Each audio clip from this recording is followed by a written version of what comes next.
Chapter 1. Born in the Ring. The first sound Mason remembered was the roar.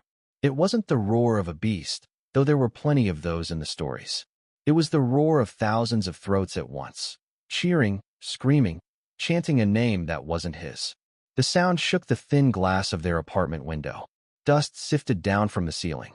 A tin cup rattled off the counter and rolled along the floor to his bare feet. "Hold it, Mason," his mother said, stooping before he could. "I've got it." Lena's fingers were quick, even with the faint tremor in them. She set the cup back on the shelf as if she could shame it into staying put next time. "Is it a big fight?" Mason asked, peering past her toward the window. "It's always a big fight," she sighed, brushing her dark hair back with the back of her hand. "Eat before it gets cold." The meal was a thin stew that tasted mostly like water and wishful thinking. But Mason was 8, and 8-year-olds could pretend. He climbed onto the bench at their rough wooden table and shoveled in a spoonful. He imagined it was thick and rich, like the feast the priest described when a champion was ascended. Outside, the crowd roared again, louder, then quiet in a way that made his skin prickle. The silence of held breath. "Can I go watch?" he blurted. Lena froze with her own spoon halfway to her mouth. Her eyes flicked to the door, then back to him. "No, but I'll stay on the upper rail." He launched the promise like a practiced argument. "I won't go down to the lower tiers. I won't get close to the sand. I'll just look." "No, Mason." Her voice had a tired edge. "Eat." He stabbed at a floating bit of carrot, scowling. "Everyone else gets to go. Everyone else doesn't have my son." She sat across from him and finally took a bite. You can see the arena another time. There was always another time. He'd been born here, inside the ring, and for 8 years the arena had been the center of everything and somehow just out of reach. They lived on one of the lower residential levels where the air smelled like sweat, spices, and metal. Above them rose markets, temples, training yards, and at the very top, like a lid on a pot ready to boil over, the arena itself, open to the gray Varos sky. Above it all, beyond the walls and beyond his imagination, lay the outside. The place only champions ever saw. Another cheer rolled down through the stone and metal of the ring, rattling his spoon. He couldn't help it. He got up and crossed to the window. From here, all he could see of the arena was a slice of light, a triangle of bright sky between towering walls and the faint shimmer of dust rising in the air. But he could hear it. The crowd chanted something in a staccato rhythm, a name he didn't know. "Mason," Lena said softly. "Sit, please." He obeyed, but the arena stayed in his mind, painted in color and blood he'd never actually seen. "Did you ever watch a fight?" he asked, poking at his stew. Lena hesitated. "When I was your age, your grandfather took me once." "What was it like?" She stared at the wall behind him, eyes unfocused. "Loud. Hot. People pressed, so close you could feel their hearts beating. On the sand, 2 boys, no older than you, trying not to die. The crowd loved them. The priests loved them. The lizardmen." She trailed off, lips pressing into a thin line. "The lizardmen what?" Mason pressed. "They love the show." She shook herself and forced a small smile. "Most people do." Mason leaned forward. "Did you ever see a champion? A real one?" Lena's smile faded. "Yes." "Did he look free?" For a moment, the only sound was the muffled chant above and the clink of Mason's spoon. Lena's fingers tightened around her cup. "They look like everyone else," she said finally, "only more tired." He frowned. That didn't match the stories. Champions with shining eyes, crowned in laurel, stepping through the gate of ascension into a world of blue rivers and green forests, never to return to the dust and stink of the ring. "That's not how the priests tell it," he muttered. "That's because priests get paid to tell stories," Lena said, too quickly. Then she softened. "Mason, I know you're curious. Everyone is, at your age. But the arena is not a place for us." "Why?" The word escaped sharper than he meant. "Because we're not fighters," she said. "My father was." Mason shot back, before he could stop himself. Silence dropped between them like a stone. Lena set her spoon down carefully. Her eyes, when they met his, were not angry. They were tired. Old tired. The way people looked after carrying something heavy a long, long way. "Yes," she said quietly. "He was." Mason waited. The air hummed with unasked questions. She didn't offer anything more. "What was his name?" he asked. He already knew, but he wanted to hear it. Cain, she said. Just that. Cain. The name echoed in his head alongside the booming names the crowd chanted every day. Cain, Cain, Cain. His father, whom he'd never seen, who existed only as a gap where stories should be. Was he a champion? Mason asked. Her jaw tightened. Eat your stew. He almost pushed. He almost said, if you don't tell me, someone else will. But the look on her face made him swallow the words with a mouthful of watery broth instead. Above them, the roar swelled to a frenzy, then cut off abruptly. A horn sounded, 3 clear notes. Even Mason knew what that meant. It's over, Lena said, staring at the ceiling as if she could see through it. Did someone win? He asked. Someone always wins, she answered. And someone else doesn't. The markets were always busiest after a big match. Later, when the dishes were stacked and Lena had gone to work her shift in the laundry pits, Mason slipped out of their apartment with his best, I'm just going to play face. He bolted down the corridor before any of the neighbors could ask questions. The ring was a maze he'd learned to navigate before he could spell his own name. He dodged past gossiping women, sleeping drunks, and children kicking a ragstuff ball. He took the narrow staircase that skipped 3 levels, squeezed through a gap in a rusted gate, and emerged into the buzzing throat of the market tiers. Stalls spilled over with goods, skewers of questionable meat, woven bracelets, tiny carved figures of champions with exaggerated muscles. The air smelled of spices, sweat, and oil from the lizardmen's machinery humming somewhere deep in the walls. From here, he could actually see a slice of the arena's upper bleachers. Humans were still streaming down in glittering, noisy clusters, laughing and arguing over who should have won. Mason pushed upstream through them, head ducked. He passed a group of lizardmen guards, towering, scaled, their yellow eyes sliding over the crowd like lazy predators. Their armor was dark and smooth, engraved with the sharp geometry of their language. One of them sniffed the air, nostrils flaring. Mason's heart stuttered. He held his breath, squeezed between 2 shouting men, and slipped past. He knew better than to draw a lizardman's attention. The Temple of Ascension sat on a raised platform overlooking the market, its stone steps slick with centuries of bare feet. Mason climbed them 2 at a time, weaving around kneeling worshippers. The temple's open archway framed a view he came here for whenever he could, a direct line of sight into the arena. From up here, the sand looked almost golden instead of blood-stained. Workers were already out there, dragging away bodies, human and beast, under canvas cloths. Teams of cleaners swept fresh sand over dark patches like they could erase what had happened with enough effort. At the far side of the arena, across the circle of seats, loomed the Gate of Ascension, a massive metal archway built into the wall, embossed with scenes of humans stepping through into rays of stylized sunlight. Mason stopped at the edge of the temple's platform, fingers curling around the stone balustrade. You missed the main show. The voice belonged to an old man sitting in the shade of a column, sorting through a pouch of coins. His beard was gray, his nose bent from an old break, and one of his eyes was clouded almost white. Everyone called him Old Fawn, and half the stories in the market either started with or ended at him. I heard it, Mason said. Who won? Girl with a spear, Finn said, not looking up. Quick hands, quicker mind. Crowd loved her. Priests loved her even more. He spat between his teeth. They gave her the laurel. One more trial, and she's in line for ascension. Mason's chest tightened. She might get out, he breathed, staring at the gate. Finn snorted. If that's what you call it. Mason tore his gaze away. What else would you call it? Fun's good, I narrowed at him. You really think they just open the wall and let you stroll off into the sunset? That's what the stories say, Mason said, bristling. Champions earn their freedom. They get to see the outside. The priests wouldn't lie. Priests lie for less than coins, Finn said mildly. They lie for the sound of their own voices. That's not true, came a woman's voice behind them. A temple attendant in pale cloth robes shot Finn a withering look as she swept past with a tray of incense bowls. Mind your tongue in a holy place, Fun. He stuck out his tongue at her back, then chuckled. Careful, boy. If you listen close, you can hear the lies ringing louder than the prayers. Mason leaned on the rail, ignoring them both. Below, workers hauled open a set of smaller doors at the base of the arena wall and let in a line of fresh slaves, Thin, scared humans with chained wrists, eyes wide as they took in the vastness of the place. He swallowed. Once, that had been his father. Once, that could be him.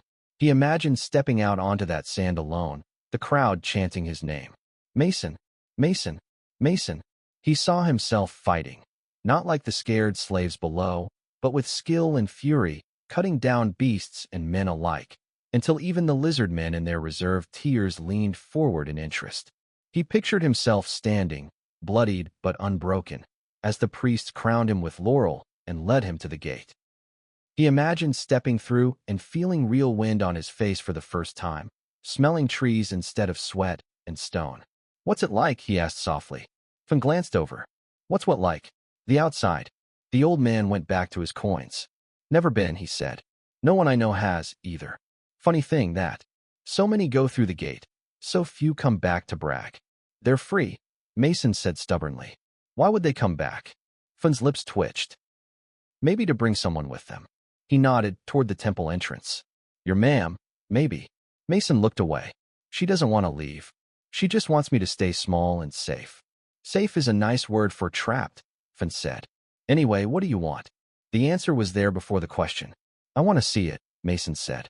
"I want to step through that gate. I want to know what's out there." Finn studied him with that one sharp eye. "Then you'll have to bleed for it, boy. No one walks out of the ring on clean feet." Mason's fingers tightened on the stone. "Then I'll bleed." By the time he got back home, the arena had fallen quiet again. The post-fight chaos in the markets had thinned to a sullen hum.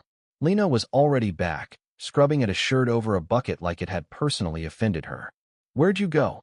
she asked, not looking up. "Nowhere," Mason said automatically, then winced.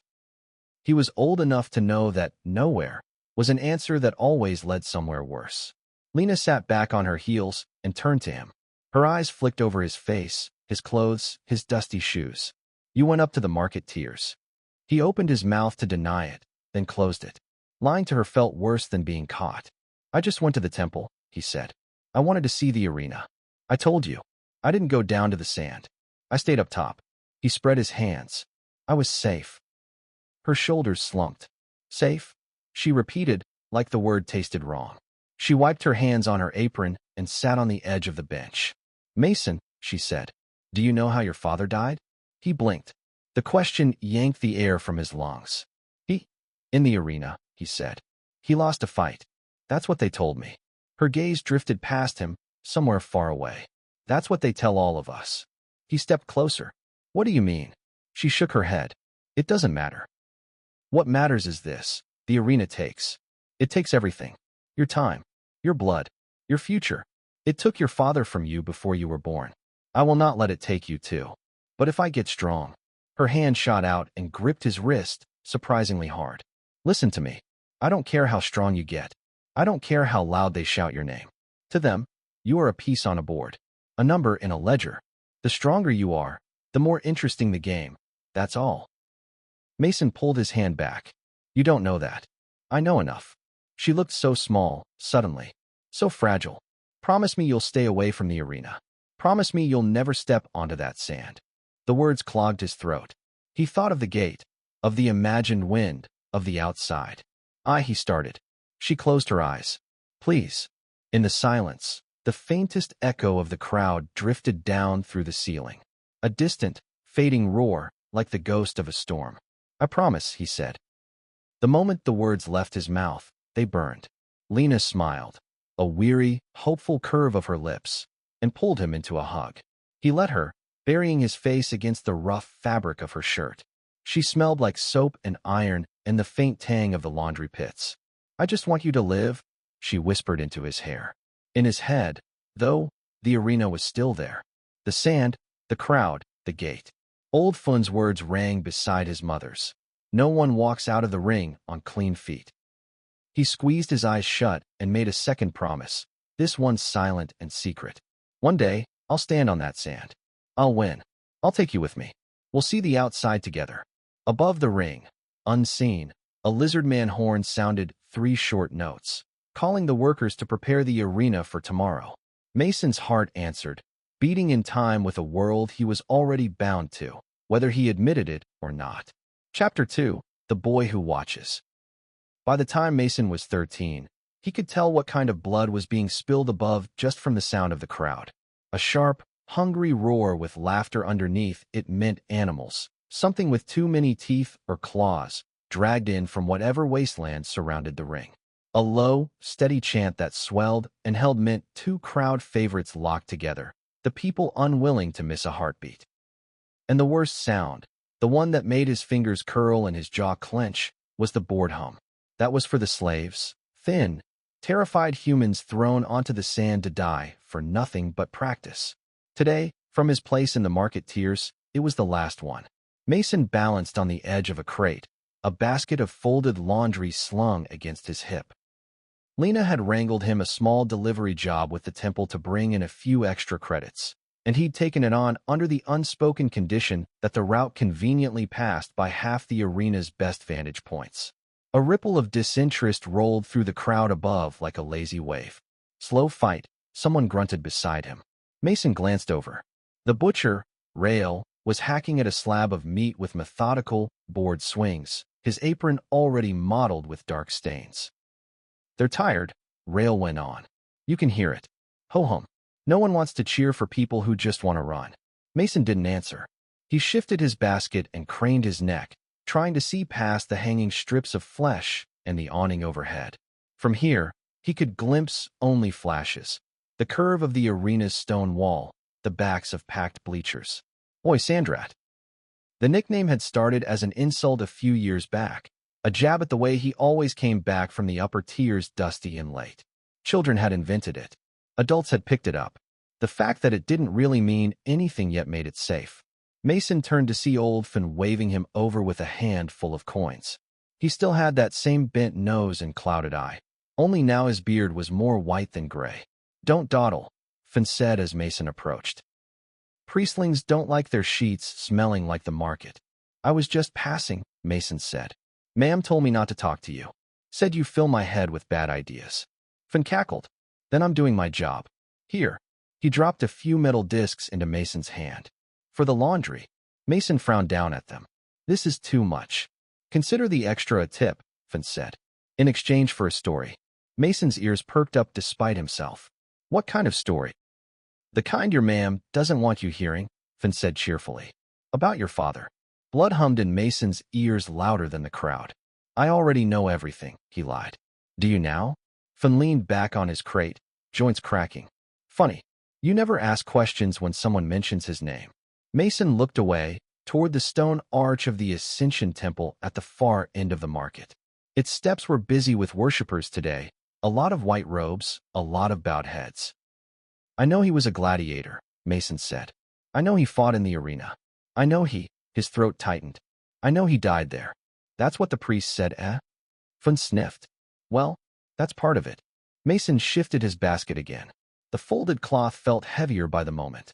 "I should get these to the temple. They get angry if..." Fun's hand shot out, surprisingly quick, and caught his wrist. The grip was firm, but not harsh. Mason met the old man's gaze and found it very clear in that one good eye. "Listen, boy," Finn said quietly. "I knew Cain. Everyone did. The lizards liked him. The humans loved him. He had a way about him. You saw him on the sand. You believed he'd never fall. Even when he did, you thought it was all part of some grand trick." "Sounds like a champion," Mason said, unable to keep the pride out of his voice. "He almost was," Finn replied. "One more fight. One more win. That's what they told him. One more match, Cain, and you go through the gate. You and your woman get enough credits to live like royalty down here for the rest of your days." Mason swallowed. "What happened?" Fun's mouth twisted. "He won." The crowd above chose that moment to let out a half-hearted cheer.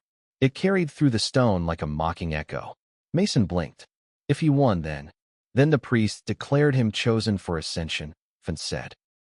"They put that stupid laurel on his head and marched him right up to the gate. People wept. Your ma'am fainted, they say." He looked back only once. Fun's gaze drifted away, as if he could see the moment written on the air.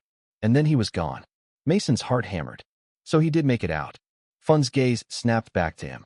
"You ever wonder why no champion ever comes back?" "Why would they?" Mason asked, but the words felt thin. "If the outside is so wonderful."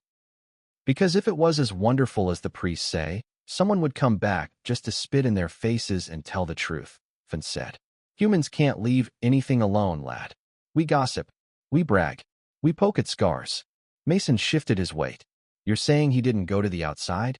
I'm saying I saw lizardmen carry a load of something out of a side gate near the arena kitchens that night, Finn said quietly. Big crates. Heavy. Leaking. Leaking what?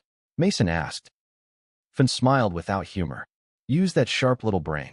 What do you think leaks when you haul a body in a box? The basket slipped a little in Mason's arms. He caught it, heart pounding. No, he said. No, that's if they killed him. After he won, people would notice. The priests. The priests said he died in the final match, Finn said. They said the crowd's roar was so loud no one noticed the killing blow. Convenient, that roar. Mason shook his head. That doesn't make sense. Why would they? Because they can, Finn snapped. Then he sighed, shoulders sagging. Forget it. I'm an old man with old suspicions. Go on. Deliver your sheets. Try not to get trampled by faith. He turned away, rummaging in his coin pouch again as if the conversation had never happened. Mason stood there a heartbeat longer, the arena's distant sounds lapping at him like waves. Then he tightened his grip on the basket and started toward the temple. The Temple of Ascension was cooler than the market, its stone floors worn smooth by countless bare feet. Smoke from incense braziers curled in lazy spirals toward the ceiling. Murals lined the walls, all telling the same story in different colors.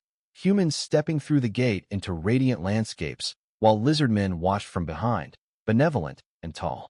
A priestess met Mason at the entrance, her shaved head gleaming, white robes uncreased despite the humidity. You're late, she said without preamble. Sorry, Mason muttered, setting the basket down. The market was crowded.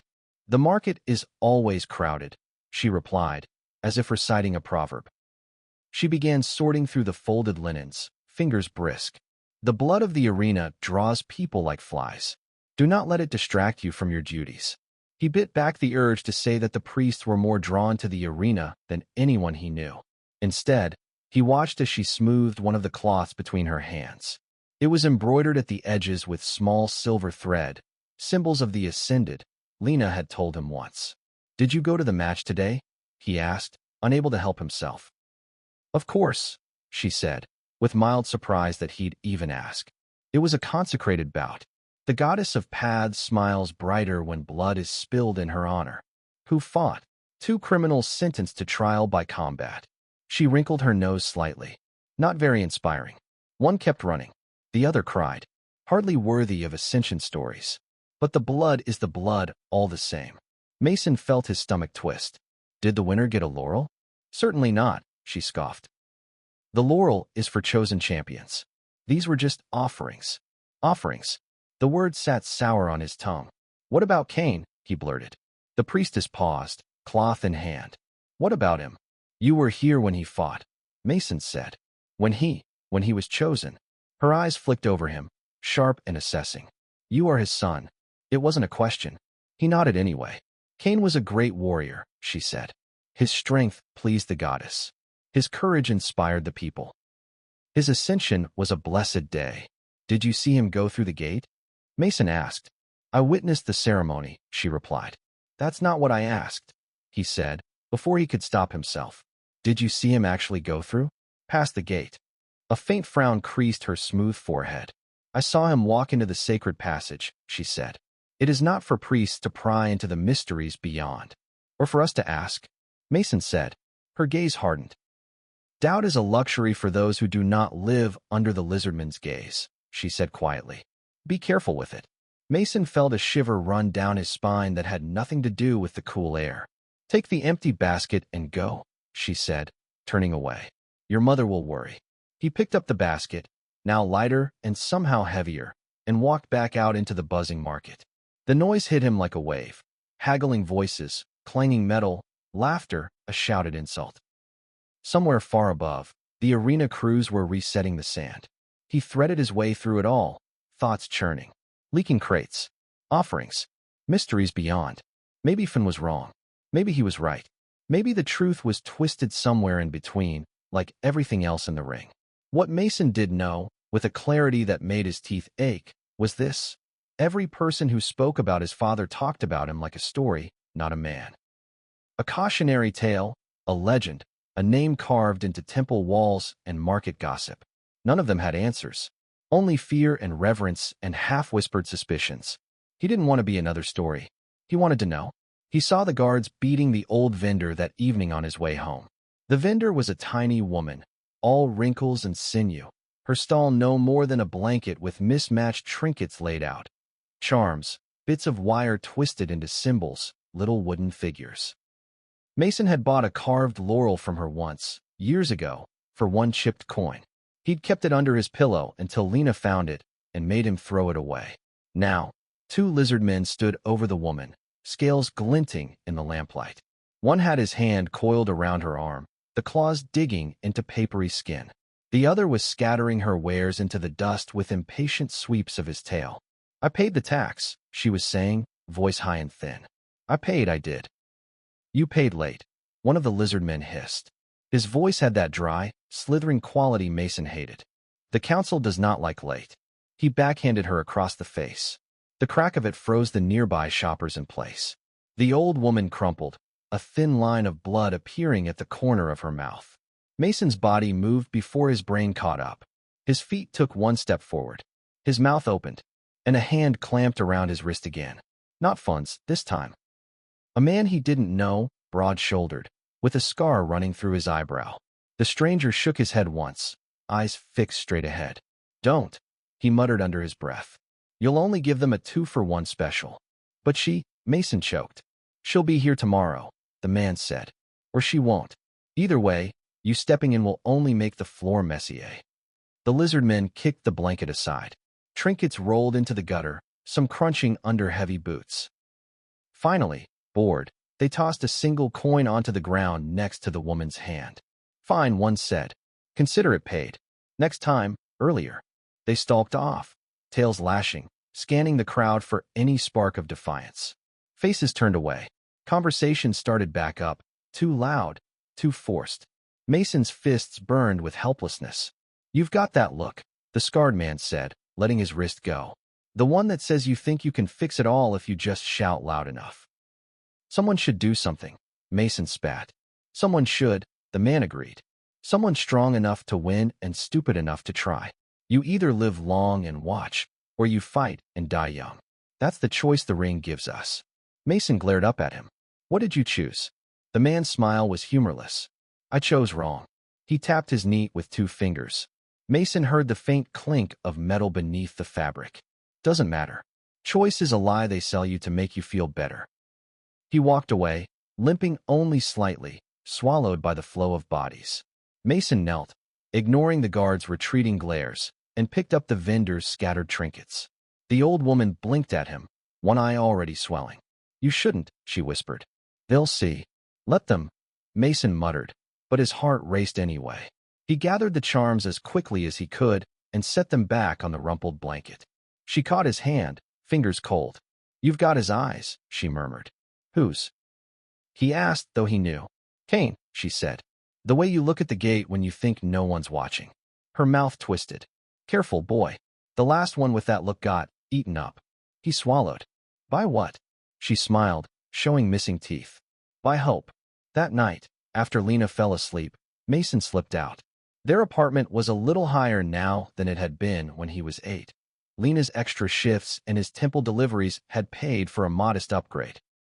On good days, their window caught a sliver of actual sky instead of just more stone wall.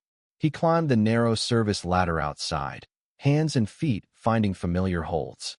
The air grew cooler as he ascended, threaded with the faint tang of sand and old blood. He wasn't going all the way to the arena. The gates would be barred this late, the stands empty. But near the top tiers there were disused corridors, half-finished maintenance tunnels, and forgotten storage rooms that the workers rarely patrolled. He'd found them years ago, chasing a ball. He'd kept them secret ever since. The corridor he entered now was lit only by a single flickering lamp. Its stone walls were unadorned, save for scratches and scuffs from long-ago construction.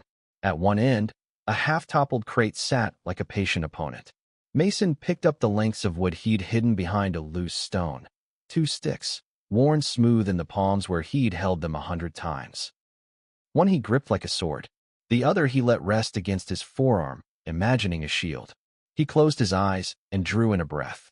The roar of the crowd wasn't real here, but he could hear it anyway, etched into the walls of his mind. He pictured the sand under his feet, the glare of the sun, the weight of thousands of eyes. He attacked the crate. The first strike was clumsy, the stick bouncing wrong against the wood. He adjusted his grip, tried again. Hit. Step. Block against an invisible opponent. Duck. Lunge. Twist. Sweat quickly slicked his skin. His breath came hard and fast. He let his imagination fill in the gaps. A spear thrust from the left, a wild swing from the right, the rush of a beast's bulk. His muscles complained, but he ignored them. In the market, he was small and powerless. In the temple, he was tolerated at best. At home, he was a worry carved into his mother's heart. Here, alone with the sticks and the crate and his own stubborn heartbeat, he could almost believe he was something else. Something sharp. Something more. He swung wide, lost his balance, and went down on one knee, palms scraping the stone. Pain flared. He hissed through his teeth and pushed himself back up. Again, he muttered to himself. He drove forward, this time imagining not a nameless opponent, but the lizardman guard who'd hit the old vendor. He saw the scaled face, the lazy contempt, the hand closing around a frail arm. His stick cracked into the crate with a satisfying thud, splintering the wood. A chunk fell away.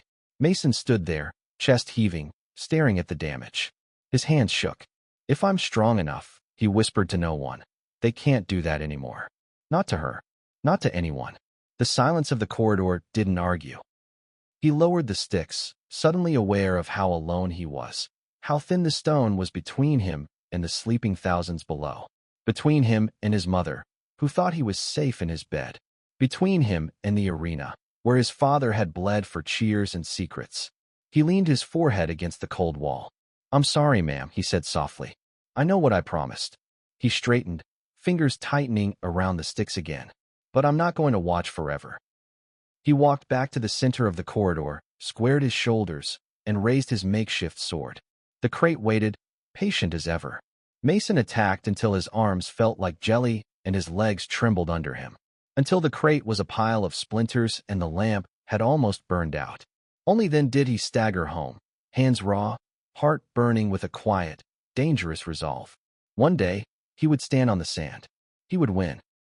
He would walk through the gate and see, with his own eyes, what waited beyond. Whatever it was, paradise, wasteland, or something far worse, he would know. And he would never, ever be just a story. Chapter 3, Whispers of Freedom. The bruise bloomed purple by morning. Mason discovered it while washing at the communal pipe. The water ran thin and lukewarm over his forearms as he cupped his hands. Then he glanced down and saw it. A dark smear just above his ribs, like someone had planted a fist-shaped flower under his skin. He prodded it with a fingertip. Pain flared, sharp and hot. "Idiot," he muttered at his reflection in the rippling puddle. The corridor around the pipe was busy, men and women getting ready for shifts, children being herded toward the day watches, a baby wailing somewhere behind him. Nobody was paying him any attention. He pulled his shirt down quickly and headed back toward the apartment. Lena noticed before he'd taken 3 steps inside. She was good at that, catching things. Slip flies. New cuts. The way he tried to hide his hands when they shook after a nightmare. "You're limping," she said without turning from the stove. "I'm not," he lied reflexively, then realized too late that correcting his walk made it worse. Lena turned, ladle in hand, and pinned him with a look. "Mason," he sighed. "I just bumped into something. I'm fine."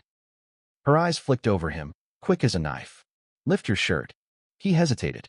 "Ma'am." Now, there were a lot of ways he could defy her, but this never seemed to be one of them. He grabbed the hem of his shirt and pulled it up. She sucked in a breath. The bruise looked worse under full light. Angry purple shading at the edges toward yellow, like a sunset at the wrong angle. A second, smaller blotch sat higher on his ribs where the stick had snapped back and caught him. Lena's jaw tightened. "How?" He lowered the fabric, cheeks hot. "I fell." She just stared at him. He tried again. I slipped on the stairs. Someone spilled water and fell." she repeated flatly. Onto a fist, and then again onto a stick. He swallowed. Silence stretched between them like a rope pulled taut. Who hit you? She asked. No one, he said quickly. It was just training. He clamped his mouth shut, but it was too late. The word hung there, fat and incriminating. Training, Lena repeated. Training for what? He looked away. His heart thumped, loud and guilty. Mason. Her voice was very soft now, which was somehow worse than shouting. What are you doing? He could lie. He knew he could. Tell her it was a game with other boys, roughhousing in the corridors, an accident with a loose crate. But he was tired of lying about everything that mattered. I've been practicing, he said. Up near the top tiers. In one of the empty corridors. With sticks. It's not. He groped for words that would make it smaller. It's not a big deal. Lena stared at him like she didn't quite recognize the person in front of her. Not a big deal, she echoed. You are sneaking out after dark, climbing half the ring by yourself, beating yourself black and blue with sticks. And that is not a big deal. It's just practice, he said helplessly. I'm not fighting anyone. Not yet. I need to be ready when. When what? Her voice cracked. When you break your promise. When you march up to the arena and throw yourself at their feet like a dog begging to be kicked. It's not like that. Then what is it like? He opened his mouth, but the words tangled in his chest. How could he explain the way his blood seemed to hum whenever he heard the crowd? The way the gate drew his gaze like gravity? The way everything in the ring felt small and suffocating and temporary, like a waiting room for a life that never started? I don't want to stay here forever, he said finally. I can't. Lena sank down onto the nearest stool as if her legs had given out. The ladle clattered to the floor. You promised me, she whispered. I know. Guilt gnawed at him. I didn't mean to break it. Not exactly. I just wanted to be ready, in case. In case you decided my fear didn't matter anymore. She rubbed her hands over her face. When she looked at him again, her eyes were bright with unshed tears and something else. Anger or despair, he couldn't tell. Do you know what happens to boys who just practice for the arena? They get better, he said. They stop being helpless when guards beat old women in the street. They stop watching and start. They die, Lena snapped. He flinched. She took a breath, steadied herself. They die, Mason. On the sand, in the tunnels under it, in the training yards, in alleys when they cross the wrong man. They die long before the gate ever opens for them.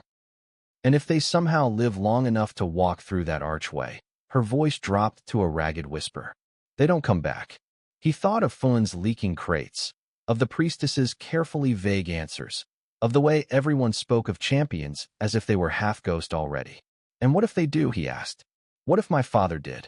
What if he's out there right now, looking at real trees and real rivers and wondering why we never came to find him? It was cruel. He knew as soon as he said it. Lena flinched like he'd struck her. Your father is dead, she said quietly. Whatever else they did with him, whoever he was to other people, he is dead to us. To you. You never knew him, and he never knew you.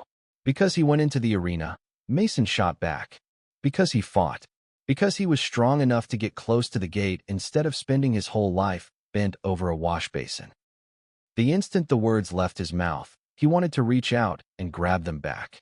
Lena stared at him, stunned, then laughed, a short, broken sound. Is that what you think of me? She asked. Bent over a wash basin, small and safe and useless. I didn't mean. You meant it, she said. You meant every word. Her shoulders shook once. She stood abruptly, moving past him to the door. Where are you going? He asked, panic flaring. To work, she said, hand on the latch. Because someone has to keep food in our bowls while you chase ghosts. The door banged shut behind her before he could think of anything to say. He lasted half the day trying to do as she wanted. He helped a neighbor patch a leaking pipe. He scrubbed their tiny floor. He sorted through the rag pile for things Lena could mend and sell later. He tried to listen to the everyday hum of the ring and believe that this could be enough. The walls seemed to press closer with every hour. By afternoon, he found himself climbing again. The disused corridor welcomed him with its familiar stale air. The broken crate still lay in splinters where he'd left it. The lamp he'd nearly burned out was dark. He'd brought another, this one half full, and set it carefully on a ledge. He picked up the sticks. Back again, are you? The voice made him nearly drop them. Mason spun. A man leaned in the doorway, one shoulder braced casually against the stone. He was the scarred stranger from the market, the one who'd stopped him from charging the guards. Up close, he looked even more worn. Late 20s or early 30s, maybe, with dark hair cropped close to the scalp and stubble shading his jaw. His eyes were pale, almost colorless in the lamplight, and oddly calm. Most importantly, he was definitely not supposed to be there. "How did you find this place?" Mason blurted. The man's mouth twitched. "You think you're the first one to sneak up here to hit boxes with sticks?" Mason flushed. I'm not just hitting boxes." Looked like it." The man limped into the corridor, favoring his right leg. The faint clink Mason had heard before was louder now. "Metal on stone. You swing too wide. Leave your ribs open. You're trying to impress a crowd that isn't here." "I know what I'm doing," Mason snapped. "Do you?" The man stopped a few paces away. "Show me." Mason bristled, but there was something in the man's tone, not mocking, not quite, that made it hard to refuse. He turned back to the shattered crate, imagined it whole again, imagined the arena, the roar, the sun. He moved. He attacked with all the moves he'd practiced. Overhead strike, side swing, block, feint, lunge. He tried to make it fast, fluid, deadly. His heart pumped hot in his chest. Sweat soon slicked his palms. Halfway through a particularly dramatic spin, his foot slipped on a splinter. He stumbled, recovered, and pretended he'd meant to do that. When he finally stopped, chest heaving, the man was unimpressed. "Well," he said. "Well, what?" Mason demanded. "Well, you've got enthusiasm," the man said. "That's something. If fights were won by enthusiasm, you'd be champion tomorrow." "Unfortunately." "Unfortunately what?" Mason gritted. "Unfortunately, enthusiasm gets you killed faster than fear," the man said. He tapped his own ribs with 2 fingers. "You swing like you think they'll give you points for style. The arena doesn't give points. It just takes." Mason's grip tightened on the sticks. "What would you know about it?" The man smiled without humor and hitched up the leg of his trousers. From mid-thigh down, his right leg was metal. Not smooth, pretty metal like the lizardmen's armor. This was cobbled together from scraps, thick rods, exposed gears, a hinge at the knee that looked like it had been taken from some machine and hammered into place on a human body. Straps of cracked leather held it to the scarred flesh of his thigh. Mason stared. "You asked what I know," the man said. "I know what it feels like when a beast's jaws close on your leg because you were half a step too slow. I know what it sounds like when the crowd cheers for you anyway, because pain looks good from a high seat." "You were a gladiator," Mason said, awe and horror tangled in his chest. "Still am, technically," the man said. "Once you've stood on that sand, it never quite lets you go." He tugged his trouser leg back down. "Name's Jax." Mason swallowed. "Mason." "I know," Jax said. "Oldfin's been talking about you.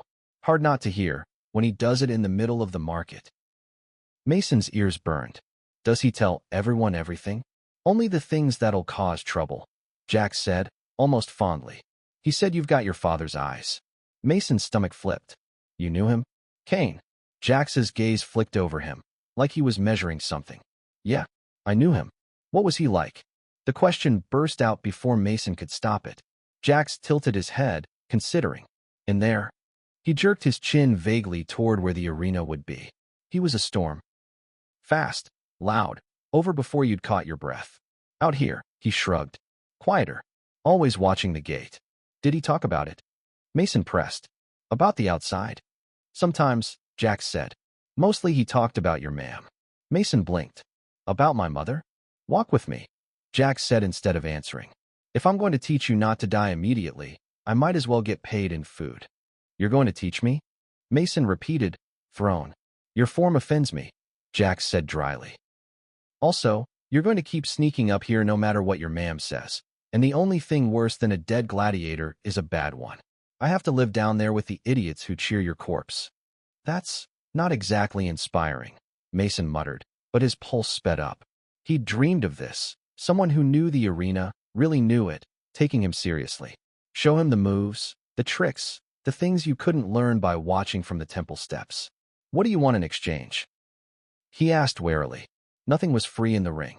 Jax's smile was quick and sharp. "Bread. Stew. Maybe a bit of meat if your ma'am's feeling generous."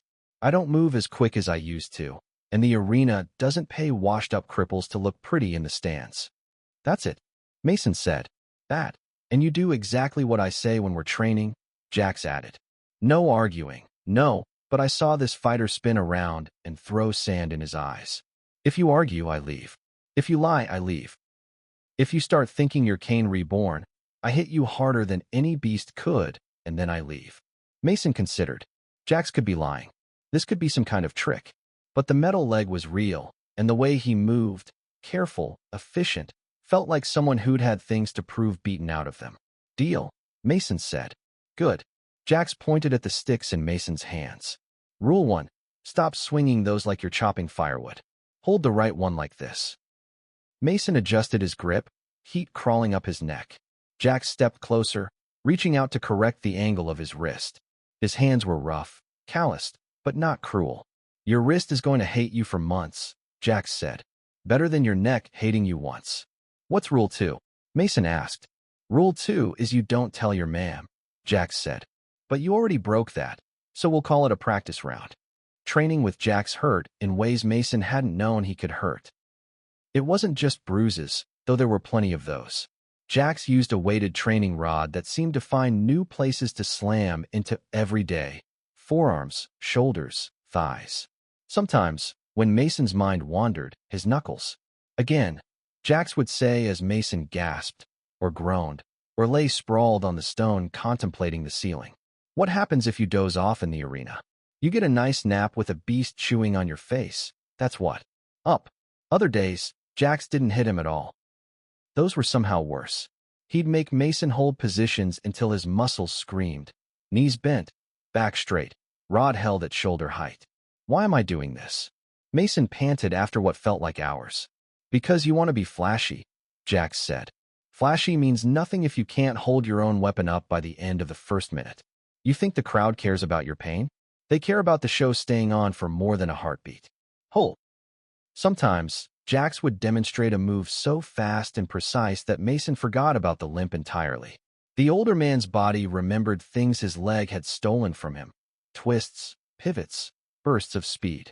You can't outrun everything, Jax said once, after Mason stumbled through a dodge-heavy sequence. Sometimes you have to step in and cut before they cut you. I'm not afraid, Mason said. Only idiots aren't afraid, Jax replied. Smart fighters use fear. Keeps your hands from doing something your brain hasn't signed off on. They trained in stolen hours. Early mornings before Lena stirred, late evenings when the markets quieted and the arena crews changed shifts. Mason smuggled bread and stew in cloth wraps, handing them over with as much nonchalance as he could muster. Lena noticed the missing food, of course. She noticed everything. But she didn't mention it, and he didn't volunteer an explanation. The silence between them grew thick and prickly, full of things unsaid. One night, Jax showed up with a real weapon, not a full gladiator's sword. Those were kept under lock and key in armories, but a short, well-balanced blade with nicks along the edge. Mason's eyes widened. Where did you get that? Borrowed it, Jax said. Long term. Don't worry, the last owner's not using it anymore. He tossed it at Mason. Instinct made the boy catch it, though it nearly dragged his arm down with its weight. He stared at it, heartbeat thudding in his ears. The stick had been a toy. This was a decision. You said we weren't going to the arena yet, he said. It came out shaky. We're not, Jax said. But if you're going to insist on running toward it, you might as well get used to weight and steel. Don't swing it like an idiot. Feel it. Mason wrapped both hands around the hilt. The leather grip bit into his palms. His reflection warped faintly along the dull sheen of the blade. Wide eyes, sweat-damp hair, a boy trying to see a man. He moved slowly at first, mimicking the patterns Jax had drilled into him with the stick. The sword made them feel different. Each arc heavier, more final, like drawing lines you couldn't erase. Better, Jax said quietly. See? Less wind, more cut. Remember that. The arena loves blood, not noise. Mason swallowed. Did you ever want to go back in? Jax's jaw clenched. You don't go back in after something takes a piece of you, he said. They don't want you anymore. You're a broken toy. But you could still fight, Mason insisted. You're good. You could still win. Jax laughed, a harsh sound. The crowd doesn't want good. They want perfect, up until the instant it breaks. They want the illusion that the thing they're watching is untouchable. He tapped his metal leg with the sword hilt. This ruins the illusion. People don't like being reminded that their heroes are meat. The word sent a little jolt through Mason. Meat. Crates. Leaking. You heard the stories, he said, voice low. About the champions. About what happens after. Jax's eyes slid to his face. Fun's been talking more than usual too, then. He said. Mason hesitated. He said they don't really go outside. That the lizardmen use them. Jax's hand tightened on his own practice rod. For a moment, something ugly flickered over his face. I heard things, he said at last. Once. In the wrong corridor, at the wrong time. Lizard tongues get loose when they think no one's listening. Talk about marbling. About the sweetness of fear and triumph. About how a life of struggle spices the flesh. Mason's stomach churned. You think it's true? I think, Jax said slowly, that if you raise animals for meat, you feed them first. Make them as big and strong as they can be before you take the knife to their throats. Why should gods be any different? Lizardmen aren't gods. Mason snapped automatically. To them, they might as well be. Jax shrugged. What matters is what you believe when you step onto that sand. Mason stared at the sword in his hands. I believe I'm not going to die down here. Good. Jax's tone was unreadable. Hold on to that. Whatever the truth is, paradise, plate, something in between.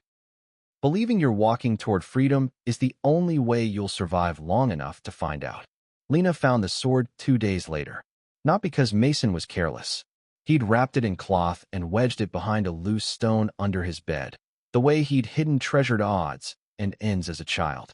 But beds are the first thing mothers check when the laundry pile suddenly grows too small. He came home from training, sweat-slick and exhilarated after finally landing a clean disarm on Jax, to find Lena sitting on the floor with the sword across her lap. The cloth lay discarded beside her. She ran her fingers along the blade with the same careful, trembling touch she used on glass that might break. Mason, she said quietly, without looking up. What is this doing in my house? He froze. It's not what it looks like. It looks, she said, like a weapon. He moved closer, hands spread. Jax lent it to me. For training. I was going to return it once I. Jax, she repeated.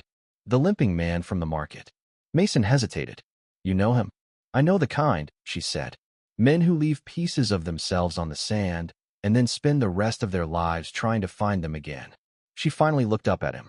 Her eyes were red, like she'd been staring at the blade for a long time. I asked you to stay away from the arena, she said. You promised me, and now you bring it into our home. It's not like that, he said desperately. I'm not fighting yet. It's training. If I'm ever going to have a chance, I can't be the boy with sticks forever. I need to be ready. For you.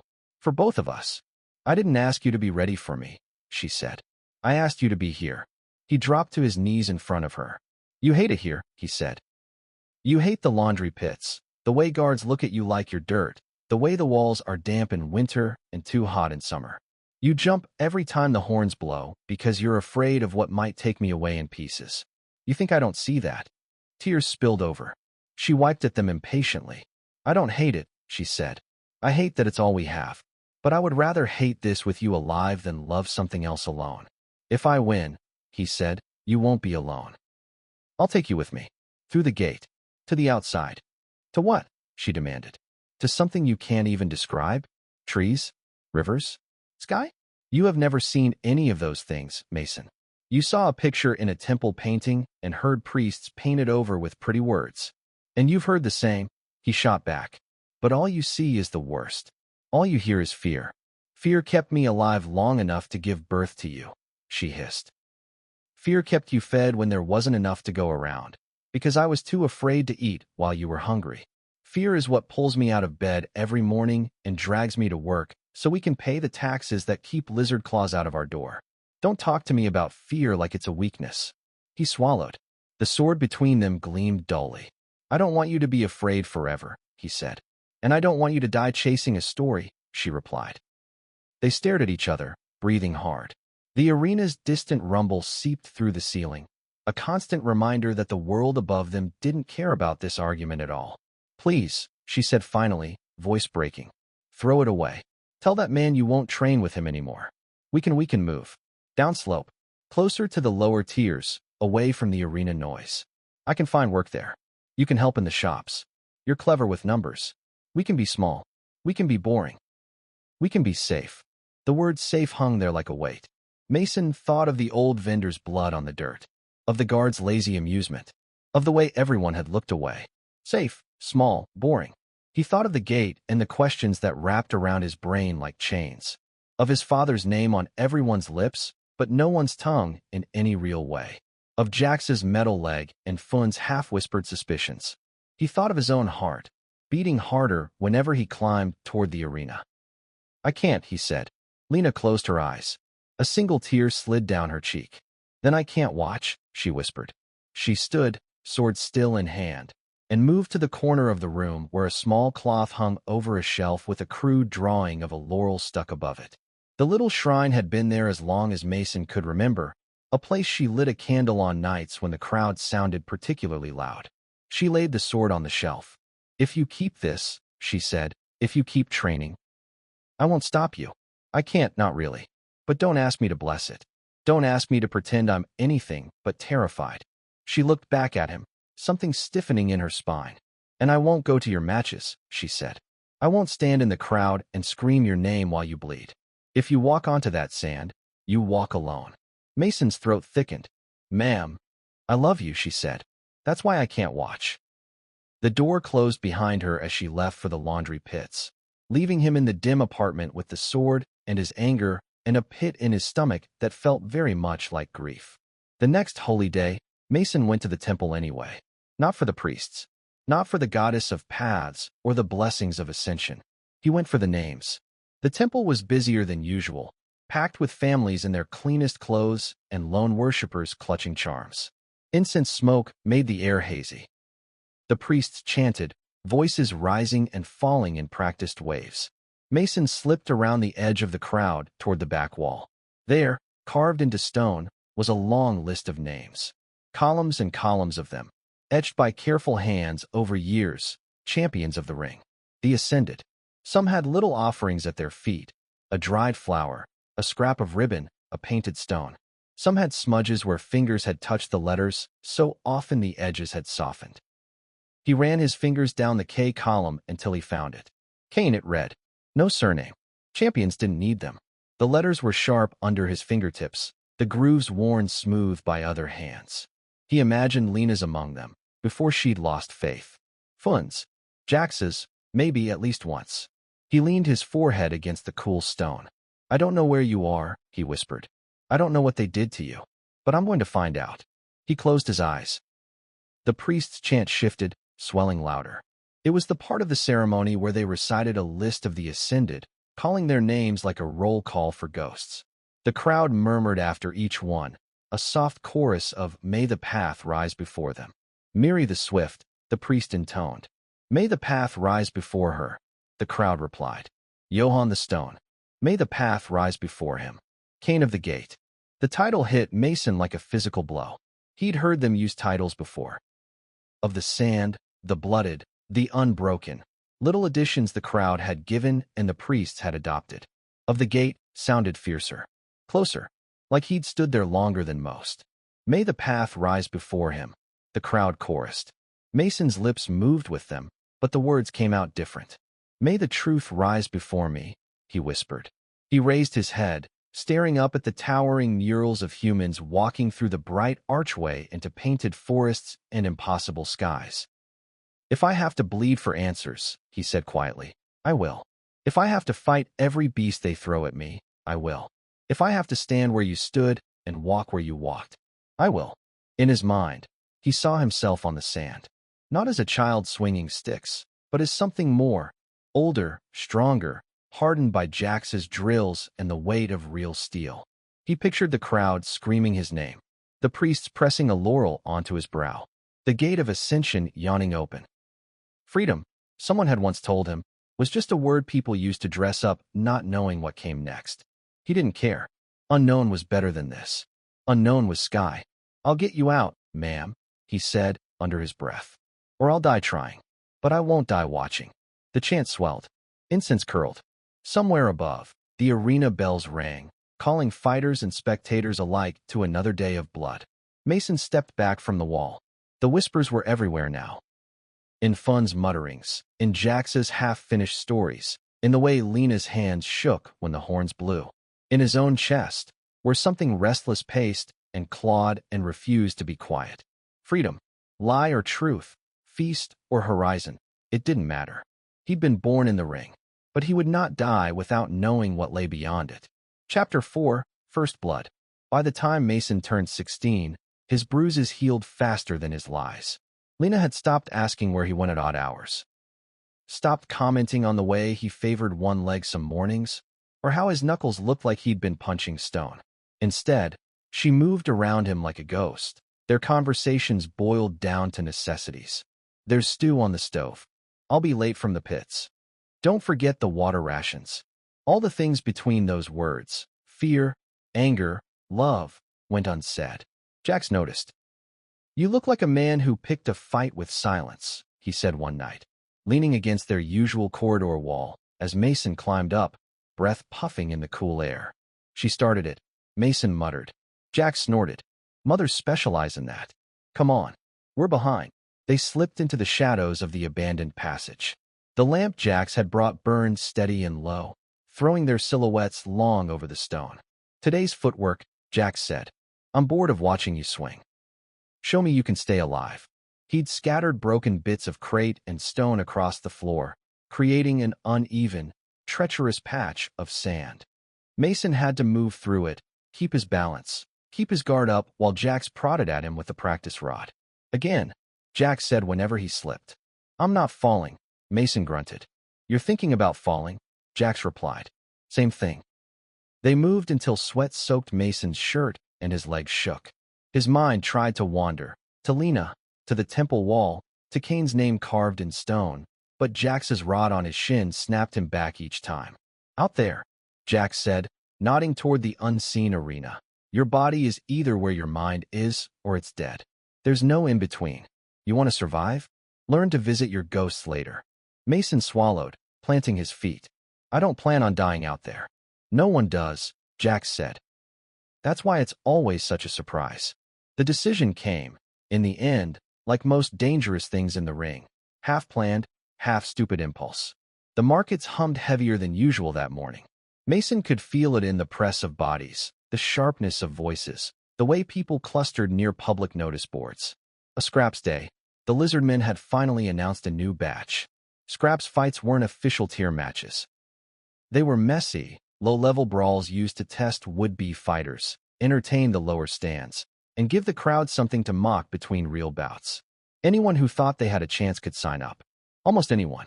A cluster of boys his age jostled near the notice board, some puffing themselves up, others pale but pretending otherwise. You going in? One jeered at another. You talk all big. My brother said they break your teeth out first, another chimed in.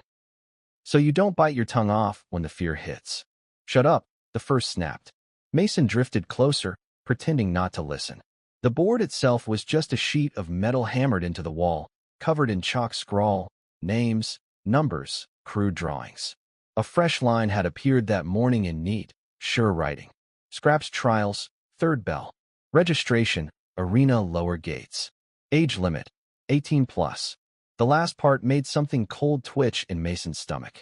He was tall for his age. Broad-shouldered now, hard muscle laid over his frame from years of hauling, training, and climbing. But 16 was still 16. Don't even think about it, a familiar voice rasped. Old Finn had appeared beside him like smoke, joints creaking as he leaned both hands on his cane. I wasn't, Mason started. You were, Finn said. I know that look. Every idiot who ever walked into Scraps had that look. I'm different. I'm ready. I'll show them. Then the bell rings and the sand drinks their surprise. Mason's jaw tightened. You think I'm not ready? I think ready is a word young men use to excuse doing something stupid. Finn squinted up at him. You've got Jax behind you. That's something. Most fools only have their ego.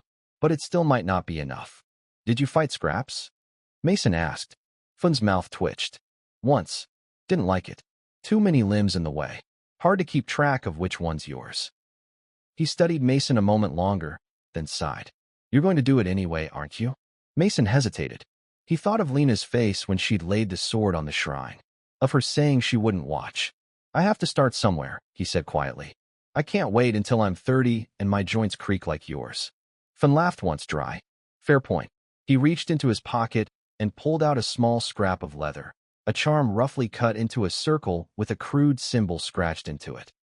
A jagged line crossing another. What's that? Mason asked. Something a fighter gave me a long time ago, Finn said. Said it was for luck. He died the next match, so I never trusted it much. Maybe it was just picky about who it worked for. He pressed it into Mason's palm. Take it. Mason curled his fingers around it. The leather was worn smooth by years in Finn's pocket. You just said. I said it didn't work for him, Finn said. Maybe you'll have better manners with it. Mason swallowed. What's the symbol mean? Finn shrugged. He said it was a gate, and something breaking through it. Jax took the news worse than Finn. You're not ready, he said flatly, when Mason told him in their corridor. You said I was better than half the idiots you trained with, Mason protested. I said you were less suicidal than most, Jax corrected. That's not the same as ready. Scraps is chaos. There's no clean one-on-ones, no neatly matched weights, no priest waving a fancy stick to call it off if you cry. All the more reason to start there, Mason said.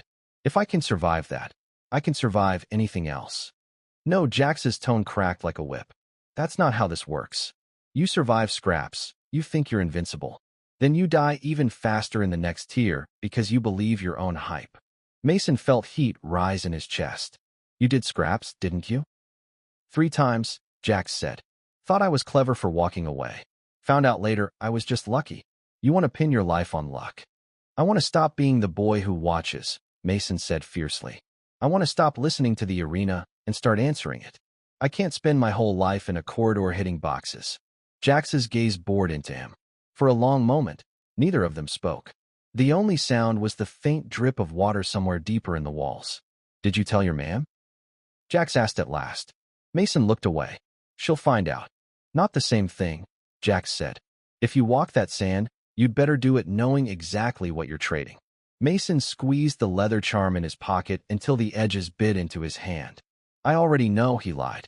Jax exhaled through his nose, a sound more resignation than anger. They'll ask your age at registration, he said. You don't look 18. I'll lie, Mason said.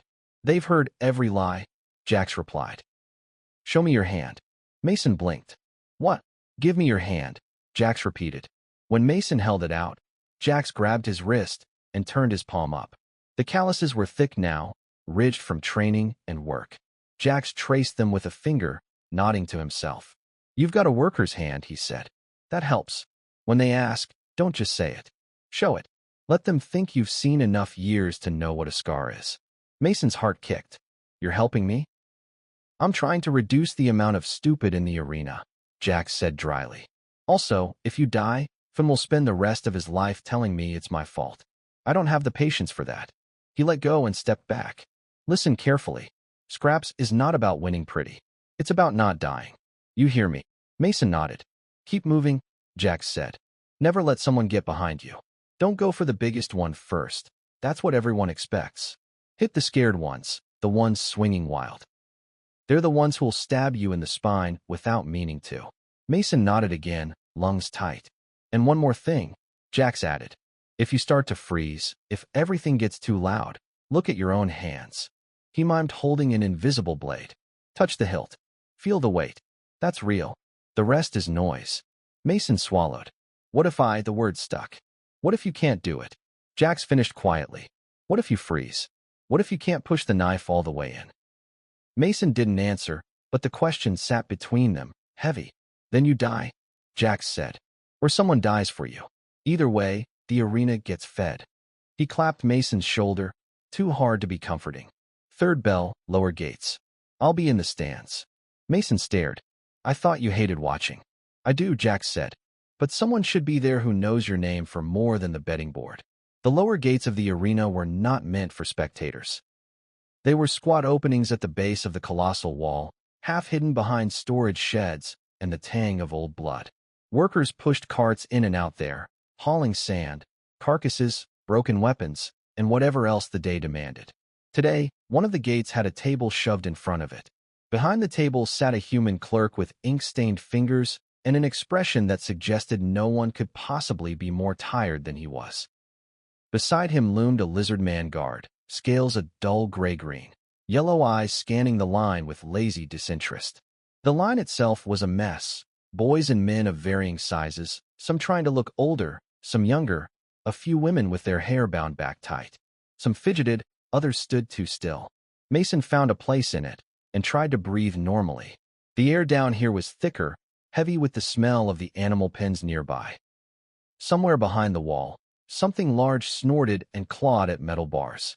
The line shuffled forward. Name. The clerk droned at the next in line. Age. Fighting experience. Next. Name. A thin boy stammered. Age. E18. The guard snorted softly, but said nothing. Experience. Fought. Rats, the boy said weakly. The clerk sighed. You and half the ring. Go on. Mark him, Krell. The lizard man, Krell, apparently, reached out and grabbed the boy's forearm. He pressed a metal stamp into the skin with casual force. The boy yelped. Next, the clerk called as the boy stumbled away, clutching his reddening arm. The line crept forward. Mason watched the people ahead of him. Some lied badly, eyes darting. Others rattled off stories of back-alley fights and debt duels, hoping to impress. When they actually refused someone, it wasn't for being too young. It was for shaking hands, darting eyes, voices that broke under the weight of their own bravado. They want meat that won't turn and run the second the gate opens, Jax had said once. Fear is fine. Flinching is not. Next, suddenly, Mason was there, in front of the table. The clerk looked up, expression bored. Name. Mason, he said. His mouth felt dry. Age. 18. Mason lied, forcing himself not to glance at the guard. The clerk's eyes flicked to his face, then to his hands. He grunted. Experience. Mason opened his mouth. Jax's voice ricocheted around his skull. Show it. Don't just say it. He turned his hands, palms up, letting the clerk see the calluses, the scars along his knuckles. Work, he said. Training. Fights in the yards. I know how to hold a blade. The clerk's gaze lingered on the rough skin, then slid away. You know how to die too? Mason hesitated. If I have to, he said, but I'd rather someone else did. Krell, the lizard man, huffed a sound that might have been amusement. The clerk sighed and jerked his chin. Fine. Mark him, Krell. Scraps bracket 3. Krell reached out. His claws were cool against Mason's skin as he clamped down on his forearm. The stamp hissed against flesh. Pain flared, bright and sharp. Mason clenched his jaw. When Krell released him, an angry red symbol swelled on his skin, a simple triangle with a line through it. Scraps. Third bracket goes in at second bell after midday fight, the clerk said, already looking past him. If you're late, they send you in cold or not at all. Next. Mason stepped aside, heart pounding. It was done. He pressed his fingers lightly to the brand. It throbbed in time with his pulse. He didn't tell Lena until it was too late. He tried, once, after the first bell. She was at the table, mending a pair of someone else's trousers, needle flashing in and out. Ma'am, he began. In a moment, she said, not looking up. I need to finish this hem before the neighbor comes knocking. If she doesn't have pants, her husband won't go to work, and if he doesn't go to work, he'll drink, and if he drinks. I signed up, he blurted. The needle stopped mid-stitch. For what? She asked very slowly. Scraps, he said. The word fell like a stone in water. Silence. She set the trousers down with exaggerated care. Her fingers trembled once, then went still. Today, she asked. Yes, he said. Her eyes closed. A muscle jumped in her jaw. What time? Second bell after midday. She took a breath so deep he could see her ribs strain under her shirt. Why are you telling me now? She asked, eyes still shut. Why not yesterday? Or last week, when you started thinking about it? Why not when you were waiting in line at the gates? Because I knew you'd try to stop me, he said. And I couldn't face you and walk away. Her eyes snapped open. So you thought springing it on me at the last moment would be kinder? No, he said miserably. I thought it would be honest. She laughed, a choked sound. Honest. As you walk out the door to put your neck under their heel. He stepped closer. Ma'am, listen. No. She stood, backing away from him like he was something dangerous. I listened when you said you would stay away. I listened when you said training was just in case. I listened when you promised me safety. I'm done listening." Her eyes glistened. "You're going to walk onto that sand anyway, aren't you?" "Yes," he whispered. She nodded once, a jerky, broken motion. "Then go," she said hoarsely. "Get it over with. Come back or don't. I don't know which terrifies me more." "Ma'am, I told you," she said, voice cracking. "I won't watch." She turned her back on him and picked up the needle again. Her hands shook so hard she could barely thread it. Mason stood there, words clawing at his throat, then backed toward the door. "Goodbye," he said softly. She didn't answer. The holding pen for Scrap's fighters was a low-ceilinged room under the stands, lit by guttering lamps and smelling of sweat, nerves, and old blood. A barred gate at one end showed a thin slice of sand and bright sky. Mason stood among a dozen others, all branded with the same angry mark on their arms. Some paced. Some sat with their backs to the wall, eyes closed. One guy in the corner was muttering a prayer to any god who might be listening in a place like this. Above them, the crowd murmured. A low, restless hum. They could hear the end of the midday fight, the thud of feet, the clash of steel, the roar when someone landed a solid blow. Mason rolled his shoulders. His training sword, a duller, shorter version of the real thing, felt both too heavy and not heavy enough in his hand. He touched the leather charm under his shirt. "You knew?" A voice asked at his shoulder. He turned to see a young woman a little older than him, hair braided back, eyes sharp. She carried a short spear, the kind with a wicked triangular head.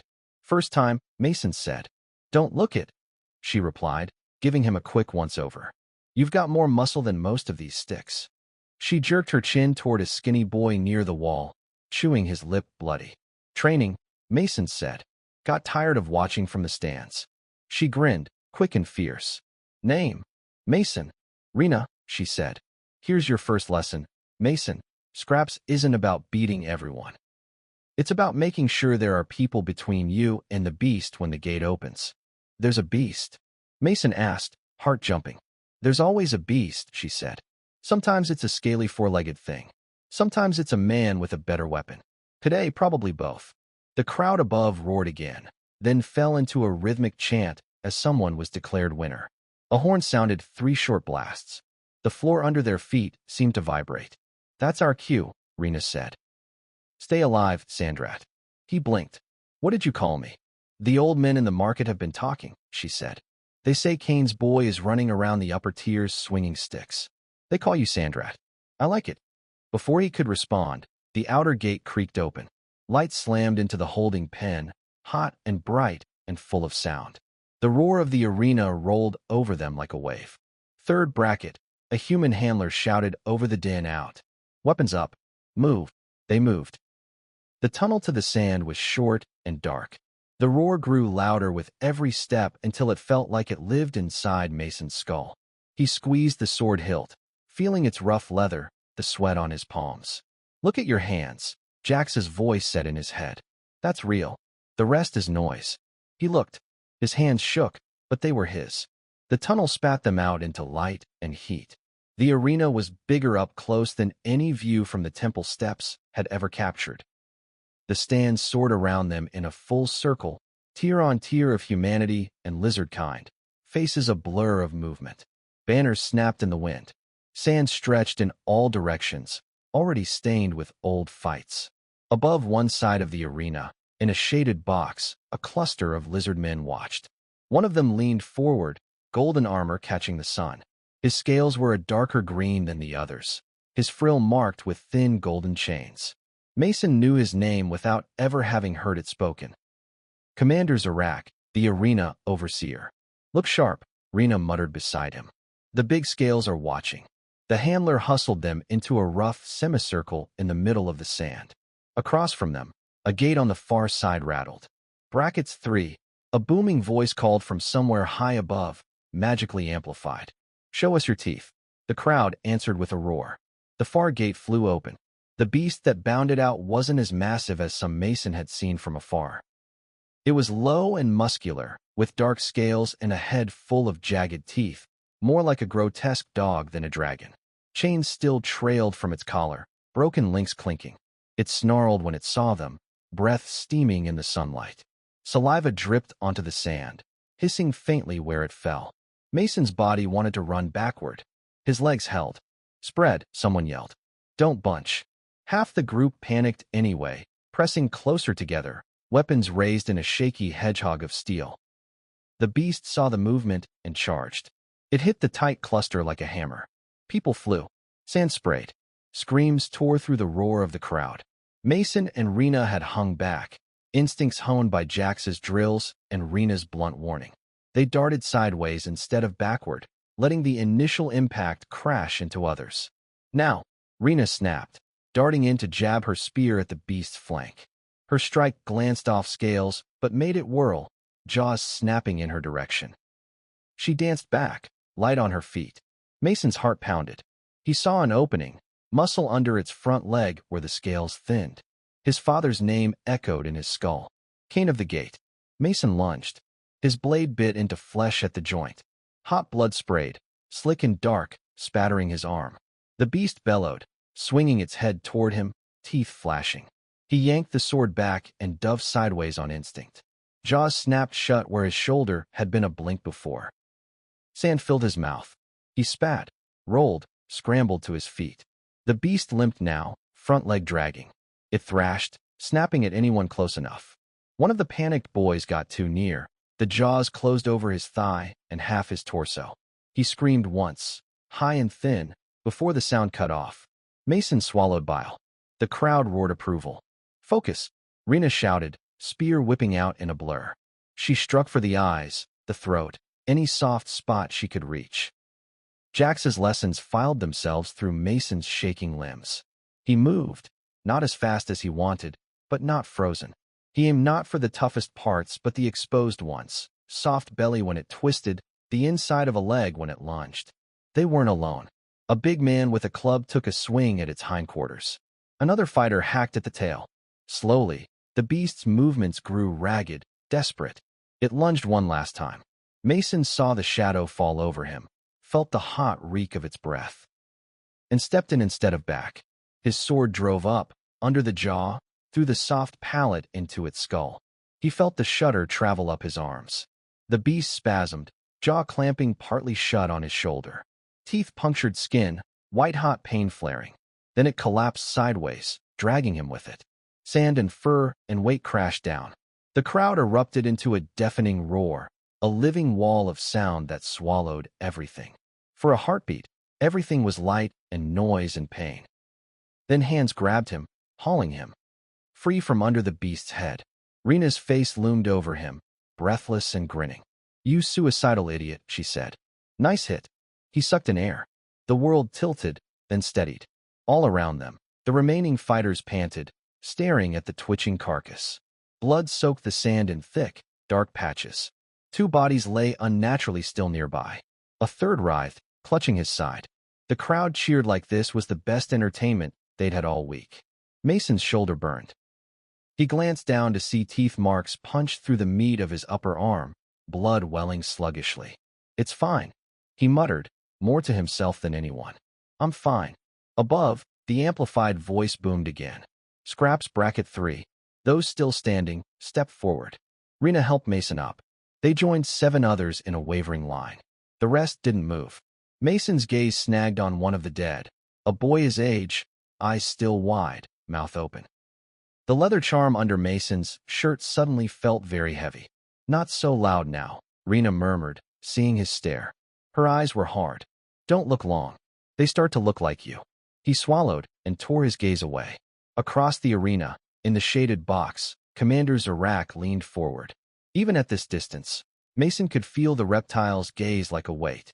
"It appears bracket 3 had some bite," the announcer crowed. "Let the scaled council bear witness." The crowd shifted.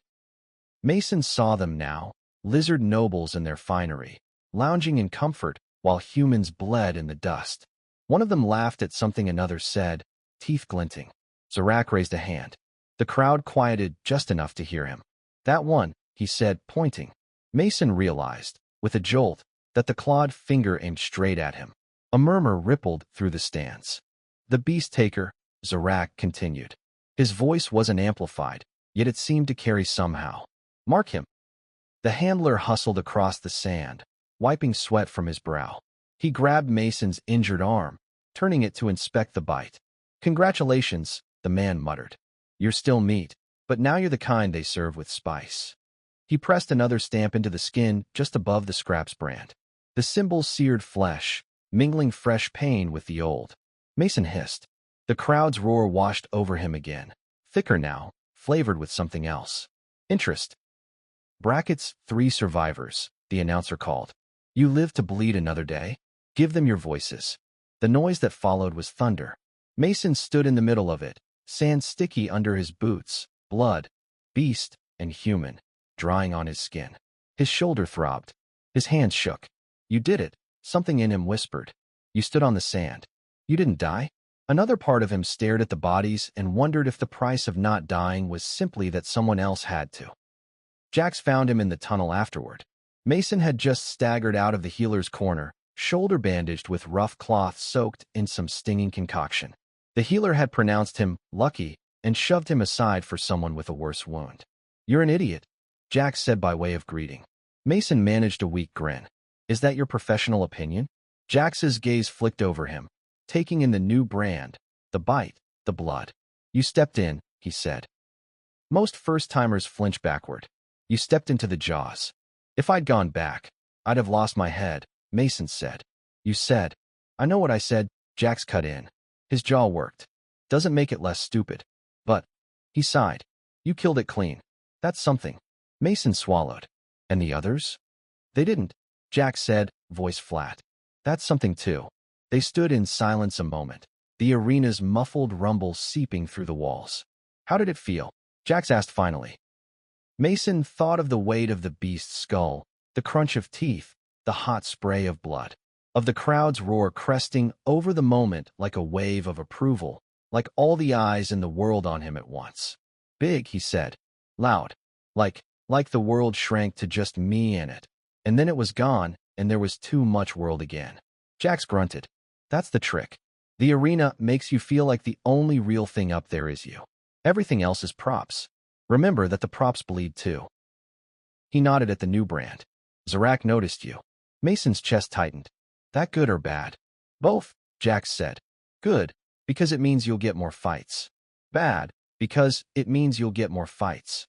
Mason managed a shaky laugh. Go home, Jax said. Your mam's either tearing her hair out or pretending you never left. Both are going to hit you with a broom. Mason's mouth went dry. She said she wouldn't watch. That doesn't mean she didn't hear, Jax said. Sound travels. So do names. As if on cue, a snatch of conversation drifted down the tunnel from the stands above. The boy who killed it. Sandrat, they called him. Cain's blood, they say. Jax's eyes met Mason's. Go, he said softly. Lena was at the table when he opened the door.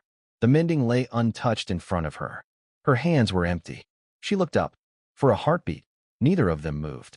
Mason realized, distantly, that he was still crusted in sand and blood. The bandage on his shoulder had soaked through in one spot, red blooming through the cloth. The 2 brands on his arm were angrier now, edges dark. I knocked, he said stupidly. His voice sounded raw. I heard, she replied. Her eyes swept over him, taking everything in with terrifying thoroughness. The wounds, the brands, the way he held himself, changed in tiny ways by pain and adrenaline and something else. You're hurt, she said. It's shallow, he said quickly. They said it missed anything important. They said, she repeated. She stood, slowly, and crossed the small room. For a second, he thought she might hit him. Instead, she reached up and touched his cheek. He hadn't realized there was a cut there until her fingertips brushed it. He winced. Her hand trembled. I listened, she said quietly. I didn't want to, but the sound, it's everywhere. You can't block it out. I heard them shout. I heard the horns. I heard them call a beast taker. Her voice shook. I thought, no, it can't be, but then they said the name. Sandrat. Tears filled her eyes. They said Cain's boy stood on the sand. Mason swallowed. Don't, she whispered, pressing her fingers to his lips. Don't tell me it was worth it. Don't tell me you had to. I know all your reasons. I've had them whispered in my ear since before you were born. He stayed very still, her hand against his face, her other hand hovering inches from his ruined shoulder. "I wanted to hate you when they said it," she said. "I wanted to scream and curse your father and every priest who ever talked about ascension. But all I could think was, thank whatever gods are listening that you weren't the one who made the silence at the end." Her voice broke. The tears spilled over. "I am so angry with you," she sobbed. "And so proud. I hate that I'm proud. I hate it." He pulled her into a hug. She came stiffly at first, then melted against him, shoulders shaking. His own eyes burned. The bandage on his shoulder tugged painfully, but he didn't let go. "I saw boys," he said hoarsely. "My age. Younger. They died, and the crowd cheered." "I know," she whispered into his chest. "I've heard that cheer my whole life." "They like me now," he said. "The lizardmen." Sandrat pointed. "He marked me." She stiffened. "That's how it starts," she said. "They mark the ones they want to fatten." "You think ascension is a lie?" he said. It wasn't a question. She pulled back just enough to look at him. Her eyes were raw. "I think," she said slowly, "that anything the lizardmen promise us is a bargain where we don't know the price." "That's not an answer," he said. "It's the only one I have," she replied. "The night your father won, they brought coin. Enough to keep me fed in the short term, to keep me from asking the wrong questions. They told me he had gone ahead to prepare a place for us. They told me to be proud. They told me to stop crying because the gods didn't like weak women." Her mouth twisted. "They brought no body, no proof, just words and money and a carved name on a wall. And you think they killed him after?" Mason said quietly. "I don't know," she said. "I know that people disappear here all the time. In pits, in alleys, in cells. Why should the gate be any different?" He thought of crates leaking in the dark, of Jax's talk of marbling, of the way lizard nobles licked their teeth when they watched. "I'm going to find out," he said. Her laugh was bitter. "By climbing higher on their plate? By getting close enough to see," he insisted. "To walk through the gate with my eyes open." "And then," she asked, "what if you're right? What if it's all a lie, and the last thing you see is teeth?" He swallowed. "Then I'll die knowing, not wondering." She looked at him for a long time, like she was trying to see the little boy under the blood and brands. "You're going to keep fighting," she said. "Yes," he said. She closed her eyes. When she opened them again, they were different. Not resigned exactly. Hardened. "Then we do it properly," she said. He blinked. "What? You think you're the first in this house to love someone who fights?" she asked. "I can't make you small. I can't make you safe. But I can make sure you're not hungry when you walk out there. I can mend your clothes so they don't catch at the wrong moment. I can keep the tax men off our backs so you sleep better between bouts." She wiped at her eyes with the heel of her hand, angry at the tears. "I won't go to the arena," she said. "I won't watch you bleed. But I'll be here when you come back. Until you don't." The words hit him like a punch. "That's not," his voice cracked. "You can't just say until I don't." "It's the truth," she said quietly. "You wanted honesty. That's what it looks like." He sank onto the bench, suddenly exhausted. "You're really proud?" he asked after a moment, small as a child. She sat beside him and leaned her head on his good shoulder, careful of the bandage. "I'm proud of who you are," she said. "Not what that place makes you. Remember the difference." He closed his eyes. Outside, faint through the walls, he could hear the next fight starting. The crowd roared for someone else's blood now. Mason pressed his palm over the brands on his arm, feeling the heat there. First blood had been shed, not just in the arena, but between him and the life he'd had before. The path ahead would only get steeper, slicker, more crowded with ghosts. But for the first time, he felt it as something solid beneath his feet. He was in the game now. Marked. Seen. One step closer to the gate. One step closer to whatever waited beyond it. Lena's head was warm against his shoulder. Her breath hitched now and then. He listened to it, memorizing the sound.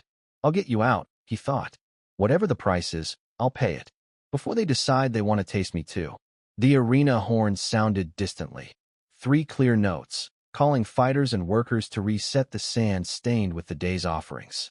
Mason's heart answered, still beating, still loud, still his. Chapter 5, Rise of the Sandrat. The bite marks on Mason's arm turned to scars before the roar in his ears ever really faded. For days after scraps, the arena seemed to follow him everywhere. In the drip of water in the pipes, he heard the cadence of the crowd. In the clang of pots in the neighbors' apartments, he heard the clash of blades. Even the laundry pits, usually a dull, endless slosh of cloth and water, echoed with phantom horns in his mind. People noticed him, not the way guards noticed people, with bored, lazy menace. Not the way merchants notice customers, with practiced smiles. This was different. Quick glances, double takes, murmurs that followed him like a shadow. That's him, someone whispered behind him in the market. The beast taker. The one who stuck it right through the jaw. Only an idiot steps in like that. Idiot who's still alive, though. Cain's boy. Has to be. The name Sandrat, once a childish insult, slid through the gossip with new weight. Said with grudging respect, or envy, or the kind of giddy awe that made Mason's skin itch. Lena didn't say it at all. She moved like always, work in the pits, mending at the table, small rituals to keep their world from coming apart at the seams. But now, when he came home late, she didn't ask where he'd been. When he stripped off bloodstained tunics, she washed them without comment, lips tight. "We'll need to put aside more for salves," she said once, eyeing the fresh bruises blooming across his chest. "And better thread. I can't keep up with all these tears and cheap cloth." "I can earn more," he said. "You can die more," she replied calmly. "Try to balance the two."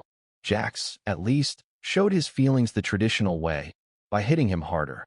"Fame is a disease," he said, whacking Mason's already sore shoulder with the practice rod.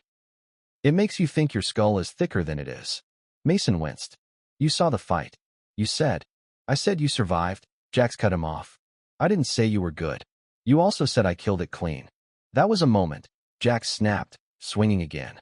What wins matches isn't one big moment. It's all the little not dying bits before and after it. Again, Mason reset his stance, gritting his teeth. They'd upgraded training to a slightly larger corridor now, one with enough room for footwork and a battered old target dummy Jax had scrounged from somewhere. The dummy was little more than a sack stuffed with sand and rags, crudely shaped like a human. Jax lovingly called it, "Everyone who thinks they're special. Crowd loves you." Jax went on, circling him. Sandrat, Sandrat, all that nonsense. I saw 3 different vendors selling little rat charms yesterday." Mason blinked. "Rat charms?" "Ugly little things," Jax said. "Carved from bone. Long tails. One of them had a knife in its mouth. Very artistic." Mason wasn't sure whether to be flattered or offended. "That's good, though, right?" he said, dodging a strike and countering. "More fans means better fights. Better fights means more coin. More coin means the council knows exactly who to throw to the beasts when they want a good show," Jax said. Mason's blow faltered.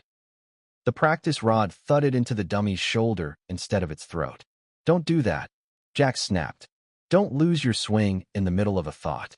If you want to be philosophical, do it in a safe corridor, not while something's trying to eat you." "You brought it up," Mason muttered. "I bring a lot of things up," Jax said. "Doesn't mean you should pick them all up and carry them into the arena." Again, Mason swung. The dummy's stitched-on head nearly came off. Jax grunted, something like approval hiding in the noise. "Better. You've got weight behind it now. You keep this up, they'll bump you out of scraps faster than you think." His prediction came true sooner than either of them expected. They called Mason back to the arena a week later. Not for scraps. For a card slot, a low-tier match slotted between bigger bouts to keep the crowd warmed up. The notice was shoved under their door while Mason was out. Lena left it on the table, unfolded, for him to find. Arena call, lower card. It read in bold, blocky letters. Gladiator, Mason Sandrat, provisional. Match type, 1v1, steel, to yield or death. Opponent, carry 2 knives, provisional. Time, 4th bell, this cycle. He read it twice, heart hammering. When he looked up, Lena was watching from the corner, arms crossed, lips pressed so tight they'd nearly disappeared. "They're giving you titles now," she said. "Putting names in front of other names. Like carving you into a wall while you're still breathing." "It's a real match," Mason said, unable to keep the thrill out of his voice. "Not scraps. A slotted fight. I'll get a cut of the bets. If I win." "If you win," she repeated. What a small, flimsy word for something that could end with you in pieces. He swallowed. "I have to go." "I know," she said. "You've already decided." At least this time they had the courtesy to send a piece of paper instead of just shouting your name over a dying beast. He flinched. You don't have to read it like. I have to live with it, she snapped. That's close enough. She turned away, rubbing her hands over her face. Jax came by while you were out, she added, tone shifting. He saw the notice and swore loud enough to upset the whole corridor. He'll meet you under the 4th-tier stairs. Mason nodded, throat tight. As he left, Lena didn't say goodbye. She didn't say be careful. Instead, she busied herself with scrubbing at a pot that was already clean, shoulders hunched. At the door, she spoke without turning. If you come back, she said softly, we'll talk about heavier pots. He blinked. What? For throwing at your head, she said. If you die, you're spared. If you live, you'd better be ready to duck. The arena looked different when you entered as a name instead of a number. The corridors under the stands were cleaner here, the air a little less choked with old blood. There were actual benches instead of just walls to lean on, and hooks for weapons instead of piles of crates. Human attendants bustled around with water, bandages, and the harried energy of people who lived in the shadow of other people's bad decisions. Jax was waiting under the 4th-tier stairs, as promised. He'd managed to clean up more than usual, hair combed, shirt only slightly frayed. The metal legs still clinked, indifferent to any attempts at dignity.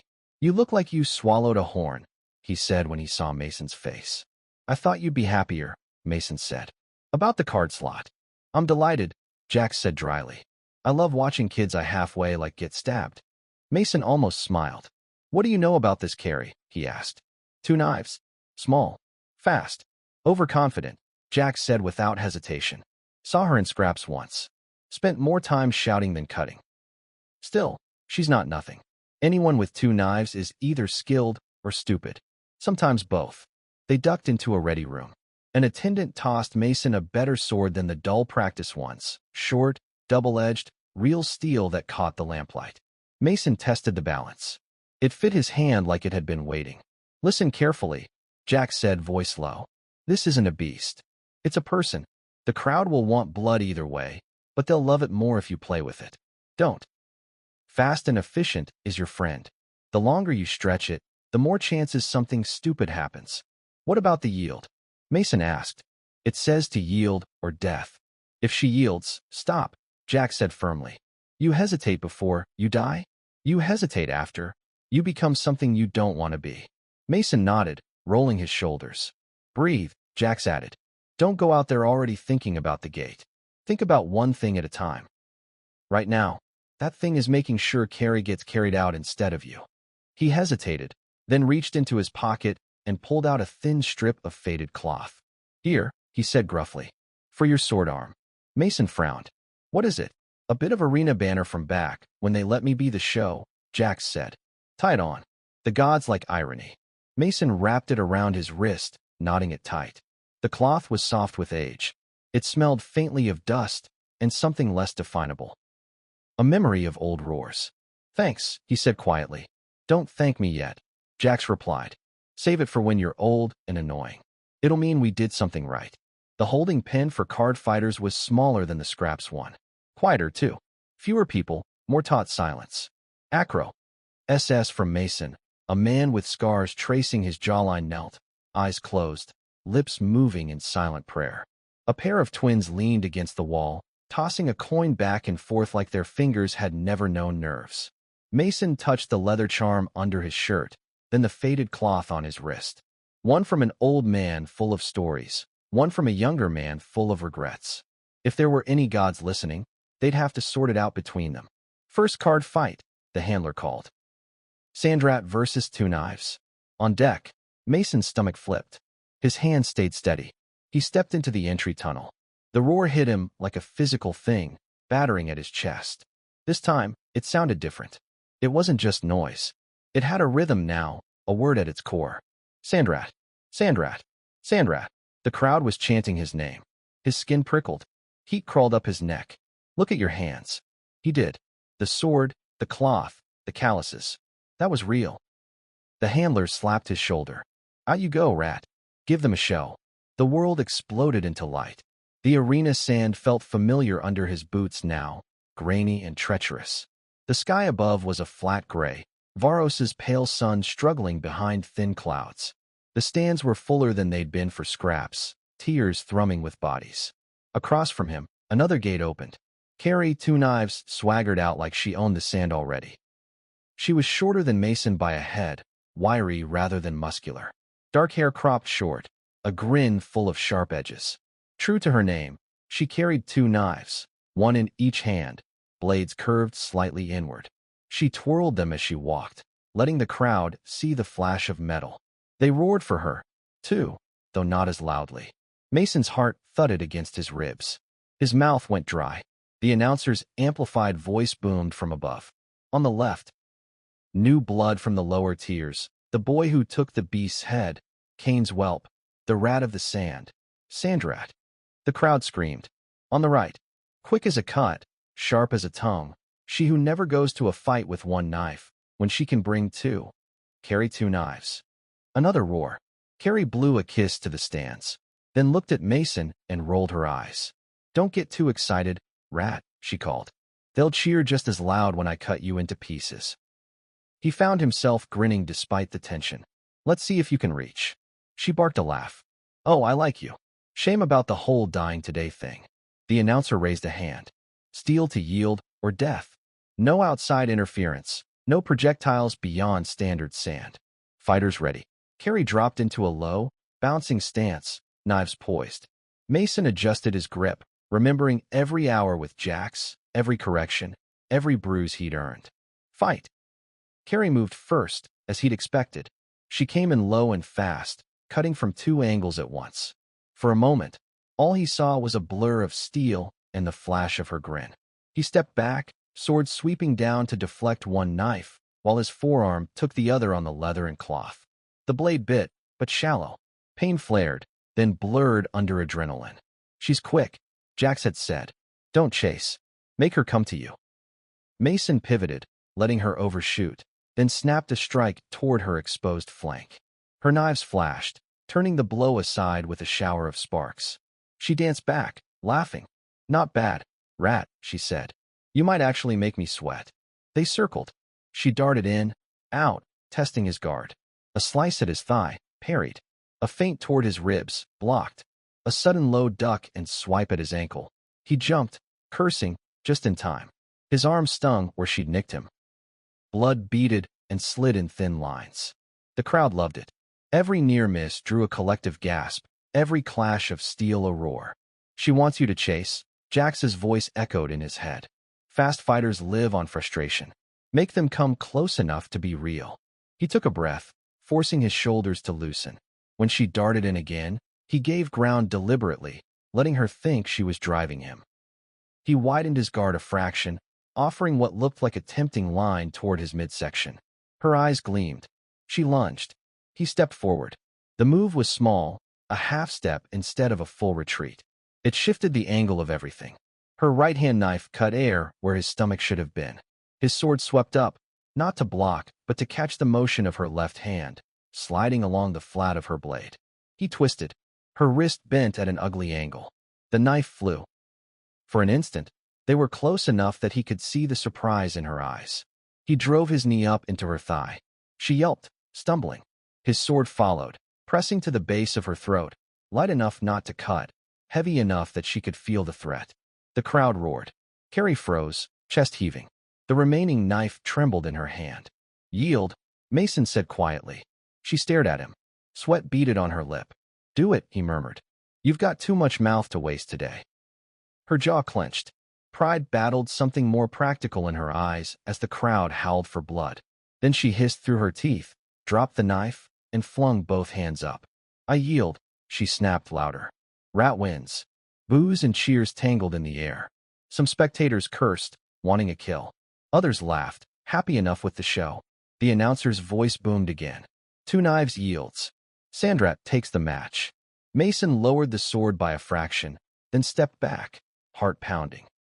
He hadn't realized how close his blade had been to cutting until he saw the thin red line it had left on her throat, a promise of what would have happened if either of them had twitched wrong. Carrie rubbed at it, grimacing. Then she looked up at him and grinned. Fine, she said, breathless. I'll admit it. You're fun. He huffed a laugh, shakier than he liked. Try not to stab me when we bump into each other in the market. No promises, she said. Depends how annoying you are. She bent, picked up her knife, and sauntered toward the exit tunnel, waving lazily at the stands. Mason walked the other way, toward the fighter's gate. The crowd's chant followed him. Sandrat! Sandrat! Sandrat! He didn't look up. Hands, he reminded himself, glancing down. Sword. Cloth. Blood. Real things. In the corner of his eye, high above, he caught a flash of golden armor. Commander Sandrat watched the fighters exit with that same unreadable reptilian calm. When Mason stepped into the shadow of the tunnel, Sandrat lifted a hand. It might have been a wave. It might have been a mark, invisible yet. Either way, Mason felt it like claws on his skin. The winner's cut of the betting purse wasn't as rich as stories made it sound, but it was more coin than Mason had ever held at once. He stared at the pouch in the paymaster's hand, then at the brand new line the clerk had added to the ledger. Mason Sandrat, 1 win, 0 loss, 0 yield. Don't let it go to your head, the paymaster said, smirking. They've fed stronger names to the sand for less. Mason took the pouch, the weight of it tugging on his arm. Next, the man barked. Outside, under the 4th-tier stairs, Jax was waiting with arms crossed. How bad, he asked. Mason opened his hand. The coins gleamed. Jax eyed them. Worse than I thought, he muttered. Now you'll be twice as stupid. I won, Mason protested. You did, Jax agreed. You also didn't kill her when you could have. That'll come back around later. She yielded, Mason said. So did you, Jax replied. Mason blinked. What? You yielded to the part of you that didn't want her blood on your hands, Jax said. I'm not saying that's wrong. Actually, I'm impressed. A lot of first-timers get drunk on the kill. But the arena hates half measures. Remember that, for when they try to put you somewhere you can't afford mercy. Mason thought of Carrie's grin, sharp and alive. I don't regret it, he said. Good, Jax said. Then it's yours to carry, not the crowd's. He nodded at the coins. Go home. Put half of that where your ma'am can find it. Hide the other half where no one can. You'll need it when your luck turns. Mason hesitated. You're not taking any? Jax arched a brow. What? For yelling at you from the stands. If I wanted to get paid for screaming, I'd be a priest. Mason snorted. Jax's gaze softened for a heartbeat. You did well, he said quietly. Not just because you won. Because you walked off the sand knowing the difference between winning and just not dying. Mason swallowed. Thanks. Don't make me regret saying it, Jax replied, already limping away. The arena didn't wait long to tighten its grip. 3 fights later, 2 more wins, 1 messy draw where both fighters walked away too bloody and exhausted to finish. They sent someone to fetch Mason. Not a clerk. Not a handler. A lizardman. He found Mason in the training corridor with Jax, halfway through a grueling drill that involved Mason trying to land a hit, while Jax did nothing but block and insult him. Sandrat, the lizardman said, voice like gravel. You are summoned. Mason stopped mid-swing. Summoned. By Commander Sandrat, the guard hissed. Do not keep him waiting. Jax's face tightened. What does he want with a lower card rat? He asked. The lizardman's eyes slid over him with practiced disdain. The commander's desires are not for you to gnaw at, cripple. The boy comes. Now. Jax stepped between Mason and the guard, metal leg clanking. For a second, Mason thought he might actually try to block the lizardman's path. Then Jax stepped aside with a sigh. Go, he said to Mason. Keep your eyes open and your mouth shut unless you have to open it. And remember, if they offer you anything, they're already taking something. Mason nodded, heart thudding. He followed the guard. They climbed higher than he'd ever been allowed. Past the crowded mid-tiers, past the shaded boxes for wealthy humans, up to the level where the stone floors turned smoother and the air smelled of perfume and roasted meats instead of sweat. The noise of the arena washed and muted through thick drapes and carved lattice screens. The guard stopped at a large archway flanked by 2 more lizardmen with spears. Commander's box, he said. Enter. Speak when spoken to. Leave when dismissed. Mason swallowed and stepped through. The box was half room, half balcony. Plush cushions lined stone benches. A low table held platters of food. Fruits he didn't recognize, strips of something smoked and glistening, bowls of colorful sauces. The front opened onto a perfect view of the arena below, where workers were raking the sand smooth between matches. Commander Zarak lounged near the edge, one scaled hand resting on the railing. Up close, he was worse. His scales were a deep, almost black-green, shot through with faint iridescence. Gold rings pierced the edges of his frill, catching the light when he moved. His eyes were bright yellow, pupils thin vertical slits that pinned Mason like knives. "Mason," Zarak said.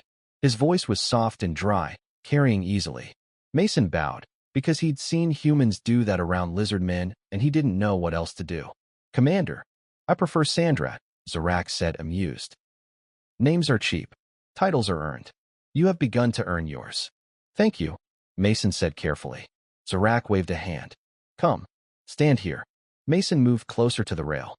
From here, the arena looked almost clean, the stains blurred by distance.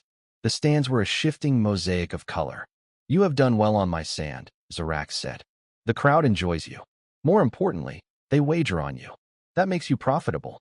Mason forced his shoulders to stay relaxed. "You fight like your father," Zarak continued. Mason's breath hitched. "You knew him?" "Intimately," Zarak said, a hint of something like nostalgia in his tone. Cain of the Gate was entertaining, brave, stupid, in all the ways that make for good stories and better odds. His tongue flickered, tasting the air. He, too, had a habit of stepping into danger instead of around it. Mason swallowed. What happened to him? Zarak tilted his head. "He ascended, of course.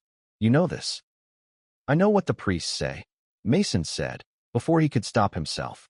A dangerous stillness fell over the box. Slowly, Zarak turned to face him fully. "You doubt?" he asked. His voice hadn't changed volume, but the air around the words seemed colder. Mason's heart hammered. Jax's warning rang in his head, eyes open, mouth shut. He chose his words with care. "I have questions." Zarak watched him, expression unreadable. "Questions are human," the lizard man said eventually. "They gnaw at you, yes?" Little teeth behind the eyes. "The arena is very good at feeding some hungers and starving others." He returned his gaze to the sand. "You wish to know what lies beyond the gate," Zarak murmured. "You wish to know where your father went, what he saw, whether he breathes the same air you now crave." Mason's mouth went dry. "Yes." Zarak's frill flared slightly. "Good." Mason blinked. "Good. Dull men fight for coin," Zarak said. "They tire quickly. Boredom makes their limbs slow. Curious men," his tongue flicked again. "Curious men fight for answers. They fight harder, bleed prettier."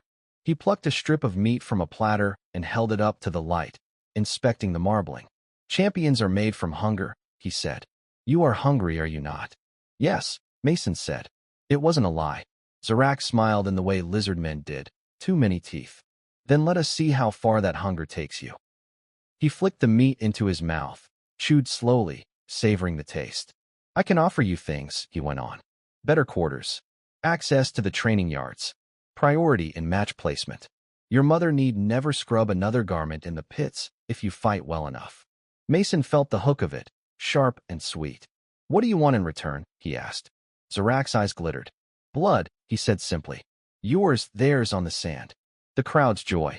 The council's interest. You must win. You must lose beautifully when you cannot. You must never make me regret feeding you." Mason's hand tightened on the rail. "And if I refuse?" he asked. Zarak's tongue flicked, tasting the question.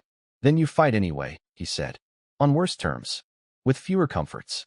I cannot unring the bell that made the crowd know your name. I can only decide how pleasant your path to the gate will be." He leaned closer, the coolness of his scales almost tangible even from a step away. "Do not misunderstand, Sandrat," he said softly. "This is not a choice between playing and not playing. You stepped onto the board the moment you killed the beast. This is a choice between playing with my favor at your back or with my teeth at it." Mason's heart pounded so hard he thought Zarak must be able to hear it. Better quarters. No more laundry pits for Lena. Real training yards. A faster path to the gate. A faster path to whatever waited beyond. He thought of Lena's hands, raw from scrubbing, of Jax's metal leg, of Cain's name carved into stone.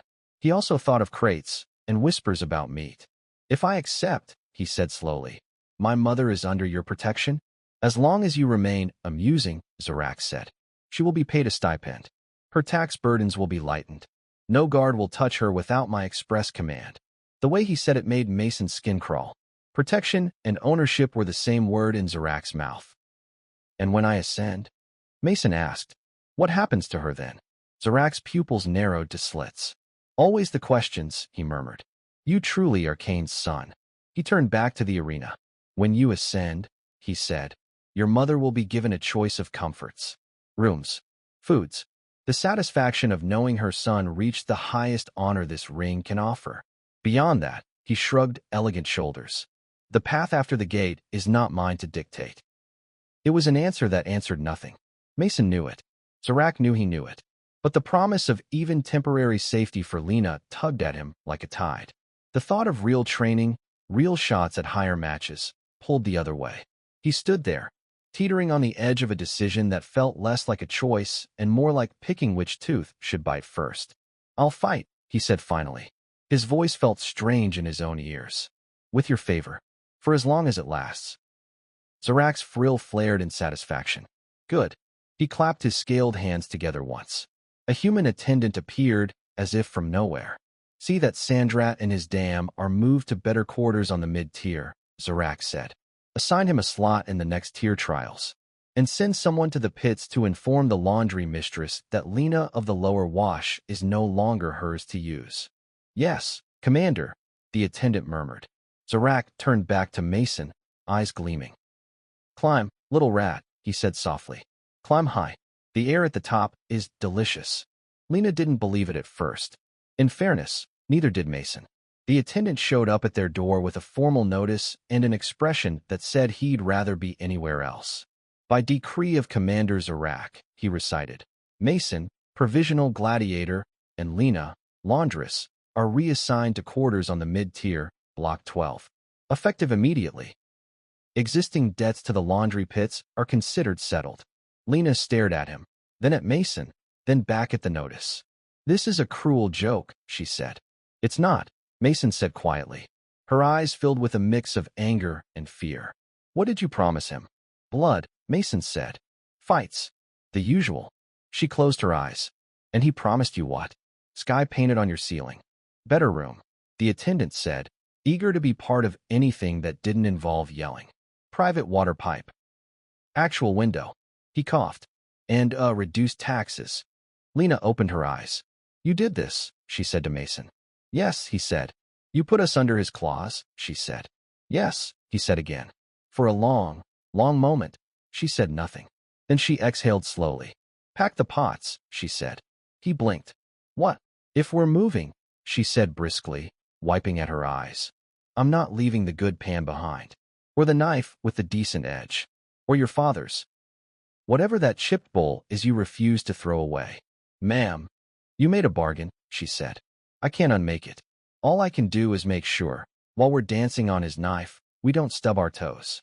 She crossed to the little shrine in the corner, where the sword still lay on the shelf beneath the drawing of the laurel. And I am not cleaning laundry for those harpies another day if I don't have to, she added.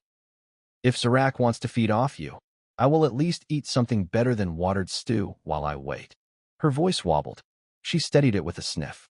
And heavier pots, she muttered. If we're going to have nicer walls, I should have nicer things to throw at them. Mason laughed, a short, ragged sound of disbelief and relief. Whatever happens, he said, I'll get you out. She glanced at him, eyes shining. Just try, she said softly. Try and come back between attempts. The mid-tier quarters were a different world. The room was still small by any reasonable standard, but to Mason and Lena it felt like a palace. The walls were less damp. The bed was bigger. There was a shelf built into the wall that didn't wobble when you touched it. The best part was the window.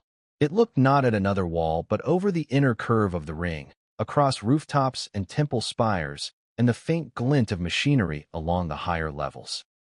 In the distance, he could see a slice of the arena's upper tiers and the faint smoke from the braziers of the scaled council's boxes. At night, stars bled through the haze overhead, faint, blurred by Varos's polluted sky, but brighter than anything he'd been able to see from the lower tiers. Mason lay awake, watching them. He thought of all the humans asleep around him, thousands, stacked in layers of stone. Of all the lizardmen in their polished boxes, counting coins and measuring hearts like cuts of meat. Of the gate, somewhere beyond his sight, waiting. He thought of Zarak's teeth when he smiled. He thought of Jax's metal leg. He thought of Lena, asleep beside him, breathing slow and even, temporarily free of the stink of the pits. This was what the arena bought you, at first, space. Air. A little comfort to sweeten the taste of the chain. He flexed his branded arm, feeling the pull of healing skin. Climb, Zarak had said. The air at the top is delicious. Mason watched the stars and wondered, not for the first time, if he was climbing toward a sky or a mouth. Either way, he was moving. And the world, from his mother's small, fierce smiles to the roar of the crowd chanting his name, was starting to change around him. Chapter 7, Legends and Lies. By the time Mason had 10 official wins, he started running into himself. Not literally, but everywhere he went, there he was, carved in wood, painted on scrap cloth, shouted in alleys.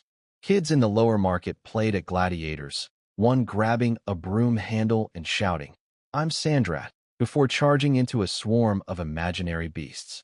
The others took turns being monsters, brutes of Block 9, even a lizard man with a snarling hiss.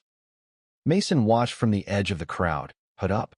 You're circling like a vulture," Rena said, appearing beside him with a stick of skewered meat.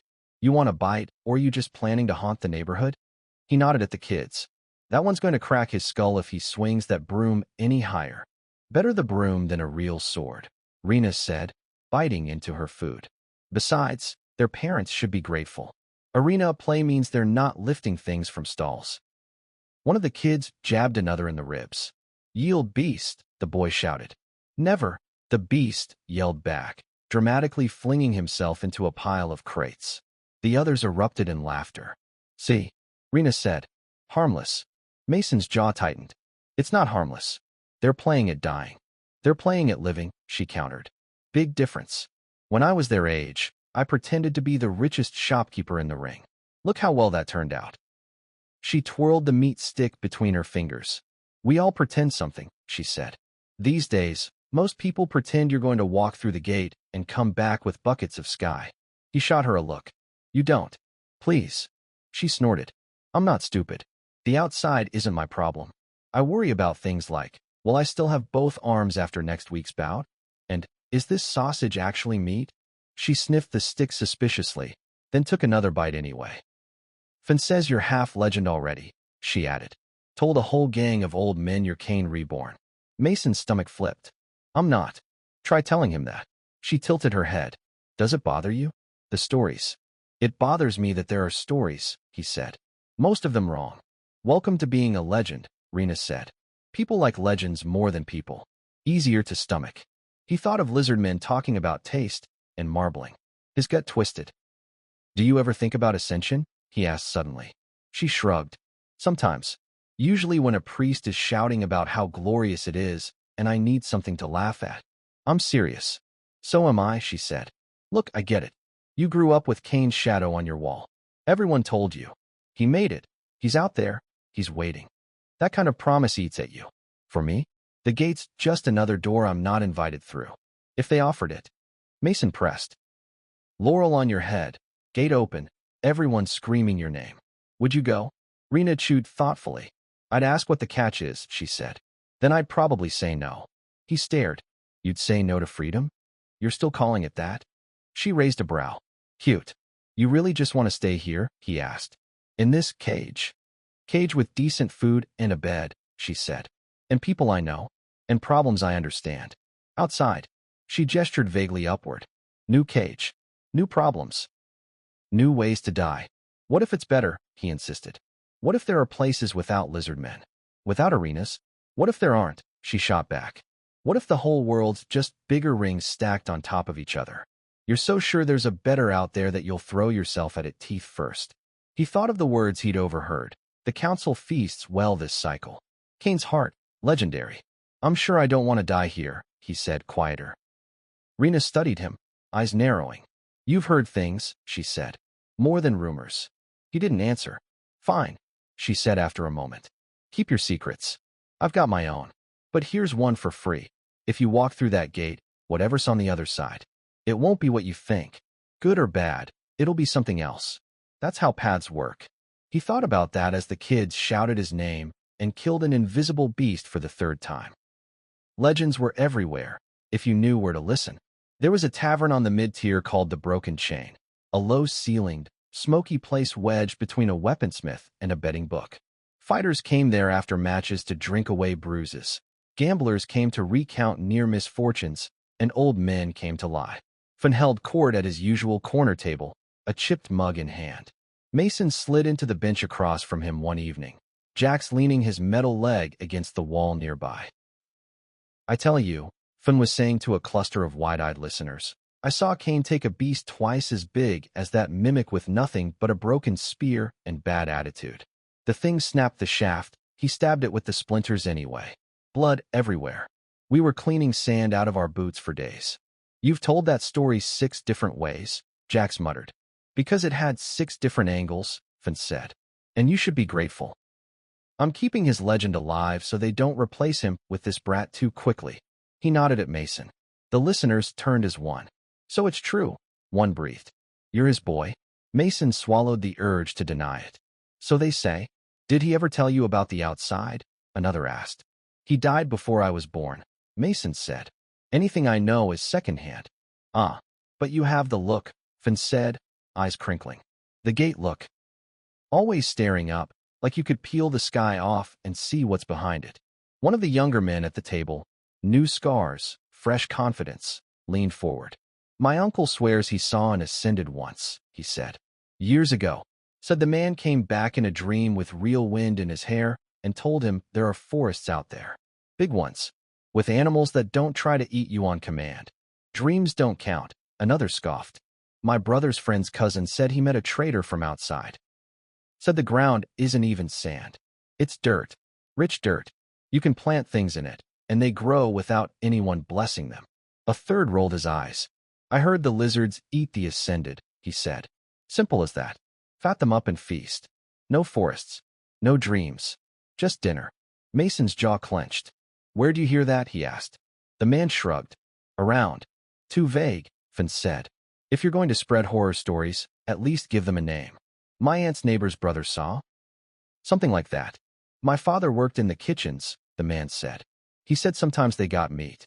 Good cuts. Fancy stuff. Never said where it came from. Only that it came after big matches. After ascensions. The table went quiet.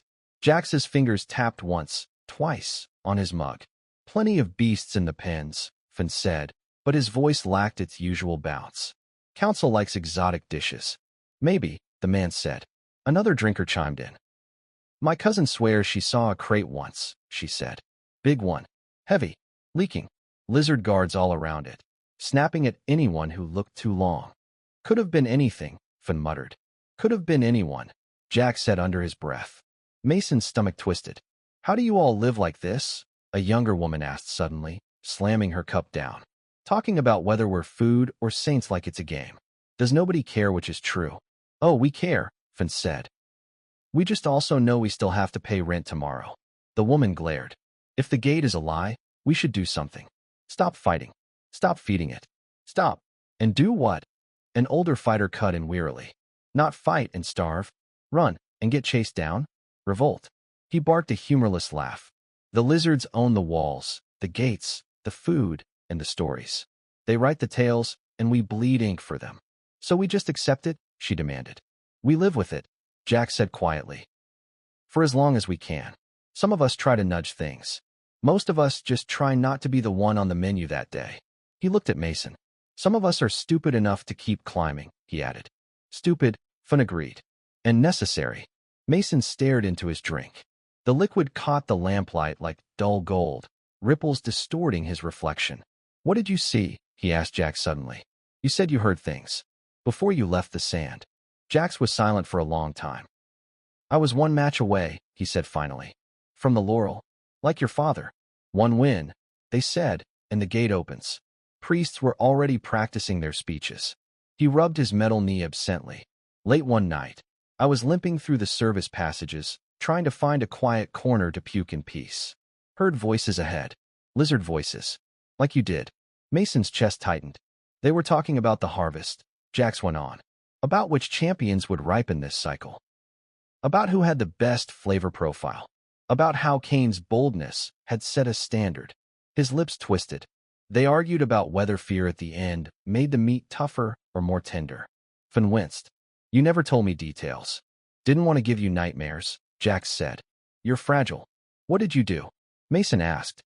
I did what any brave, fierce, near champion would do, Jax said.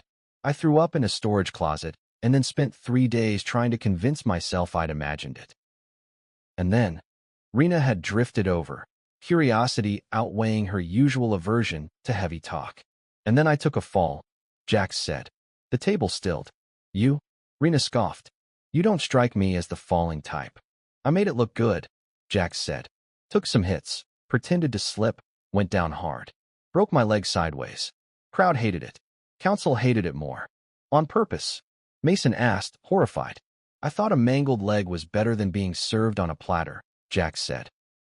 Turns out, pain doesn't taste as noble when there's no laurel on it. He tapped his metal knee. It answered with a dull, hollow sound. They threw me away, he said.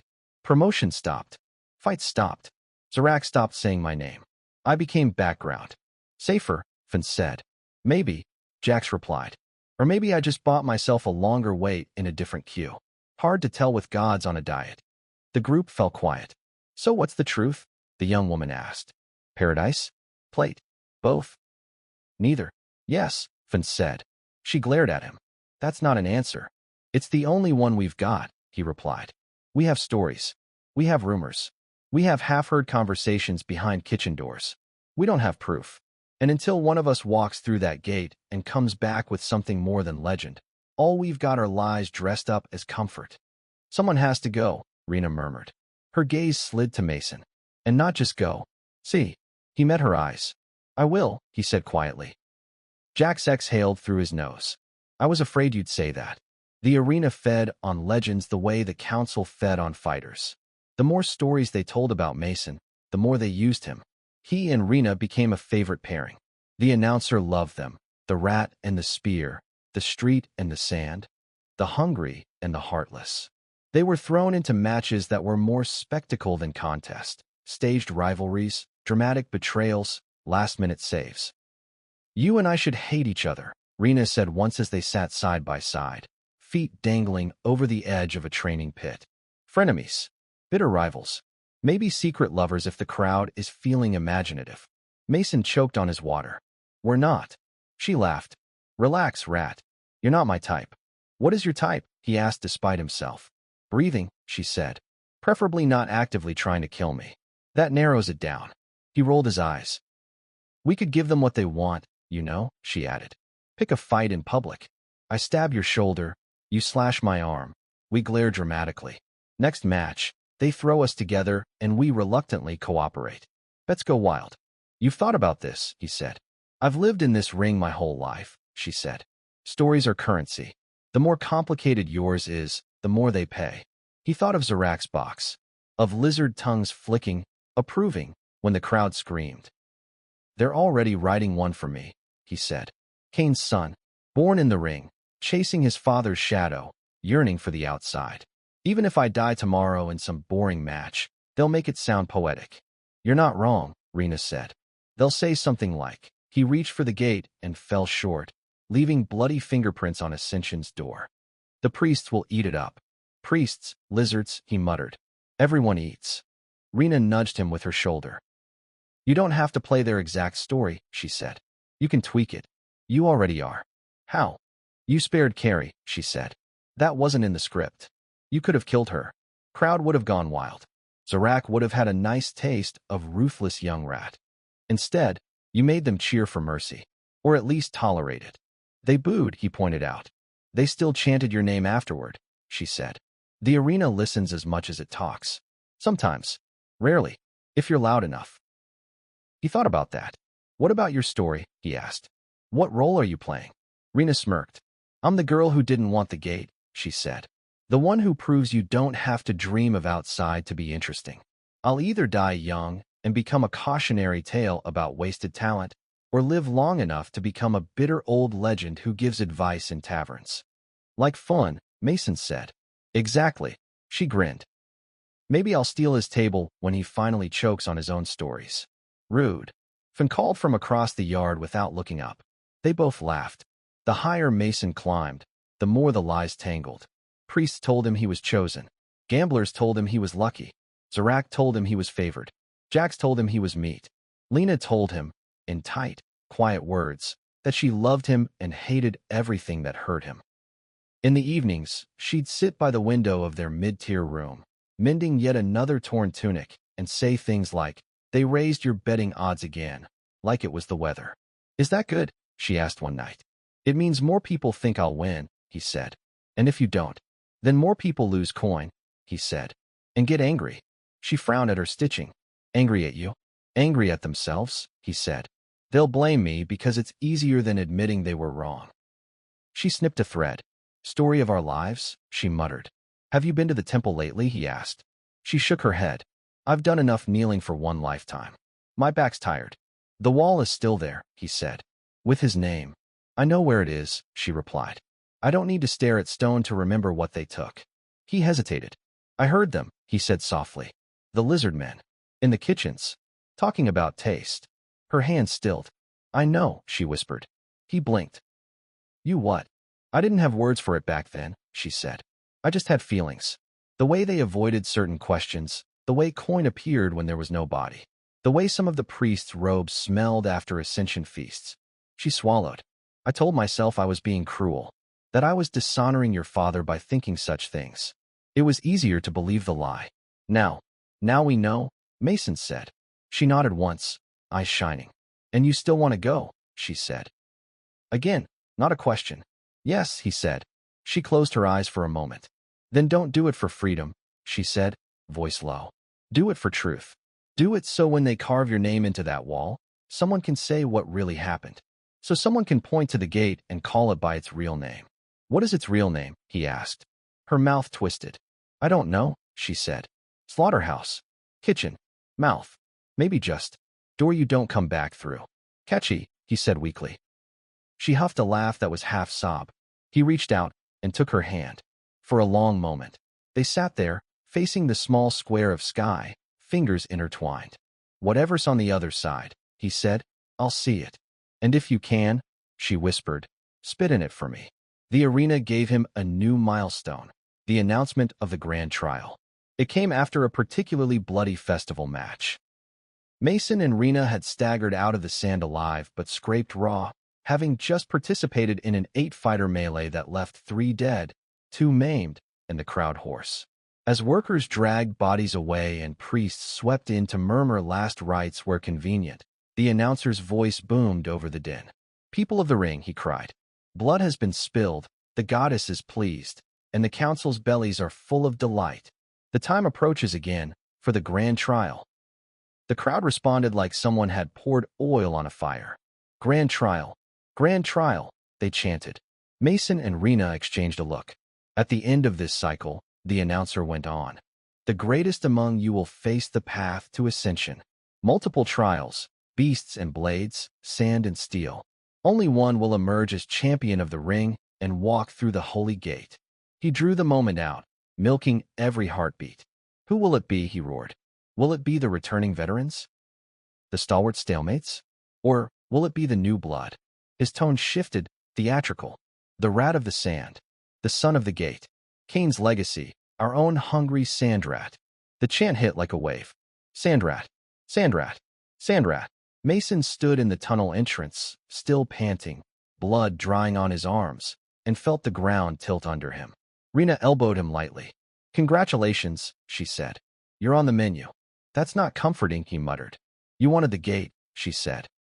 This is the path they built to it. The trial. Beasts. Traps. Other fighters. All in one big performance, so the council can decide if you're worth a fancy sauce. He swallowed. "Will you be in it?" She shrugged. "If they let me. If they don't, I'll be in the stands eating fried something and shouting your name." "You don't even believe in ascension," he said. "I believe in seeing how stories end," she replied. "You're the loudest one we've got going right now." Jax found Mason backstage afterward, lips pressed into a thin line. "You hurt?" Mason asked wryly. Hard to miss when the entire ring screams it, Jax said. They're pushing you faster than I thought. Sandrat must be drooling. Literally, Mason said. His tongue was out. Don't make me picture that. Jax grimaced. Look, the grand trial isn't like the other matches. It's not just a test. It's a funnel. They want a champion. One. The rest. Seasoning. Mason finished. Some die on the sand, Jax said. Some die afterward. All of them feed something. Should I run? Mason asked, half sare. Yes. Jax snorted. There's nowhere to go. Then I climb, Mason said. To the top. To the gate. To whatever. Legends, Finn said, appearing with uncanny timing, are written by the ones who survive. Or the ones who eat them. He clapped Mason on the shoulder. You going to let them write your story, boy? Or are you going to scribble on it on the way out? Mason looked up at the arena's towering walls. At the sky beyond, a hazy gray smear. At the crowd, still buzzing, already spinning his name into new shapes. Legends and lies, all tangled together. I'm going to see it, he said. The truth, even if I have to walk straight into their mouths to do it. Fun grinned, tired and proud. That's Cain in you. Jax shook his head. Let's hope it's something more. Rena slung an arm around both their shoulders, sweaty and grinning. Whatever it is, she said, it's going to make one hell of a story. Mason felt the chains of glory tighten another notch. He also felt something else, a stubborn, sharp little spark inside him, biting at the links from the inside. If he was going to be a legend, fine. But he'd be a legend who saw the teeth behind the smiles, who knew the taste of lies and refused to swallow them quietly. The grand trial was coming. The gate waited. And Mason, Sandrat, Cain's son, hungry fool, was running straight toward both, eyes wide open. Chapter 8. The Mother's Plea. The grand trial crept closer the way sickness did, slow enough to pretend it wasn't happening, fast enough that every day felt thinner. Training changed first.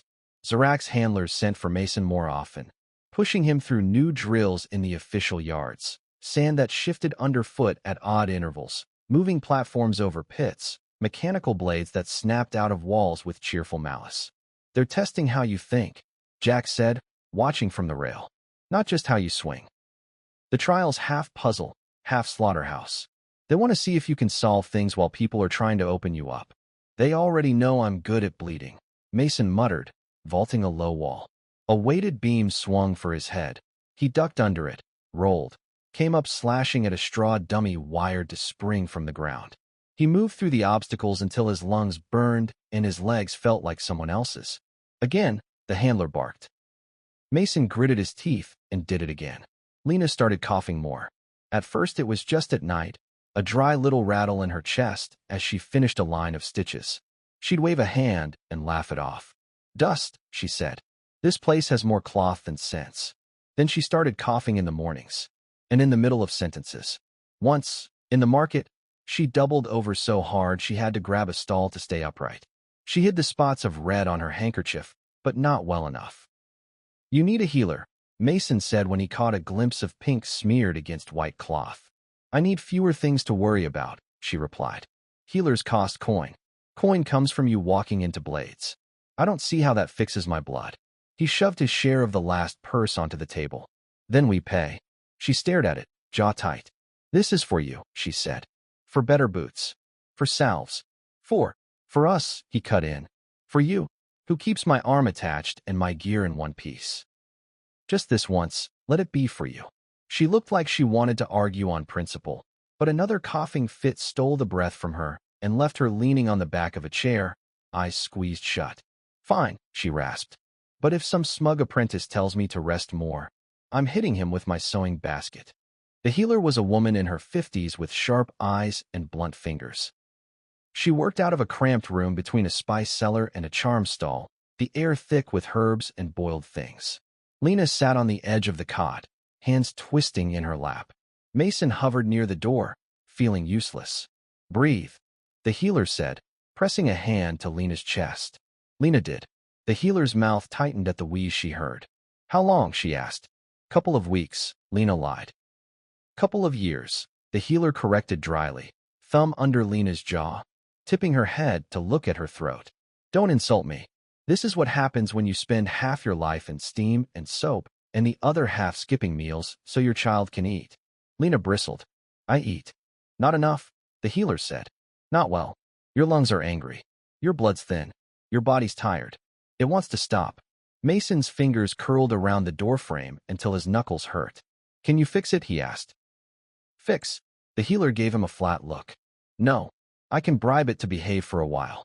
Herbs for the lungs. Tonics to give her a bit of strength. Less cold, less damp, more food, more rest. She shrugged. If we were in one of the high houses, I'd say no more work and lay her up somewhere with soft blankets and servants. Here, you do what you can. How long? Mason asked, hating the waver in his voice. The healer studied Lena for a long moment.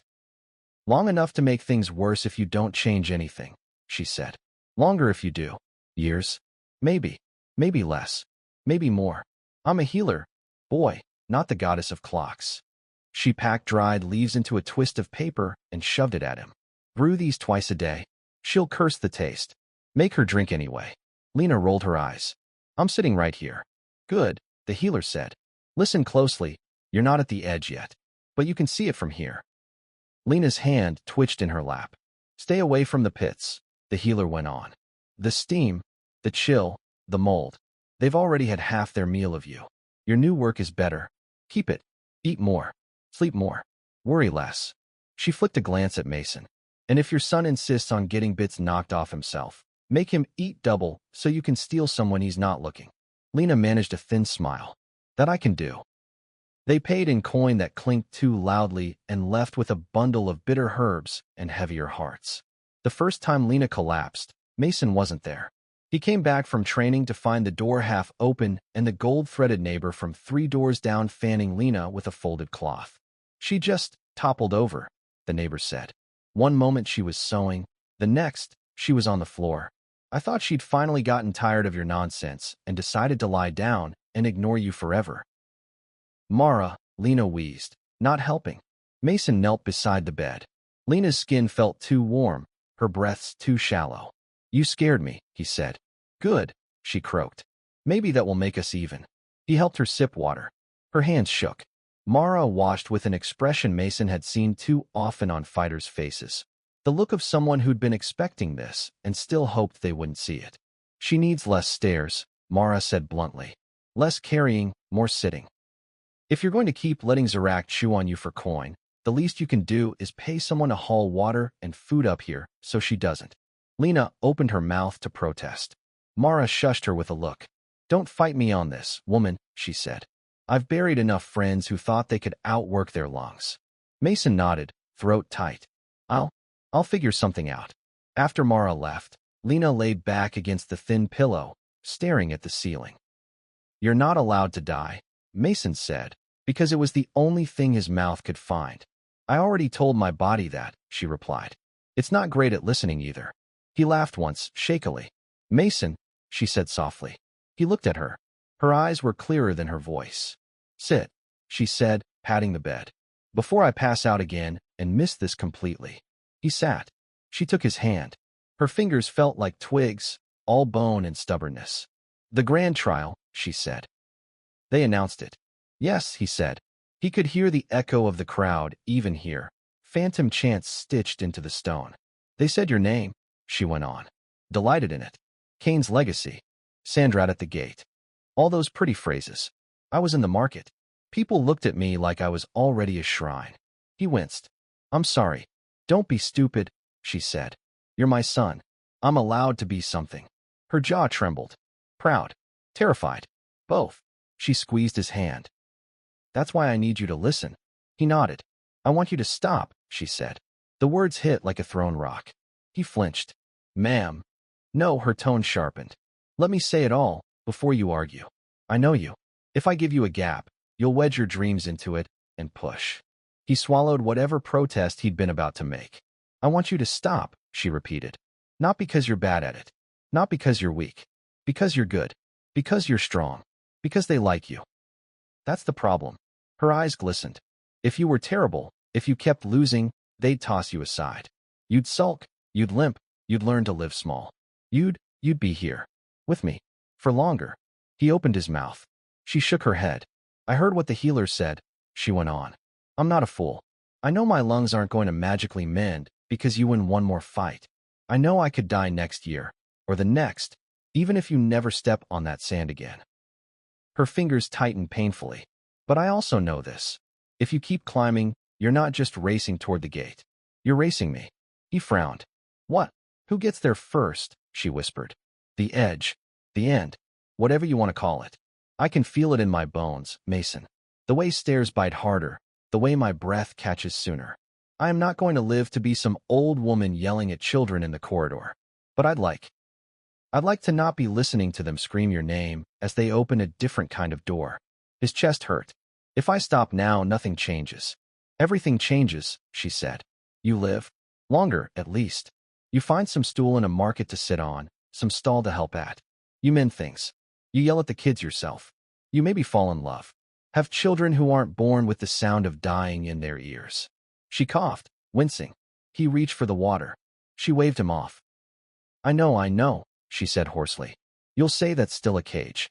That I'm asking you to trade one prison for another. Maybe I am. Maybe I'm selfish. You're not selfish, he said, voice thick. I am, she insisted. Because when I picture you on that sand during the trial, when I imagine you walking toward that gate, all I can see is a table I wasn't invited to. Knives I can't knock out of anyone's hands. She took a shuddering breath. Run, she whispered. Not away from here. You can't. But sideways. Deep. Go to the lowest tiers, find some forgotten corner, vanish into it. Let them tell stories about how you chickened out, how you couldn't take the pressure. Let them laugh.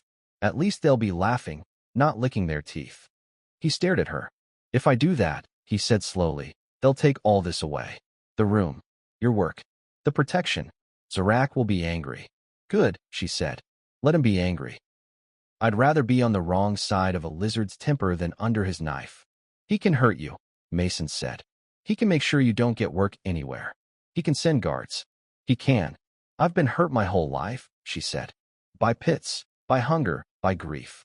I know how to live with that. I don't know how to live with your empty bed. Silence stretched between them, taut as a bowstring. I can't run, he said at last. The words scraped coming out. There's nowhere to go he doesn't own. No door he doesn't hold the key to. If I disappear, he'll find me. Or he'll find you instead. Or Rena. Or Jax. Someone pays.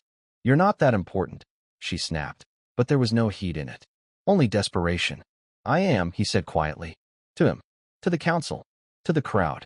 To the story they're telling. I didn't ask for it, but it's there.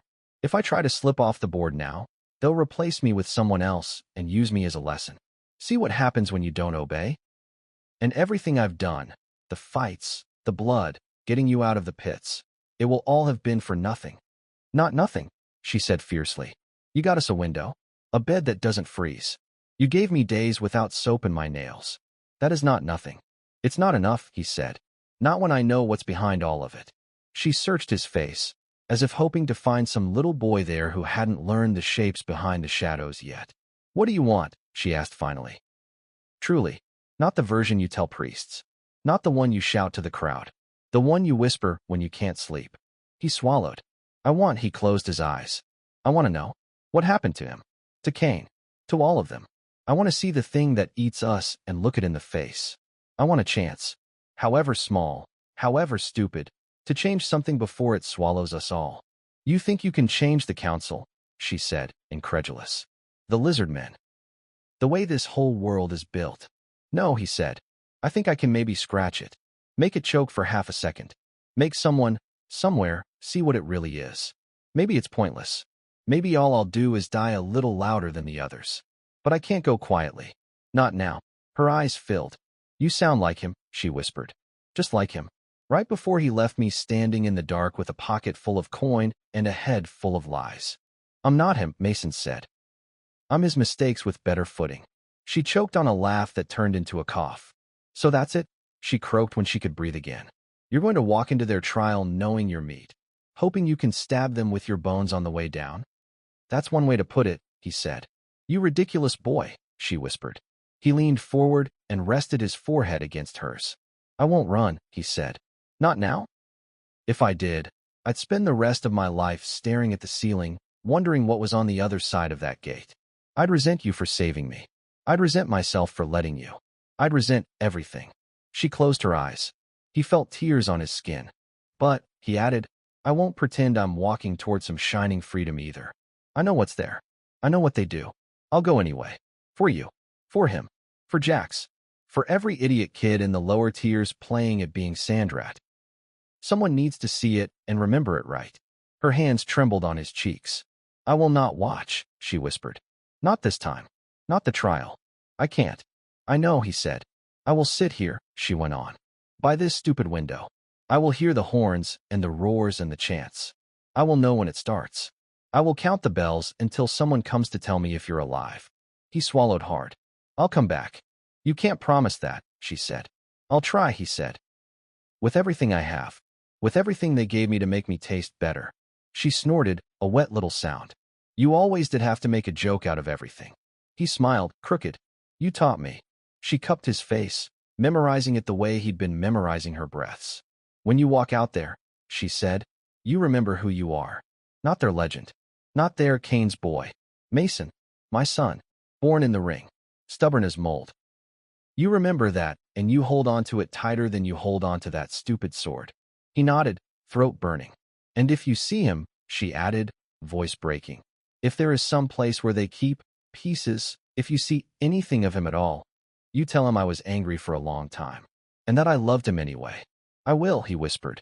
She let him go then, sinking back into the pillow as if the conversation had been its own kind of battle. Brew the herbs, she muttered. If I'm going to listen to you die, I'd like my lungs to hold out long enough to hear the end. He stood, blinking hard. Yes, ma'am. He turned toward the little stove, hands moving automatically, water, kettle, bitter leaves. Behind him, her breathing hitched, then settled. Mason, she said softly. He looked back. I won't watch, she repeated. But, if you do see sky, real sky, before anything, remember the color. Just in case I never do. He nodded. I will. And come home if you can, she whispered. Even if it's just to tell me it was all terrible. She smiled, small and trembling. I'd like to be right about something. He laughed once, helplessly. I'll come home, he said. He didn't say for how long. He couldn't. The day they posted the final roster for the grand trial, Mason stood in front of the board with a knot of fighters and gamblers, reading the chalked names. There he was, near the top. Mason Sandrat. Below his name, Rena. Carey. The brutes.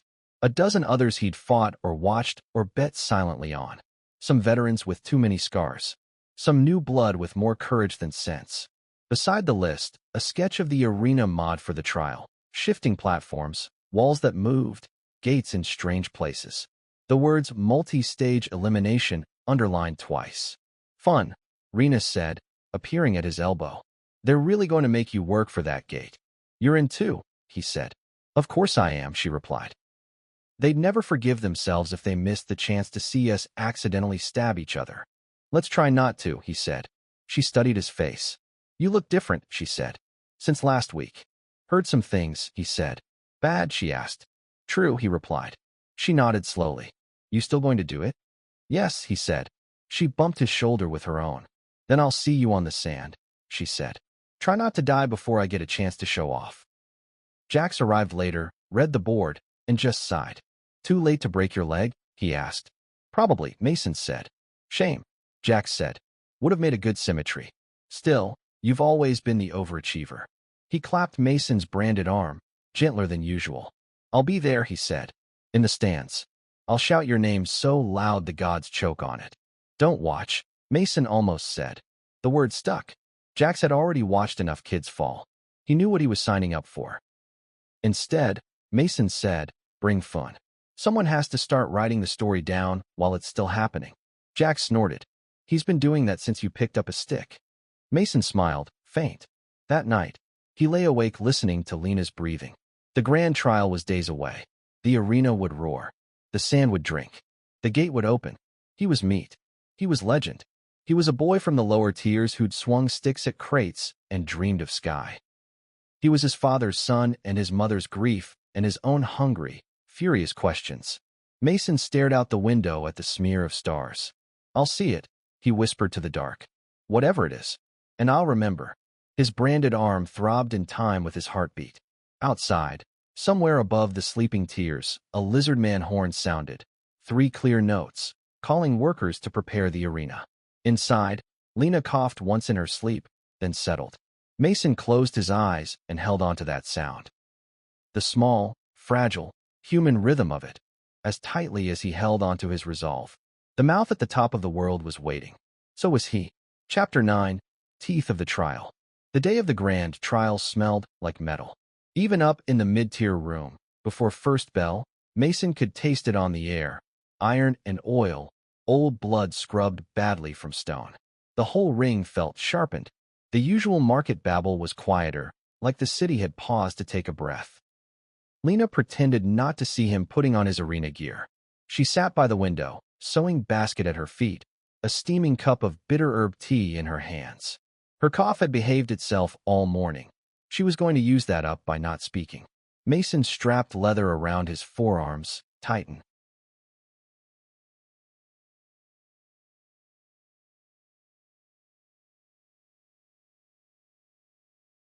Ed the harness for his shoulder guard, checked the edge on his sword.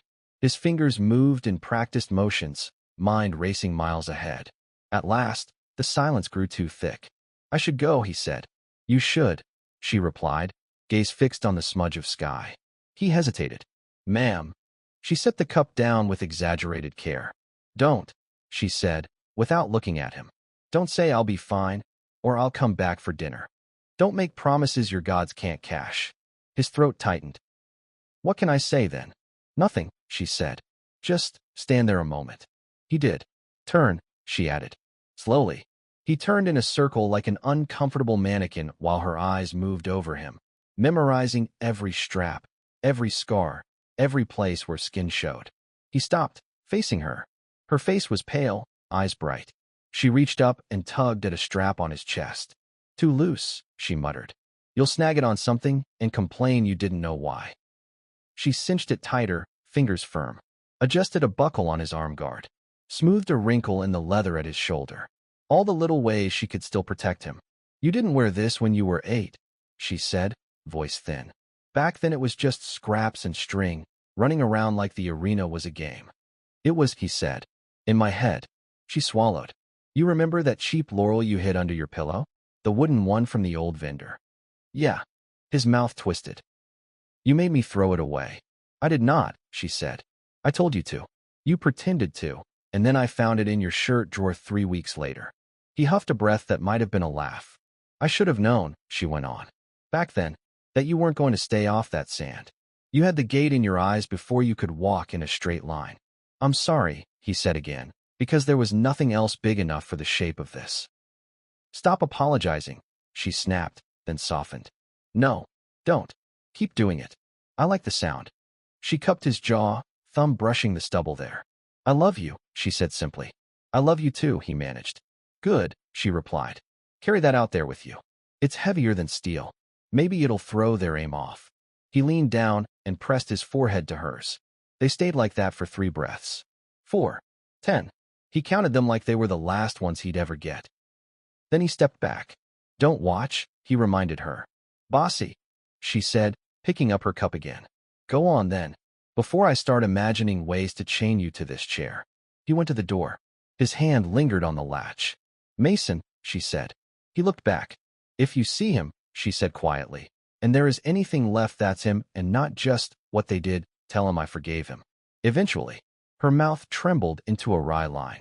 Tell him I hope he at least gave them indigestion. He nodded, throat thick. I will. And remember, she added, voice steadier, you're mine before you're theirs. He tucked those words next to his heart, under leather and cloth and fear. Then he opened the door and walked into the noise. The city felt like it was leaning toward the arena.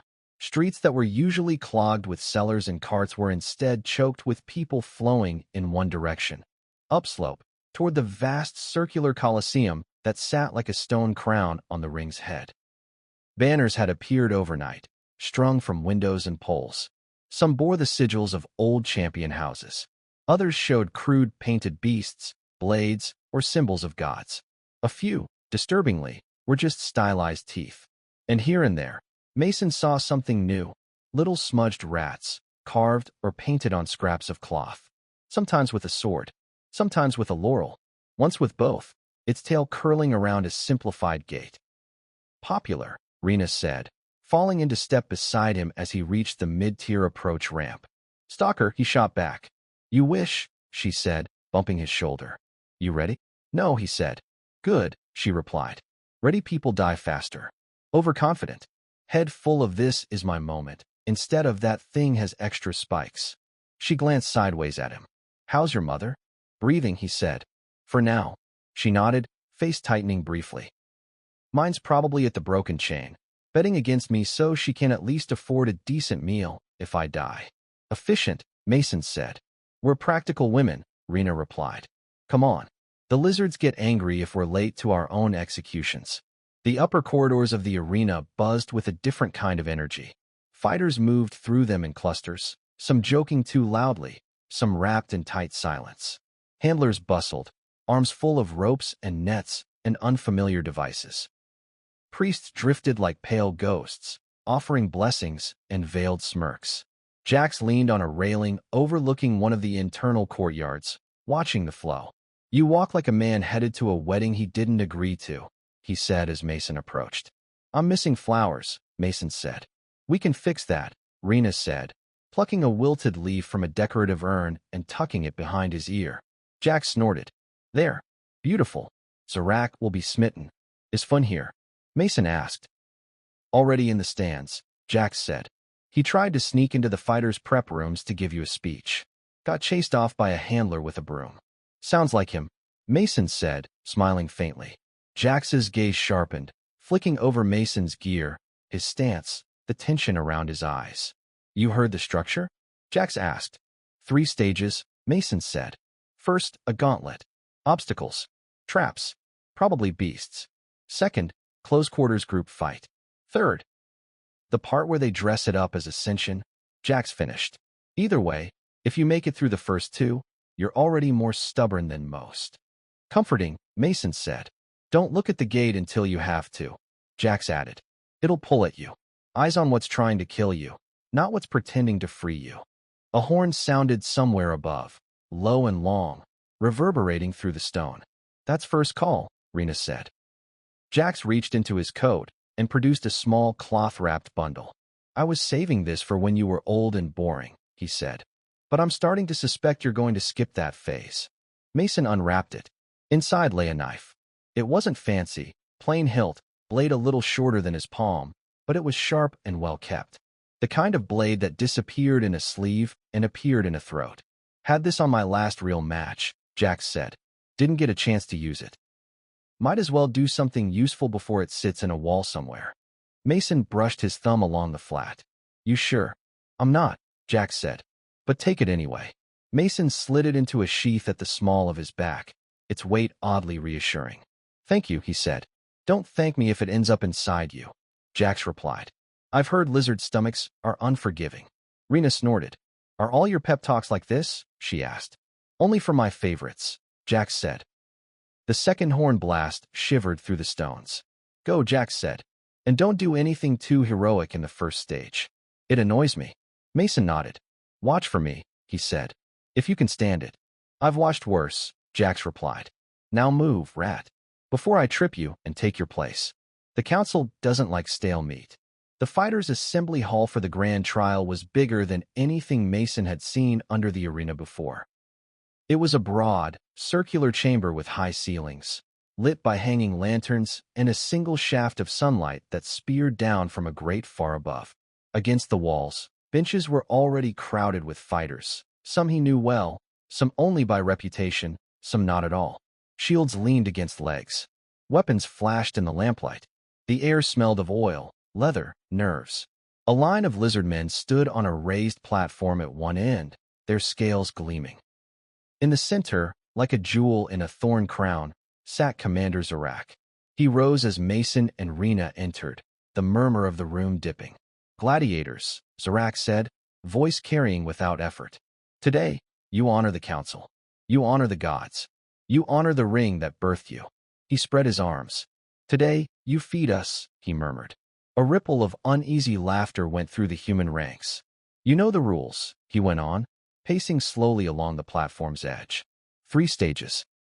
At each, some of you will fall. Those who stand at the end of the third will be considered for ascension. Considered, Rena muttered under her breath.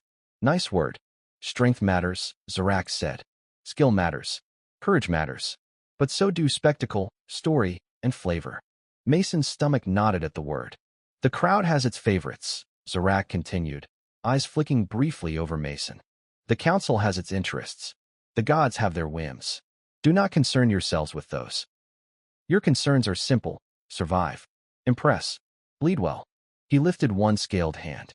A servant hurried forward with a small tray. On it sat strips of cloth, like the one Jax had given Mason, but darker, emblazoned with a stylized gate symbol. Trial bands, Zarak said. Wear them on your arm. Let the crowd see who has entered the path. Attendants moved through the room, tying bands around biceps and wrists. When they reached Mason, the cloth felt cold where it touched his skin. Rena tugged hers tight with her teeth. Feels like a leash, she said. Better than a chain, Mason replied. Not by much, she said. Zarak watched them, something like satisfaction in his eyes. First stage, the teeth, he announced. A gauntlet through the lower arena. Moving stone, shifting floors, hidden blades, and, of course, a few surprises. Reach the other side before the horn, and you pass. Fall, and the sand takes you. What happens if we help each other? Someone called.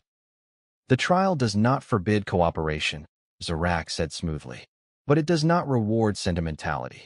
If saving a friend slows you enough to be caught, the trial will simply have more to eat. His tongue flicked, tasting the air. Begin. The lizardmen filed out through an upper door. Human handlers barked orders, lining them up in groups of 10 before a wide gate at the far end of the chamber. Mason found himself in the first group, Rena at his side. Carrie, both knives already in hand, slipped into place behind them, grinning. Nice day for a jog, she said. You stabbed me in the back. I swear I'll haunt you, Mason said. You'll have to catch me first, she replied. The gate shuddered, then began to rise. Light spilled in, along with the roar of the arena. The teeth were aptly named.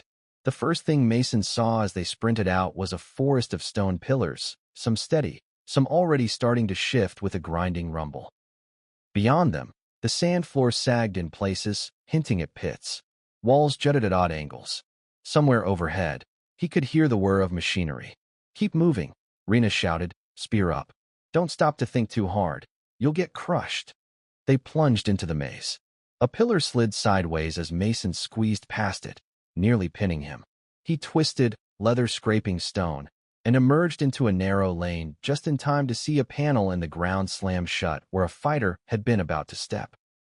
The man stumbled back, cursed. They're rigged, he yelled.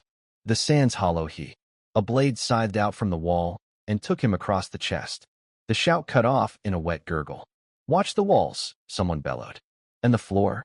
And a net dropped from above, tangling another fighter in rope and metal weights. He went down hard, swearing, trying to cut himself free as the others scrambled around him. Help him, Mason started. Rena grabbed his arm and yanked. A spiked log swung through the space where he'd been standing, close enough that he felt the air move. That's one of the surprises, she said through clenched teeth. If the trial wanted him, he's theirs. Move. He moved. It was like running through a mouth mid-chew. Stone slabs rose and fell, teeth grinding. Gaps opened and closed in the floor with stomach-churning suddenness. From time to time, the sand ahead would ripple, and a beast would burst out. They weren't full-grown arena monsters. Smaller, quicker versions, scaled things with too many legs, snapping jaws, barbed tails. One lunged for Mason from under a pillar, teeth fastening onto his boot. Pain flared as its fangs punched through leather. He drove his sword down through its skull, wrenching his foot free. Gonna be limping, he gasped. Be grateful it wasn't your calf, Rena panted, skewering another beast that had leapt for a panicking fighter's throat. Come on. They vaulted a narrow pit, the sand sloping treacherously toward darkness. A man ahead of them misjudged his jump. His fingers clawed at the edge, found nothing, and he disappeared with a scream that ended in a dull thud. Mason's stomach lurched. He forced his legs to keep going. A horn sounded somewhere behind them, Short, sharp. What was that? He shouted. Timer, Carrie called, darting past to slice a thin rope holding a counterweight in place. A wall jerked sideways, closing a gap behind them with crushing finality. They're going to start closing paths. Don't be last. A cluster of fighters shoved through a narrow choke point ahead, jostling and cursing. Someone went down, trampled, their cry lost in the thunder of feet. Mason grabbed Rena's forearm and pulled her toward a lower opening off to the side, half hidden behind a jutting stone. This way, he yelled.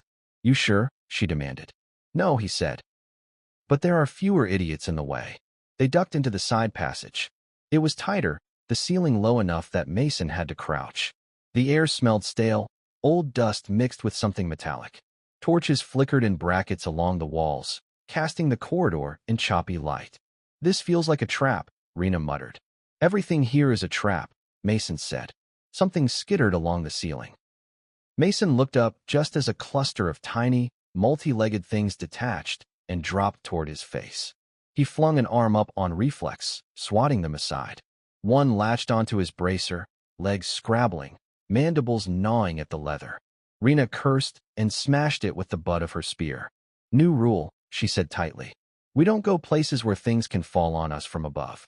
Then we stand still and die, Mason said. She made a face. Fine, but I reserve the right to complain while we do it. The corridor sloped upward, then curved. Mason could hear the main crowd now, a constant roar overhead, like being under a storm. Occasionally, individual shouts pierced through, names, bets, curses. They emerged back into the main gauntlet at a higher level, on a narrow ledge overlooking a wider section of sand. Below, chaos reigned. Fighters scrambled over tilting platforms. Some had banded together in loose alliances, watching each other's backs. Others fought each other as much as the environment, shoving rivals toward pits, tripping them in front of swinging logs. A massive beast, some kind of horned, tusked thing, charged through the mess, scattering bodies like dolls. It had chains fused to its hide, bells clanging wildly with every movement. Glad we missed that part, Rena said. Still have to get past it. Mason pointed out, nodding toward a gate on the far side. That's the exit. Of course it is, she muttered. Carrie sprinted up onto their ledge, breathing hard, eyes wild. Fun place, she said. Really gets the blood pumping. Mostly out of your body. Please tell me you know a clever way down, Rena said. Carrie peered over the edge. Depends. How do you feel about falling with style? Hard pass, Mason said. Another horn blast sounded, longer this time. The platforms below began to tilt more aggressively, some rising, some sinking. A few simply dropped out of sight, taking screaming fighters with them. Okay, no time for subtlety, Rena decided. Rat, you still carrying that rope from the training yards? Mason blinked. Yeah. He touched the coil at his belt. Why? She pointed to a thick support beam overhead. Tie it there, she said. Drop it. We slide down. Try not to die. Carrie grinned. I love this plan. Mason looked from the swinging traps to the sloping sand to the huge horned beast currently goring someone who'd been too slow. He sighed. Fine, he said. But if we die hanging from this thing, I'm haunting both of you. He looped the rope over the beam, tying the kind of knot Jax had beaten into him on long, boring afternoons. He tested it with his weight. It held. Reno went first, wrapping the rope around her forearms to control the descent. She slid down in a controlled drop, boots hitting a platform just as it tilted, rolling with the motion. Carrie followed, laughing all the way. Mason waited until the rope was clear, took a deep breath, and jumped. The rope burned his palms even through the leather as he slid. For a moment, he was weightless, sand and stone and screaming faces spinning around him. He hit the platform harder than he meant to. Pain shot up his legs. The platform lurched, already on the way down. Move. Rena yelled, grabbing his sleeve and hauling him toward another slab of stone as the one beneath them sank. They leapt, landed, staggered. The beast noticed them. It swung its horned head in their direction, nostrils flaring. Its eyes were bloodshot, rolling, wild with pain and confusion. The bells on its chains clanged louder. Don't fight it, Rena gasped. Just dodge. Why do your plans always involve not dying by inches? Carrie complained, already darting sideways. The beast charged. Mason threw himself flat as it thundered past, hot breath raking his back. He rolled, sand filling his mouth and nose, and scrambled upright in time to see it plow into a cluster of fighters who hadn't moved fast enough. One went under its hooves with a crunch. Another was tossed aside like a rag. The gate loomed ahead, wide but somehow still too far.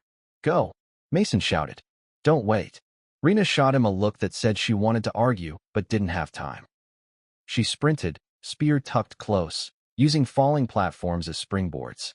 Carrie zigzagged in the opposite direction, knives flashing as she hamstrung anyone who got in her way. The beast wheeled again. It was slower now, breath coming in guttural huffs. Blood streaked its flanks from a dozen cuts. But it was still huge, and it was looking right at Mason. "Yeah, all right," he said under his breath. "Come on, then." He ran. Not away, not directly toward it. At an angle, drawing it across the field, away from the tightest cluster of fighters. Its hooves tore up sand behind him. The bells thundered in his ears. He could feel the vibrations in his bones. He aimed for a tilting platform that was half off its supports. As he hit it, it sagged, groaning. The beast followed, momentum carrying it onto the unstable slab. The platform gave way. The beast bellowed as it pitched forward, crashing through the collapsing stone. For a heartbeat, it hung there, front half in a pit, back legs scrabbling at broken rock. Mason didn't think. He just moved. He leapt onto its back, ran along its spine like a narrowing bridge, and jumped. His boots hit solid sand hard enough to make his teeth clack. He stumbled, caught himself, and kept going. Behind him, the beast's rear legs lost purchase. It slid into the pit with a grinding screech of chain on stone, then a bone-shaking thud. The crowd went insane. He didn't look up to see if they were cheering for the beast's fall or his own reckless stupidity. He just ran for the gate. Rena reached it a heartbeat before him. Slamming her palm against the stone arch, Carrie careened in from the side, nearly colliding with them. A horn blared, short, sharp, cutting. The platforms behind them shuddered, then dropped, the floor collapsing into a yawning darkness. Sand and bodies went with them. Mason stumbled to a halt just inside the gate, chest heaving. Sweat stung his eyes. His lungs burned like he'd been breathing the healer's worst herb straight. "You're insane," Rena panted. "Effective," Carrie wheezed, doubled over, laughing. Handlers shouted for them to keep moving. The gate corridor sloped upward, away from the chaos of the teeth. As Mason staggered forward, he glanced back just once. Through the arch, he could see the ruined field, broken stone, writhing shapes, the last few fighters scrambling for purchase as the trial's mouth closed. A few hadn't made it. Their bodies were already half buried in shifting sand. Stage 1, he thought, numb. Only stage 1. His boot squelched. He looked down. Blood, not his, spattered the floor. "Don't get used to it," Jax had said once. "The moment the blood looks normal, you've already given them half of you." Mason tore his gaze away and forced his legs to climb. The preparation chamber between stages was smaller, hotter. Torches flared along the walls. A trough of water ran along one side, more ceremonial than generous. Fighters staggered in uneven clumps, some missing weapons, others missing bits of armor. A few were bleeding badly, clamping hands over wounds as hurried healers patched them up just enough to keep them moving. "Drink," a handler barked, shoving a cup into Mason's hand. "Rinse. Don't puke on the commander's floor." Mason gulped water, swished, spat. His throat felt like it had been sanded. Rena sat heavily on a bench, spear across her knees, shoulders heaving. Carrie flopped down beside her, knives stuck into the wood at either side of her thighs. "Still fun?" Mason asked. Carrie flashed her teeth. "I didn't die," she said. "That's my bar." Rena nudged Mason's boot with hers. "Nice beast dance," she said. "Stupid, but nice." "You're welcome," he said. He risked a glance upward. Through a grated window near the ceiling, he could see a sliver of the stands. Faces blurred together, but the sound came through clear enough. Roaring, chanting, the ebb and surge of thousands of throats. "Sandrat! Sandrat! Sandrat!" They were losing their minds over him, using a monster as a bridge. "You feed us," Zarak had said. A part of him thrilled to it, like always, that electric spark of being seen, being the axis everything turned around. Another part of him wanted to bite his own tongue until he tasted nothing but copper, just to remember what was really being swallowed here. A horn blast sounded above. The chatter dipped. Second stage. A voice boomed, echoing down the corridor. The throat. Rena grimaced. That sounds promising. Any idea what it is? Mason asked. Rumors say funnel matches, Carrie said. Smaller arenas. Shorter fights. More chances to cut each other instead of just falling into holes. Handlers began shoving them into new lines, dividing those who'd survived into groups again. Mason felt someone step up beside him. He turned to find Fun there. Not in the flesh. Fun would never be allowed here, but in rough charcoal. Someone had scratched a caricature of him on the wall. Wild beard, cane, one eye bigger than the other. Under it, in a scrawl, "No, they're lying and spit anyway." Mason huffed a breath through his nose. Idiot old man. Somehow everywhere, even in scribbles. He reached out and touched the charcoal cane. I'm still climbing, he murmured. You watching? Talk to the wall later. A handler snapped, smacking his arm. Move. Mason stepped into the line. Rena flashed him a quick, fierce grin. Stay alive, rat. You too, he said. The gate ahead of them began to rise, revealing a new stretch of arena. Narrower, walls closer, sand already stained from earlier trials. The teeth had been a test of the arena's cruelty. The throat, Mason suspected, would be a test of theirs. He rolled his shoulders, feeling the weight of Jax's knife against his back, the rough cloth band on his arm, the memory of Lena's trembling hands on his face. Come on, then, he whispered to the waiting sand, to the shouting crowd, to the unseen gate beyond it all. Let's see how far down this throat goes. And he stepped forward as the second stage of the grand trial swallowed him whole. Chapter 10, The Throat. The throat was smaller than Mason expected. After the cavernous teeth, with its shifting stone and yawning pits, the second stage felt cramped. The gate deposited them into a circular chamber barely twice the width of a market square, walls rising high and smooth on all sides. Metal grates ringed the top, beyond which the stands loomed. Crowd pressing down, faces stacked like scales. Their roar crashed off the stone and bounced around the chamber until it sounded like the inside of a drum. The floor was sand, dark in places, old stains, no obstacles, no traps he could see. This feels wrong, Carrie muttered beside him, knives already in her hands. Too simple. Traps don't have to move, Mason said quietly. Sometimes they just close. The gate behind them slammed shut with a final clang. Across the circle, another gate rattled open. More fighters poured in, staggered groups from other gauntlet runs, faces he recognized, and some he didn't. Reno wasn't among them. He spotted one of the brutes of Block 9, though, the one without the scar, his club still stained from the beast fight. The big man gave Mason a tight nod, sweat plastering his hair to his skull. There were 10 of them by the time the second gate ground closed. 10 fighters. One circle. Nowhere to hide. The crowd's roar shifted, a low chant building. Hungry. Throat. Throat. Throat. Up above, in the commander's box, Sandrat rose. The amplified voice of the announcer boomed over the din. Welcome, people of the ring, to the second stage of the grand trial, he cried. The teeth have done their work. The weak have been chewed. The bones have fallen away. He swept a grand gesture toward the circle. But some morsels take a little more effort, he purred. The throat tests not just strength, but will. Not just blades, but choices. Mason's skin crawled. The rules are simple, the announcer went on. Each circle begins with 10 fighters. When the horn sounds, only 4 may stand within the ring. The rest, he let the sentence hang, are not part of the meal, Sandrat finished, almost lazily. They are the meal. Carrie snorted. Charming. 4, Mason said under his breath. Out of 10. Just numbers, the brute muttered. Could have been 2. Mason glanced around. A thin man with gang tattoos along his neck. A woman with a shaved head and a spear. A veteran he'd seen in mid-tier bouts, face crisscrossed with scars and eyes like stone. A boy who looked barely older than he'd been in scraps, knuckles white on the hilt of his sword. Cooperate, and you might all die slower, the announcer laughed. Or cut each other now, and see if you taste victory instead of steel. The crowd howled.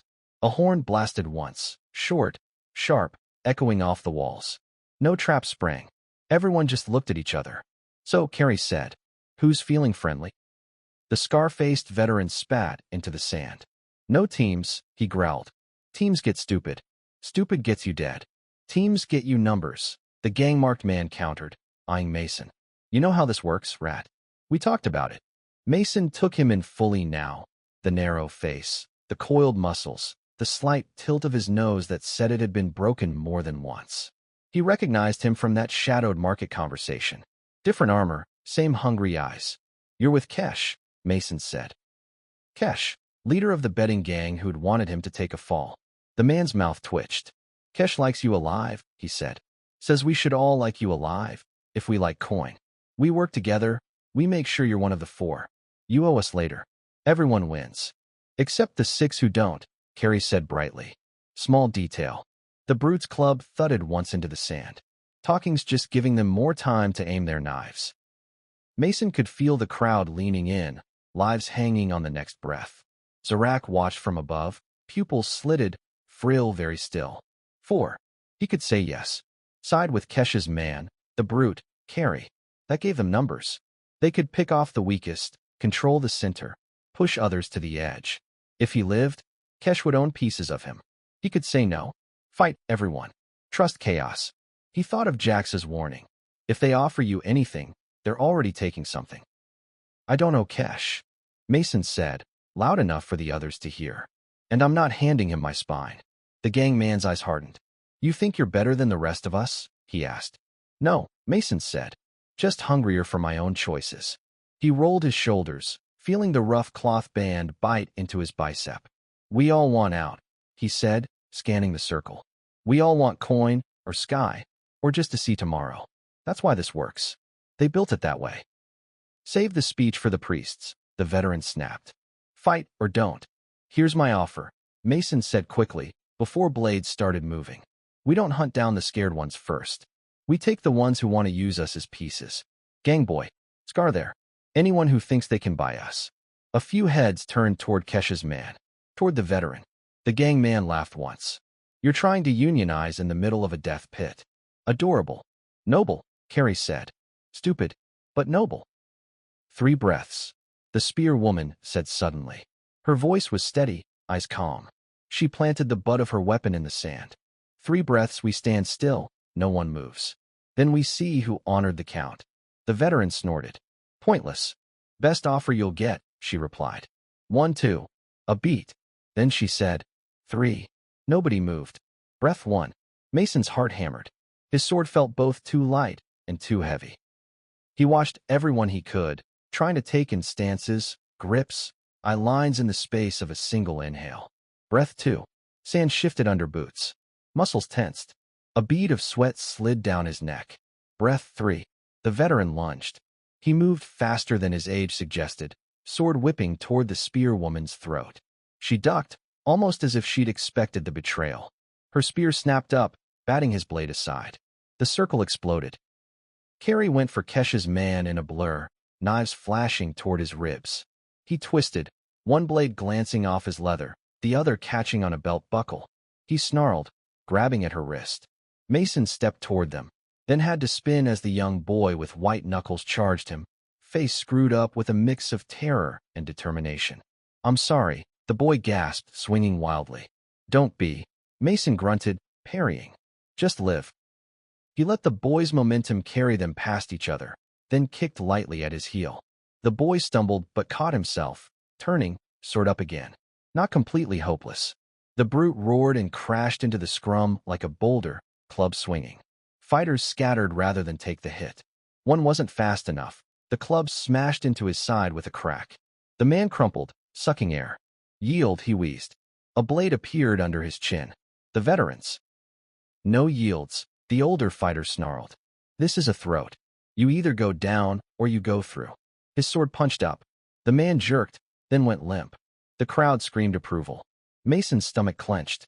"No mercy here," Jax had said. "The arena hates half measures." Still, killing a man who'd already dropped his weapon. "Behind!" Carrie shouted. Instinct pulled him sideways. A knife flashed past his arm where his kidney had been. Kesh's man clicked his tongue. "Should have taken the deal," he hissed. Mason blocked the next strike, steel ringing. You'd have sold me for odds the second it was convenient, he said. Of course, the man said. That's how it works. They closed, tight, too close for grand swings. Mason felt the man's breath on his cheek, smelled cheap liquor and fear. Their blades scratched and scraped, little jagged exchanges instead of clean cuts. The man's left hand darted for Mason's throat. Mason dropped his shoulder, let the fingers skim his jaw, and drove his knee up. It caught the other man in the thigh, dead center of a muscle. Pain exploded across his face. For a heartbeat, his guard dropped. Mason's sword went in low, under the ribcage. They locked eyes, bodies suddenly still around the intrusion of steel. You'll still owe someone, Kesha's man rasped. Blood bubbled at the corner of his mouth. Even if it's just them. I know, Mason said. He pulled the sword free. The man sagged, hitting the sand hard.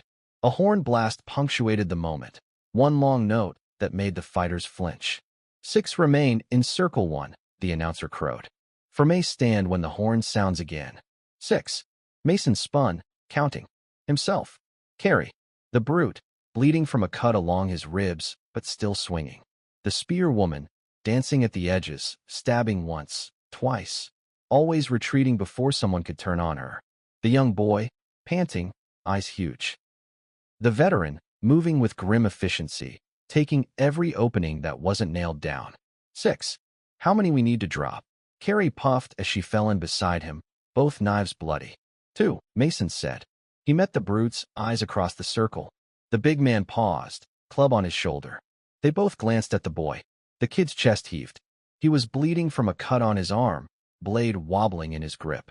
He knew he was being weighed. Terror flickered across his face. Terror, and something like understanding. Don't, Mason said under his breath. What's your plan? Carrie whispered. Ask the trial to take volunteers. The veteran lunged at the boy. Mason moved without thinking. He stepped between them, parrying the older man's swing. Their blades screeched against each other. You want to die for him? The veteran snarled. Fine. I'll make it quick. It doesn't have to be him. Mason gritted, muscles straining. Pick someone who chose this. Everyone chose this, the veteran spat. You walked in. That's all the choosing we get.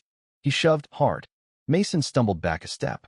The brute barreled in, club whistling through the air toward the veteran's head. The older man ducked under it, but the distraction was enough. The young boy scrambled away, tripping over his own feet, eyes wild. Stop saving dead weight, the veteran snarled at Mason and the brute both. You think the trial cares how noble you were when it swallows you? The brute bared his teeth. Don't like bullies, he growled. Oh, I'm a bully, the veteran said. You hit a man's spine with a tree, but I'm the bully. The spear woman jabbed, aiming for the veteran's thigh. He twisted, the spear glancing off his greave, and shoved her, hard. She hit the wall with a grunt. Carrie slipped around behind him, knives flashing for his kidney. He knew that trick. His elbows slammed backward, catching her in the face. She yelped, staggering, one knife clattering from her hand. Enough, Mason roared. The word cracked something in the air. For a heartbeat, everyone paused, breathing hard. The crowd loved it. They always loved to shout. It made them feel like there was a script. Mason's sword felt like it weighed 100 pounds. Sweat ran down his spine. His heart hammered not just from exertion, but from the sheer wrongness of the equation in front of him. For Stan, the trial had said. He could try to be clever, find a way to knock someone out without killing them. But the veteran was right. No yields here. Unconscious meant trampled. Wounded meant finished at someone else's convenience. He thought of Lena's plea. Run. Hide. Let them laugh. He thought of Jax's confession. I took a fall, and they threw me away. He thought of lizard voices in the kitchen. The new rat will be a delicacy. He thought of the boy's knuckles, white on his sword. If I die, the thought whispered, what did I do with it? The veteran saw the crack in his hesitation and smirked. That's the look, he said. The one where you realize you're meat too. He lunged. Mason stepped into him instead of back. Their blades clashed, locked, pressed. The veteran tried to twist away. Mason slammed his forehead into the older man's nose. Something crunched. The veteran swore, blood spraying. His grip loosened for a fraction of a second. It was enough. Mason drove his sword up under the man's ribs. He felt resistance, flesh, bone, something softer, and then give. The veteran's eyes widened, more with annoyance than surprise. Finally, he rasped, "Stop playing." He spat blood at Mason's feet. "Don't waste it," he managed, and then sagged, weight dragging Mason's blade down with him as he fell. For a heartbeat, Mason couldn't move. He felt every inch of steel, every pulse of the dying man's heart echo through his hand. 4 remaining. The announcer crowed. "What a beautiful cut." 4. Mason looked up, half expecting more enemies. Carrie, clutching her face, but grinning through blood. The brute, breathing heavily, club resting on his shoulder. The spear woman, steady, spear tip lowered. The boy, alive, eyes huge, sword drooping. 5. He frowned. The announcer's voice boomed, confusion tinging its edges. 5 remaining? The crowd buzzed. Correction. Another voice cut in, silk over stone. Zarak. No amplification needed. 4 remain. Mason's skin went cold. He saw it then, the way the trial was built. The rule wasn't kill 6. It was for stand when the horn sounds. And right now, too many were standing. His gaze flicked between them. Carrie, brute, spear woman, boy, himself. The brute shifted, club tightening in his grip. His eyes flicked to the boy, then to Mason. "Don't you dare," Mason whispered. "You trying to carry everyone?" The brute grunted. "Your back's not that strong." "We could," Mason started. "Do what?" "All 5 stand there until the trial arbitrarily picked someone." The walls moved. The floor dropped. It wouldn't be random. It would be cruel. The spear woman stepped forward, planting her spear. "I'll drop," she said. They all stared. "What?" Carrie demanded. "No. I'm older than all of you," the woman said calmly. "I've been in this pit more times than you've had birthdays. My chances of living through the next stage are half anyway." "The boy?" She tipped her head toward him. "Maybe more." "You." She nodded at Mason. "You're the council's pet rat. They want you further." "The big one." A nod at the brute. "People like watching things hit things. And Knife Girl here is too annoying to die yet." Carrie sniffed. "Rude, but correct." The boy shook his head, tears streaking mud on his cheeks. "No," he croaked. "No, I don't." "You can what?" the woman asked gently. "Beat 3 more stages?" "Carry this." She tapped her chest. "I made my choices. I walked in here eyes open. Let me make one you can all live with." Mason's throat closed. "There has to be another way," he said. "If there is, it's not in this circle," she replied. "You want to break their rules? Break them where it matters. Not here, where all you do is give them a good show of indecision." Her gaze softened as it landed on him. "Besides," she added, "the gods like symmetry. Maybe one day, when it's your turn to fall, some brat will be arguing with you while you try to do something decent." "Don't talk like that," he said. She smiled, small and fierce. "Remember," she said, "the ring isn't the whole world. Even if you never get past that gate, you can make a hole in this one." Before any of them could grab her, she flipped her spear around, slammed the butt into the sand, and dropped to one knee. The horn blast that followed was immediate. Long final. The walls shuddered. A section of floor under the woman's feet dropped a few inches, then more. Sand spilled downward. She met Mason's eyes as she sank, then disappeared into the darkness. "Hello," the crowd roared. Some cheered her honor. Others booed that no more blood had been spilled. The boy made a choked sound and lunged toward the hole. The brute grabbed him, hauling him back from the edge. "Don't you waste it," the big man said gruffly. "You jump, that's 2 gone instead of 1. She'd come back and smack you herself if you tried." The boy sagged, sobbing silently. Mason stood there, sword limp at his side, ears ringing. 4. Carrie, brute, boy, Mason. The announcer composed himself quickly. "Circle 1 complete," he crowed. 4 fighters move on to the next passage of the throat. Give them your voices." The name Sandrat rolled over him again, tangled with block 9 and 2 knives, and a few scattered shouts of the boy, for the kid whose name the crowd didn't know yet. Mason barely heard it. His gaze lingered on the circle of disturbed sand where the spear woman had stood. "Don't waste it," she'd said. "How many more?" he whispered. "Enough," the brute said. Handlers shoved open a side gate. "Move," they barked. "No time to cry. We're on a schedule." Carrie wiped blood from her nose, grimacing as it cracked a bruise blooming under her eye. "Up we go," she said. Deep breaths. Try not to trip over any more self-sacrificing heroes. The boy shuffled forward like someone had cut his strings. The brute kept a meaty hand on his shoulder, steadying him. Mason followed, each step feeling like it weighed twice as much as the last. The next circle was smaller. Different fighters, different faces. The same 4 out of 10 rule. Mason didn't give speeches this time. He fought. He watched for the ones who pushed others toward pits, the ones whose eyes were already gone to some inner place where coin mattered more than anything. He went for them first. He tried, where he could, to knock people out instead of killing them. A blow to the head instead of the throat. A kick to the knee instead of a cut across the belly. But the trial didn't care about his scruples. A woman he'd spared took a blade in the back 3 breaths later. A man whose sword he'd knocked away got trampled in a crush of bodies, ribs snapping, breath snuffed. Blood sprayed. Sand drank. At the end of the second circle, he and Carrie and the boy stood, panting, over 3 bodies and 1 unconscious fighter whose leg lay at an ugly angle. The horn blew. 4 remained. He didn't know whether to be grateful or sick that this time the count matched. In the third circle, he saw Rena. She stood across the sand, spear up, chest heaving, a cut oozing along her jaw. She saw him at the same time and flashed a quick grin. "Nice of you to join us," she called. "I was beginning to think you'd fallen into a hole." "Almost," he said. "You? Oh, you know," she said, ducking a wild swing from a man on her left and jabbing him in the ribs. "Meeting people. Making friends." The brute snorted. "You talk too much," he muttered. Rena's gaze flicked to the boy clinging to Mason's shoulder. "That one yours?" she asked. "Borrowed," Mason said.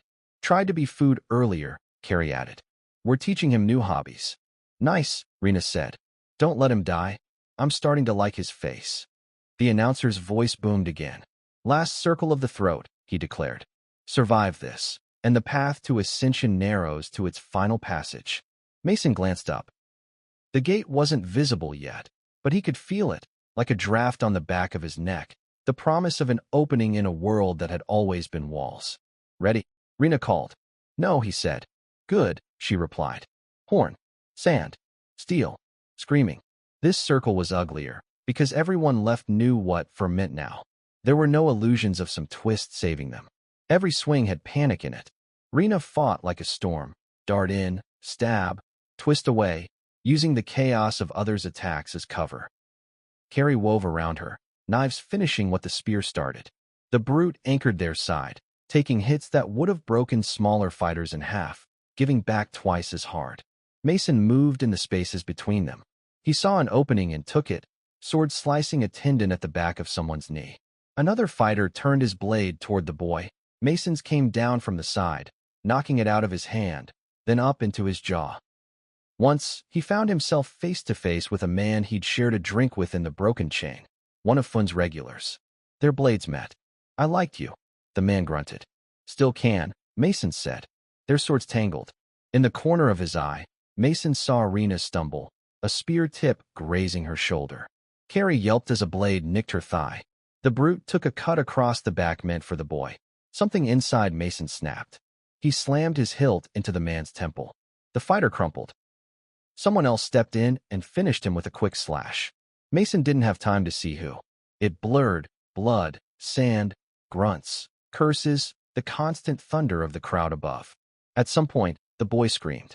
Mason spun to see a blade punch through the kid's side, right under his ribs. "No!"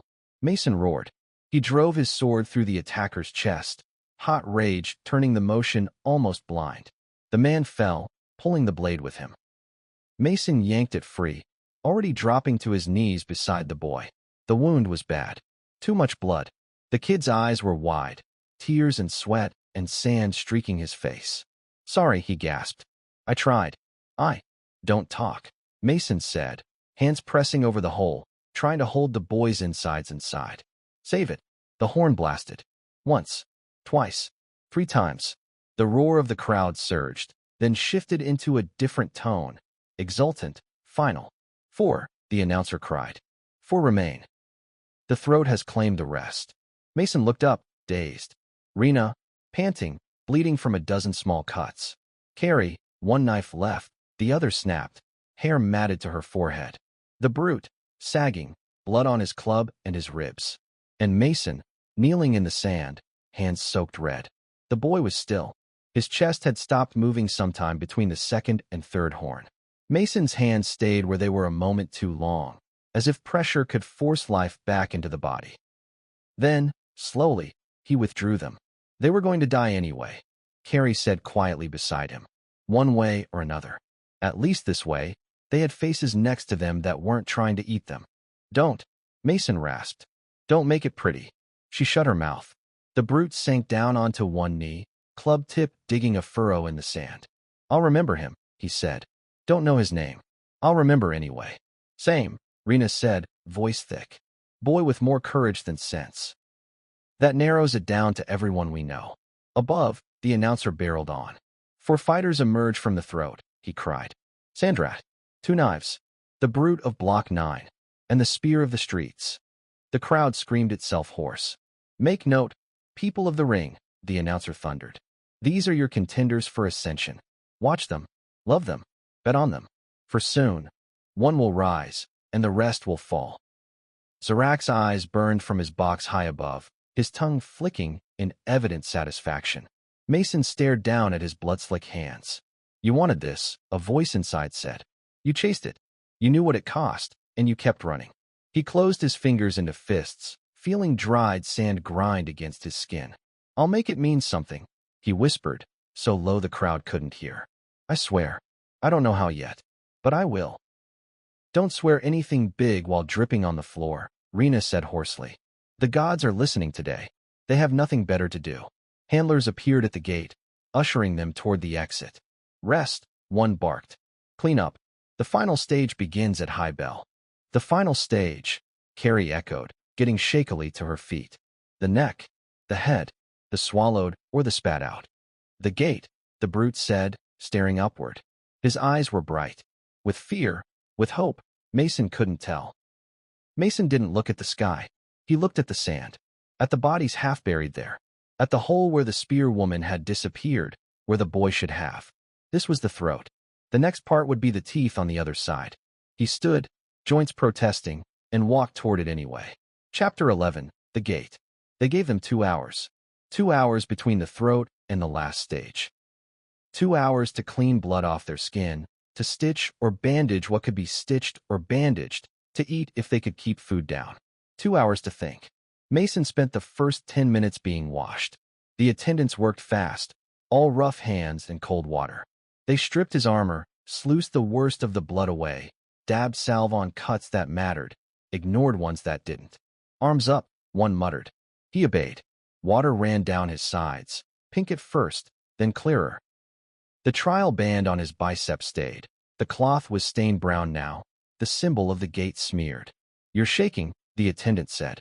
Cold, Mason lied. They didn't argue. They tossed him a fresh tunic, softer than anything he'd have seen in the lower tiers, and helped him restrap his armor. His gear smelled of oil and old sand and fear. It felt heavier now, as if every cut and kill had soaked into the leather. Next, the attendant barked, shooing him toward a side room. Jax was waiting just outside the washing alcove, leaning on his metal leg like it was more stubborn than he was. You look terrible, he said. Mason snorted. You always know just what to say. They ducked into a quieter corridor, out of the immediate rush. Up close, Jax looked rough himself. Eyes bloodshot, jaw tight, a tremor in his hand that had nothing to do with his leg. You did well, he said, voice low. For whatever that's worth. Is it worth anything? Mason asked. Jax considered. To some of us. Not to the ones licking their teeth. Mason's mouth twisted. You saw it all. Enough, Jax said. I saw you turn that beast into a staircase. I saw you try to save that kid. I saw you let the old spear go when she chose it. His gaze sharpened. And I saw the moment you stopped pretending there was a good way to do this. Mason thought of the veteran's blood spraying his boots. I killed him, he said. Because he was right. Jax exhaled slowly. He was right about the rules, he said. He wasn't right about the only way to live with them. Does there have to be a way? Mason snapped. To live with this. Jax's jaw clenched. If there isn't, we're all already ghosts, he said. Even you. And I'm not willing to give them that much. Mason braced his hands against the wall, head dropping. I don't know what I'm walking into, he said. I know what I heard in the kitchens. I know what you heard. I know what they do. But part of me still wants it. Jax finished quietly. The gate. The laurel. The sky. Mason nodded, shame burning his cheeks. Of course you do, Jax said. You grew up with it painted on everything. They fed it to you with your rations. Wanting it doesn't make you weak. Letting that want blind you is the trick. Mason looked up. What if I go through, he said, and there really is something better?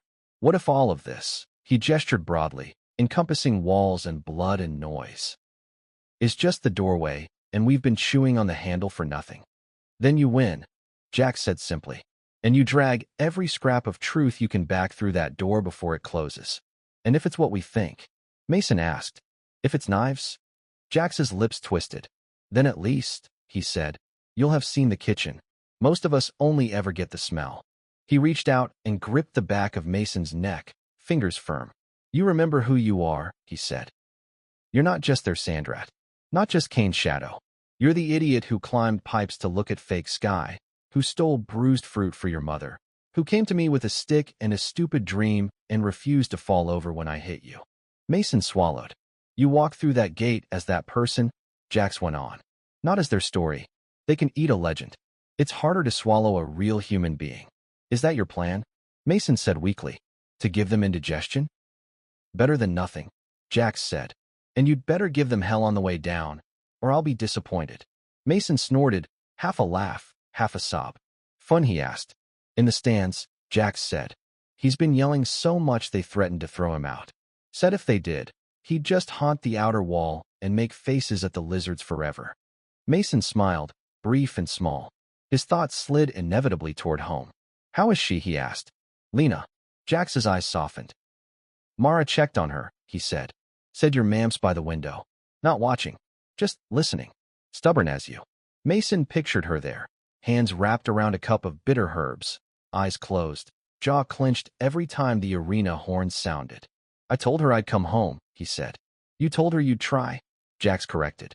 There's a difference. Mason's shoulders slumped. I don't know how to make this mean anything, he admitted. It feels like I'm just walking where they want me to walk, bleeding when they want me to bleed. So change the why, if you can't change the path, Jax said. You can't stop the trial. You can't shut the arena. You sure as spit can't make Sandrat a vegetarian. But you can decide what you carry to that gate, what you look at when you take that last step. And that does what? Mason asked. Maybe nothing, Jax said. Maybe everything. That's the problem with meaning. It's slippery. But if you go out there thinking you're just meat, you'll die like meat. If you go out there thinking you're a person, you might leave a scar. Mason thought of scars. His own. Jax's. The ones carved into stone with names under them. Where, he asked. Where do I leave it? Jax's mouth twitched. On them, if you can, he said. On us, if you can't. A horn blast rolled through the stone, low, ominous. Jax stepped back. Time, he said. Go. Before I trip you and take your place. You wouldn't last 5 steps, Mason said. Please, Jax snorted. I'd last at least 6. He hesitated, then jerked his chin toward Mason's back. You still have the knife, he said. Mason patted the hidden sheath. Always. Good, Jax said. If you faint at the sight of the gate, try to fall towards someone who deserves it. Mason huffed a breath. Thank you, he said. For everything. Don't thank me unless you walk into my favorite tavern in 20 years to complain about your joints, Jax said. Now go, Sandrat. They're waiting to chew. The final prep chamber was almost quiet. Just 4 fighters. Carrie sat cross-legged on a bench, pressing a cloth to the swollen bridge of her nose. When she pulled it away, it was stained a dark rusty brown. You look terrible, Mason said. You both need new lines, she replied muffled. Rena? Rena stood near the far wall, stretching her arms carefully, testing the bandage on her shoulder. Her expression was taut, focused, eyes too bright. Still here, she said. Disappointing, I know. You were probably hoping to be rid of me. The brute paced like a caged animal, club resting on his shoulder. Sweat had drawn pale lines in the dirt on his skin. His trial band looked too small on his thick arm. Anyone know what the last bit looks like? He asked. Or do we just walk in and hope it's nothing with too many heads? Rumors say the central sand, Carrie said. No tricks. No moving floors. Just us. And the gate. It's never just us, Mason said. Zarak will make sure of that. As if summoned by his name, the door at the far end of the chamber opened. Commander Zarak entered alone. His scales caught the lamplight, dark green shot through with gleams of gold. His frill was adorned with thin chains, his armor polished to a cruel sheen. The room's temperature seemed to drop a few degrees. Gladiators, he said, voice soft and dry. You have pleased us. Carrie muttered something under her breath that rhymed with teased, but wasn't as polite. You have survived teeth and throat, Zarak went on. You have spilled blood and refused to be spilled in turn. The crowd adores you. The council is intrigued. His yellow eyes lingered on each of them in turn. The brute, he said. Simple strength. The crowd always needs pillars to lean on. The brute's grip tightened on his club, but he nodded once. 2 knives, Zarak continued, turning to Carrie. Quick cutting, quick mind, quick tongue. You have a flair for drama. I have enjoyed your improvisations. Carrie offered a mocking 2-finger salute. Flattered, she said. Terrified. Mostly terrified. And Rena of the streets, Zarak said. You have never once looked at the gate with hunger. That makes you interesting. A threat to the story. I like threats. Rena smiled without humor. Good to know I'm finally getting appreciation for my bad attitude. Finally, Zarak faced Mason. And you, he murmured. Sandrat, Kane's son, the boy who knew the taste of lies and kept eating anyway. Mason held his gaze, refusing to drop his eyes. You have done everything I hoped, Zarak said. You have drawn eyes. You have bled well. You have asked questions. You have made others bleed on your behalf. The council has had many satisfying feasts, thanks to the chaos you create. The words made Mason's stomach lurch. You talk about us like we're ingredients, Carrie said, unable to help herself. You are, Zarak replied mildly. But you are also performers. Symbols. We do not waste good symbols. He gestured toward the ceiling. Above, the crowd gathers for the final course, he said. Below, his tongue flicked. Other preparations are underway. Mason pictured kitchens, knives, steam, crates. What is the last stage? He asked, forcing the words past the tightness in his throat. Zarak's eyes gleamed. The crown, he said. The central sand. No traps. No beasts. He smiled, slow and sharp. Only you. And the gate. And we fight each other, the brute said. Or you do not, Zarak said. The trial specifies only that one champion stand before the gate when the final horn sounds. How you reach that point is up to you. He enjoyed this, Mason realized. Not just the blood, but the conversations. The choices. The way humans tried to wriggle inside rules. What happens if we refuse? Rena asked. If all 4 of us walk to that gate and link arms and refuse to move. The sand opens, Zarak said. And you all drop. Carrie groaned. Of course it does. The ring is a system, Zarak said. It requires an output. You may delay it. You may shape it. You cannot stop it. And when we get there? Mason asked, voice low. To the gate. What then? Zarak tilted his head. Ascension, he said. In whatever form the gods find most fitting. You expect me to believe that, Mason said. I expect you to walk toward it regardless, Zarak replied. Belief is the spice, not the meat. He stepped closer to Mason, so near Mason could see every tiny scale around his eyes. You wanted truth, Zarak murmured. Today, you will see more of it than anyone in the lower tiers ever will. That is a gift. Most of your kind die without knowing what they fed. Mason's hands clenched. Why, he asked. Why us? Why cages? Why the ring? You could kill us all quietly. Feed your council without this. He gestured vaguely, encompassing walls, crowds, banners, spectacle. Zarak's tongue flicked, thoughtful. Because this, he said softly, is how we sleep at night. He let the words sit, heavy and obscene. Then he smiled. Prepare yourselves, he said. When you step onto that sand, you are no longer just fighters. You are answers. We will see what questions you satisfy. He turned, frill rippling, and glided toward the door. Commander, Mason said suddenly. Zarak paused. If I win, Mason said, every word like dragging a blade across his own skin, you let my mother live. Untouched, unstarved, unmoved. Zarak regarded him for a moment, expression unreadable. You are negotiating in the Hall of Knives, he said. Bold. Promise, Mason said. On whatever passes for your gods. Zarak's eyes narrowed. And if you lose? Then you eat me anyway. Mason snapped. Nothing changes. But if I win, she lives. She dies when her lungs are done, not when your feast schedule says she should. Zarak's tongue flicked, tasting the air, tasting the desperation. Very well, he said. If you reach the gate as champion, I will grant your mother protected status for the remainder of her natural life. No guard will touch her. No tax will starve her. I will instruct the kitchens to keep her name off any list. The way he said it made Mason's skin crawl. Swear it, Mason said. Zarak smiled, all teeth. I swear it, he said. On the throne and on the bone. Mason didn't know what that meant, but it sounded old. And binding. Of course, Zarak added lightly. If you fall, there is no bargain. He slipped out, door closing behind him with a soft, final click. For a moment, no one spoke. Did you just bargain with a lizard for your mother's life? Carrie asked at last. Yes, Mason said. Terrible plan, she said. But, I get it. Rena rubbed her face. If you win, she said, they'll print that on every prayer flag from here to the outer walls. He fought not for freedom, but for his mother's roof. I'm fine with that, Mason said. If she's under it. The brute snorted. Could do worse reasons, he said. A horn echoed, closer now. Carrie stood, rolling her shoulders. So, she said. What now, fearless leader? We walk out there and see who and what survives. Mason looked at them. Rena with her spear and stubborn eyes, Carrie with her knives and crooked grin, the brute with his club and unexpected softness.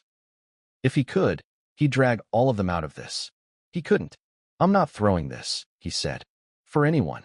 If I see a chance, I'm taking it. For her. For me. For whatever's behind that gate. Good, Rena said. Because I'd be insulted if you died just to make a point. But I'm also not going to be their pretty script, he added. If there's a way to make this hurt them instead of just us, I'm taking that too.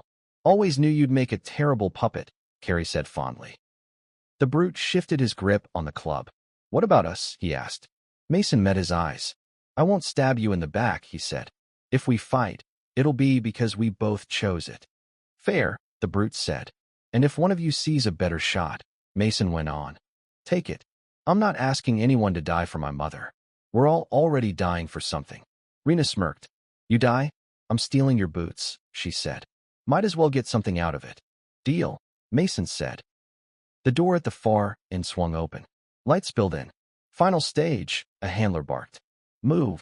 They moved. The crown was everything the stories had said, and less than the lies.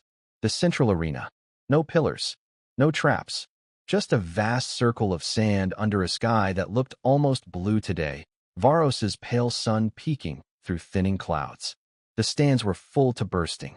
Humans and lizardmen alike packed the tiers, a living wall of faces and noise.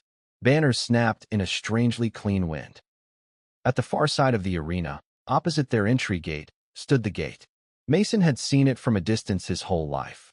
A carved arch of black stone set into the outer wall, gilded with reliefs of gods and champions. Up close, it was worse. It wasn't just stone and gold. The arch rose twice as high as the arena walls, its surface engraved with spirals and unfamiliar symbols. At its center, instead of an open door, a shimmer hung. A vertical sheet of air that wasn't air, like heat, haze, and water and light all torn into a hole.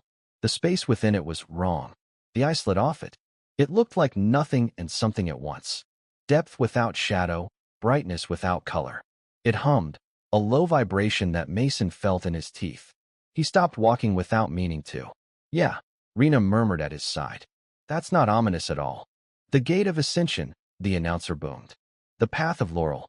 The mouth of the goddess. Mason almost laughed. Mouth, he thought. They were more right than they knew. Above the gate, in a special high box, a cluster of lizardmen in elaborate armor watched. The Scaled Council. Their frills were strung with jewels, their claws capped with gold. A few had robes of fine cloth draped over their shoulders, the fabric patterned with. Mason's stomach lurched, little stylized human figures bearing spears. A procession of priests in white and green filed in behind Mason's group, spreading out along the edge of the arena. They began to chant, low and rhythmic. voices rising and falling like the sea. The air prickled. "Gladiators of the ring," the announcer cried. "You have fed us with your blood. You have entertained the gods with your courage. Now, for stand at the crown." He flung one arm toward them. "The brute of Block 9. The crowd roared as the big man raised his club. "Carry 2 knives." Carrie twirled her remaining knife and bowed, wincing. "Rena of the streets." Rena lifted her spear in a sharp, simple salute. And Sandrat. The sound of Mason's name was a physical thing, a wave that hit his chest and tried to lift him. He let it pass over him. "Today," the announcer went on, voice trembling with delight, "one of you will walk through the holy gate and join the ranks of the ascended. The rest will join the honored dead in the goddess's ledger." "Ledger," Rena muttered. "Nice way to say menu." A priest stepped forward from the line, carrying a small stone bowl filled with something dark and viscous. "Blood of the ring," he intoned. "Blood of those who fell to carry you here. Touch and be bound." Mason's skin crawled. One by one, they were called to the bowl. The brute went first, dipping 2 thick fingers into the liquid and smearing it across his forehead. Carrie went next, painting a streak along her cheek. Rena traced a circle over her heart. When Mason stepped up, the bowl's smell hit him. Iron and herbs, something sharp underneath. "Blood binds," the priest murmured. "Blood elevates. Blood frees. Blood feeds," Mason said quietly. The priest's eyes flicked up, startled. Mason dipped his fingers in any way. The liquid was sticky, warm. He drew a line from his brow down the bridge of his nose. Let them think it was reverence. Let it be war paint. He stepped back into line. "The rules are simple," the announcer said, because of course they were. "When the horn sounds, combat begins. When only one of you stands, conscious and on the sand, the gate will open to receive the champion." "And the others?" Carrie called, because she couldn't help herself. "The others are honored in the feast," the announcer said smoothly. "Of praise. Of memory." Mason's jaw clenched. The priest's chanting swelled. The shimmer in the gate pulsed in time with it, brighter, then dimmer, like something breathing. Rena leaned toward Mason. "If there's a way to break it," she said, "this is where it is. In front of all of them. Eyes open. Mouth full." "Any suggestions?" he asked. "Survive long enough to think of something," she said. "Step 1. The brute rolled his shoulders. "No hard feelings," he rumbled. "Whatever happens." "Lots of hard feelings," Carrie said. "Just try not to hit my face again." "I like it attached." Mason looked at them. These stupid, brave people who had climbed with him, bled with him. "I'm sorry," he said. "For everything I can't stop." "Then stop what you can," Rena replied. The horn lifted, gleaming in the sun. Mason took a breath. He thought of Lena's hands, Jax's metal leg, fun stories, the boy's wide eyes, the spear woman dropping on purpose, Cain's name on a wall. He thought of kitchens and lizard laughter and the taste of fear in their voices when they spoke of marbling. He thought of the promise Sirach had just made. "I swear it, on the throne and on the bone." He thought, "If I'm going to be an answer, let it be to the right question." The horn blew. Sound tore through the arena. Carrie moved first. Of course she did. She darted toward Rena, knives up, eyes wild. Rena met her halfway, spear flashing. The brute angled toward Mason, not charging, but not backing away either. "Us?" he asked, club sliding down into both hands. "Now or later?" Mason's grip tightened on his sword. "Later," he said. "If we get one." The brute nodded once. "For the boy," he said. They pivoted together, not quite back to back, but close, forming a shifting triangle with Carrie and Rena. It was an alliance so much as shared stubbornness. Carrie feinted left, then spun right, her knife a silver blur. Rena's spear snapped toward her wrist. Carrie twisted, the blade grazing the shaft. They were dancing, half practice, half death. Mason wanted to watch, to learn, to choose his moment. He didn't get to. A shadow passed over him. He threw himself sideways as something slammed into the sand where he'd been standing. The no beast's promise had been a lie. Of course it had. It wasn't a full arena monster. It was something smaller, faster. A sleek scaled thing with a head full of razored teeth and a long, whip-like tail tipped with bone. It had been dropped from a great high above, chains falling away as it hit the sand. The crowd roared. "Oh, Carrie started." "Really?" The beast snapped at her. She leapt back, swearing. 4 of you and 1 little pet, the announcer crooned. Surely that's not unfair. Eyes on it, Rena shouted. Don't let it get behind you. The brute swung his club. The beast skittered sideways, fast as a thought. Sand flew. Mason saw its pattern. On the edges, never committing, looking for the weak link. We're the meal, he thought. It's the garnish. He stepped in. The beast darted toward him, jaws gaping. He didn't back away. He sidestepped, felt its teeth scrape his arm instead of closing on his throat, and brought his sword down along the line of its neck. Scales resisted, then split. Blood spattered, hot and slick. It shrieked, more surprised than hurt, and whipped its tail. Pain exploded across his thigh as the bony tip sliced flesh. His leg buckled. He dropped to one knee, vision flaring at the edges. Bad plan. Carrie yelled. New plan. The brute roared, charging. His club crashed into the beast's shoulder, driving it sideways. Bones cracked. Rena's spear punched forward, angling for the softer scales along its underside. They moved together without quite meaning to. Mason hampering its jaws, brute smashing its balance, Rena stabbing at the gaps. Carrie hung back, knives ready, watching everything. 3 attacks. 1 opening. She took it. Her knife flashed across the beast's eye as it twisted, half blind now, screaming. It thrashed, tail whipping wildly. The tip caught her in the ribs, hard. She flew backward, hit the sand, rolled. Carrie, Rena shouted. I'm fine. Carrie wheezed, not fine at all. The beast staggered, losing blood fast now. It lunged in a last, desperate surge. Mason stepped into it again. This time, he was ready for the tail. He brought his blade down on the bony tip as it whipped toward his face. Steel met bone with a jarring crack. Something snapped. His sword slid along the tail, up, under the jaw, and through the soft hinge of its mouth. The point punched up into its skull. The beast convulsed, then went limp, skidding in the sand. Silence hit the arena like a held breath. Then the crowd erupted. Sandrat! Sandrat! Mason stumbled back, legs screaming, vision swimming. The beast's blood soaked into the sand at his feet, mingling with his own. Show off. Carrie coughed, spitting red. Complaints later, Rena said. We're still 4. 4. The gate hummed louder now, the shimmer deepening, thickening. The priest's chant rose, filling the space between heartbeats. Mason swayed. Every part of him ached. Cuts from the teeth, bruises from the throat, the fresh slice in his thigh. The tail's blow ringing in his bones. He could fall here. Let someone else take it. Let someone else carry the truth. Or not. He saw Lena's face. He saw Cain's name. He saw Zarak watching, tongue flicking, anticipation in his eyes. You wanted this, he told himself. So take it. Rena met his gaze. Time to stop being clever, she said. Time to be cruel. He shook his head once, a tiny, desperate motion. Not cruel, he said. Clear. He limped toward the brute.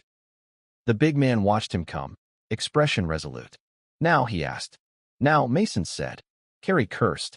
You two seriously going to? Stay out of it, the brute said. This is mine. Rena grabbed her arm. Don't you dare, she hissed. He made his choice. Carrie swallowed hard, eyes bright. Stupid man, she muttered. The brute planted his club in the sand. You carry something I don't, he said to Mason. Questions. Mothers. Names on walls. I carry fists. We all know which the council would rather chew on. Mason shook his head, throat tight. I'm not. You are, the brute said. You're the story. I'm the noise behind it. Doesn't mean I like it. Doesn't mean I'm not going to try and knock you on your ass anyway. He grinned suddenly, wide and fierce. If you fall, I'll drag you toward that gate myself, just to see if it bites both of us. Mason let out a ragged breath. Name, he said. The brute blinked. What? Your name? Mason said. Not Block 9. Not brute. Your name. The big man's mouth quirked. Darrow, he said. My ma'am called me Darrow when she wasn't calling me trouble. Darrow, Mason repeated. I'll remember that. Good, Darrow said. Then I won't be just Spice. He lifted his club. They circled. The crowd sensed it now. The narrowing, the inevitable draw toward the gate. Their roar became a steady, throbbing chant, wordless this time, just the sound of hunger. Mason's leg screamed every time he put weight on it. Darrow was bleeding from his back and side. Neither of them was at their best. It didn't matter. Darrow swung first, a heavy, sweeping strike that would have caved Mason's chest if it had landed clean. Mason ducked, the club wind raking his hair, and slashed at Darrow's thigh. Leather parted. Skin opened. Blood. Darrow grunted, adjusting his stance. You hit harder than you look, he puffed. You talk more than you swing. Mason shot back. They traded blows. Club against sword. Force against precision. Darrow tried to herd Mason toward the arena wall, to crush him between stone and wood. Mason used feints, footwork, every trick Jax had drilled into his bones. At one point, the club caught his shoulder guard directly. The impact jolted down his spine. Pain flared. His sword nearly slipped from his hand. Darrow could have followed, finished it. He didn't. He stepped back, giving Mason room. No pity, Mason snarled. No, Darrow said. Just fairness. Thought you liked that. Rena watched them, jaw clenched. Carrie pressed her cloth tighter to her ribs, breathing shallow. You two are the stupidest clever fighters I've ever seen, she muttered. Mason adjusted his grip. His fingers were going numb. He thought of Lena's cough, of Zarak's promise, of the kitchens. Sorry, he whispered. He fainted low. Darrow's club dipped to block. Mason stepped right instead of left, driving his sword toward the big man's exposed side.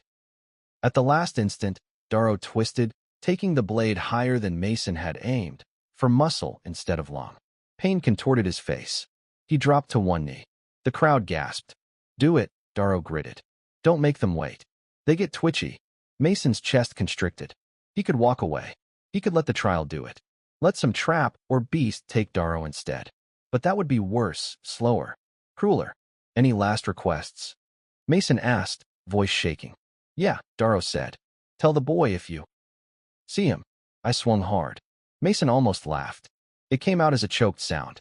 He stepped in, wrapped Darrow briefly in an awkward, one-armed embrace, armor clinking, blood smearing, and then drove his sword cleanly between his ribs, angling for the heart. Darrow exhaled, a soft ha, like he'd just finished a long, heavy lift. Good hit, he murmured, and was still. The crowd roared. Mason stepped back, sword dripping. Sandrat. Sandrat. He couldn't look at Darrow's face. Not yet. He looked at the gate instead. The shimmer intensified, filling with light. The priest's chant reached a fever pitch. The air around the arch wavered, lines of carved stone blurring as if seen through tears. Two remain, the announcer shouted. Two stand before the gate. Mason turned. Rena and Carrie stood side by side now, both breathing hard, both watching him. Carrie's shoulders slumped. Well, she said. This is awkward. Understatement, Rena muttered. Mason's grip tightened. I won't fight you, he said. Then you already lost, Carrie replied, almost gently. Rena's eyes were steady. They're not going to let all three of us stand here and hold hands until the horn blows, she said. You know that. I know, he said. You think we don't have people we'd bargain for? Carrie asked. We do. We just didn't get to. I'm not more important, Mason said. Not than you. No, Rena said. But you're positioned. And sometimes, position is all there is. She stepped forward, spear reversed. Carrie blinked. Rena slammed the butt of her spear into Carrie's stomach. Carrie's breath whooshed out. Her eyes went wide. What are you? Rena swept her leg. Carrie went down hard, the air knocked out of her. Rena dropped with her, knee on Carrie's chest, spear pressed against her throat. Not cutting, but close enough. Stay down, Rena hissed. Yield. Don't get up until it's over. Carrie stared up at her, betrayal and understanding warring on her face. You, she choked. You think they'll let me live? No, Rena said. But they might forget you for a minute. That's the best I can give. Carrie's fingers tightened on her knife, then opened. I yield, she rasped, loud enough for the arena to hear. The crowd screamed. Some booed. Others cackled. The spear pins two knives, the announcer cried. Only two left standing before the gate. Mason stared. Why, he whispered. Rena rose slowly, leaving Carrie gasping in the sand. Because if I had to choose between fighting you and making a choice, she said, I'd rather stab myself. This is less messy. She rolled her shoulders, lifted her spear. Now, she said, let's see if the gods choke on you. He moved toward her, sword low. You could have taken it, he said. You could have. And what? She snapped. Walk through that thing. She jerked her chin toward the gate. I told you. I don't want it. I never did. She smiled, small and fierce. But I do want to see how your story ends, she said. Even if it's just for one more chapter. His eyes burned. You fight me, she said quietly, because if you don't, they'll just drop the floor out from under both of us. And all this, she gestured to the bodies, the blood, the roaring stance, will have been for nothing. I refuse that. He thought of the spear woman, of Darrow, of the boy. Fine, he said, voice ragged. We fight, but I'm not killing you. We'll see, she replied. They clashed. Rena fought differently now, less flash, more control.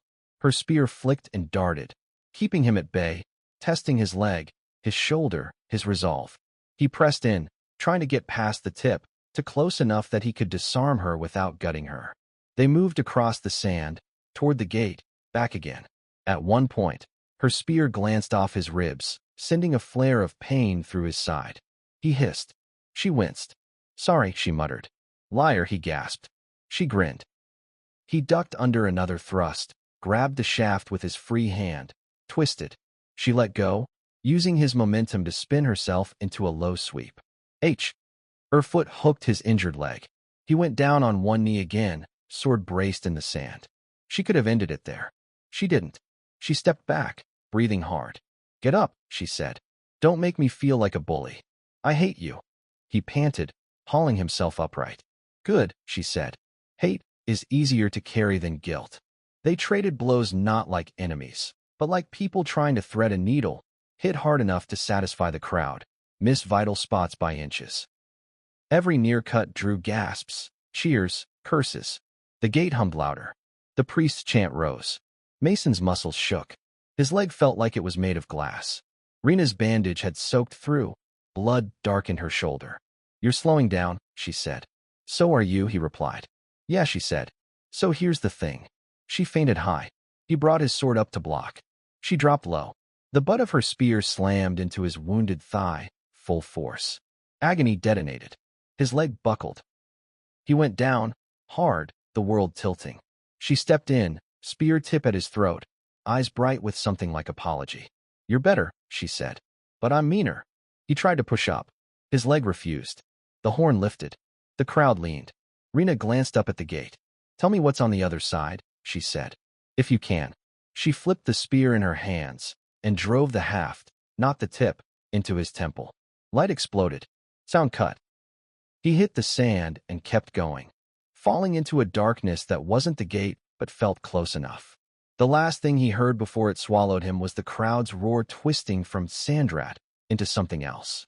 Champion, champion, and a voice, high, smug, satisfied, crying. Rena of the streets, ascendant of the ring. Then nothing. Chapter 12, Mouth of the World. Mason woke up to the smell of spices. Not the cheap street kind, dusted over bad meat to hide the smell. Rich ones. Sharp, smoky sweet. Underneath them, faint but undeniable, lay a smell he'd come to know too well in the arena. Blood. Human. He tried to sit up. His body disagreed. Pain flared along the side of his head, white and jagged. His leg screamed. His ribs chimed in for good measure. Leather bit into his wrists and ankles when he moved. He forced his eyes open. The ceiling above him was smooth stone, faintly green, lit by a low, warm glow. He lay on something cold and hard. A slab, slightly angled, with a shallow groove worn into it from years of use. His arms were stretched out, strapped down at the wrists with thick, stained leather. His legs, too. Someone had taken his armor. He was in a thin tunic, bare skin prickling in the chill. He turned his head. Hooks, knives, tables. He was not in the healer's quarters. He was in a kitchen, not like any he'd ever seen in the ring, though. This was bigger, cleaner. The tables were stone, not wood. The knives were lined up in neat rows, their edges gleaming. Strange metal devices hummed softly along one wall, tubes running from them into vents in the ceiling. On another slab nearby lay something covered with a cloth. The shape was wrong for an animal, too familiar. His stomach rolled. Voices drifted from an alcove off to the left, speaking in low, sibilant Verosian. Told you the last one was overdone, one lizard voice hissed. You seared all the fear right out of it. You like it practically raw, another replied, amused. This isn't the lower pens. These are champions. They deserve a proper preparation. Champions deserve to be tasted, the first said. The rest is garnish. A soft clatter of metal on stone. The hiss of something hitting hot surface. Mason swallowed against the bile in his throat. He tugged at the straps again. Leather creaked. Flesh refused. His head spun. The last thing he remembered was sand and light and Rena's eyes as she brought the spear down. Her saying, "Tell me what's on the other side." He almost laughed. It came out as a dry croak. A door opened somewhere behind him with a soft, controlled sound.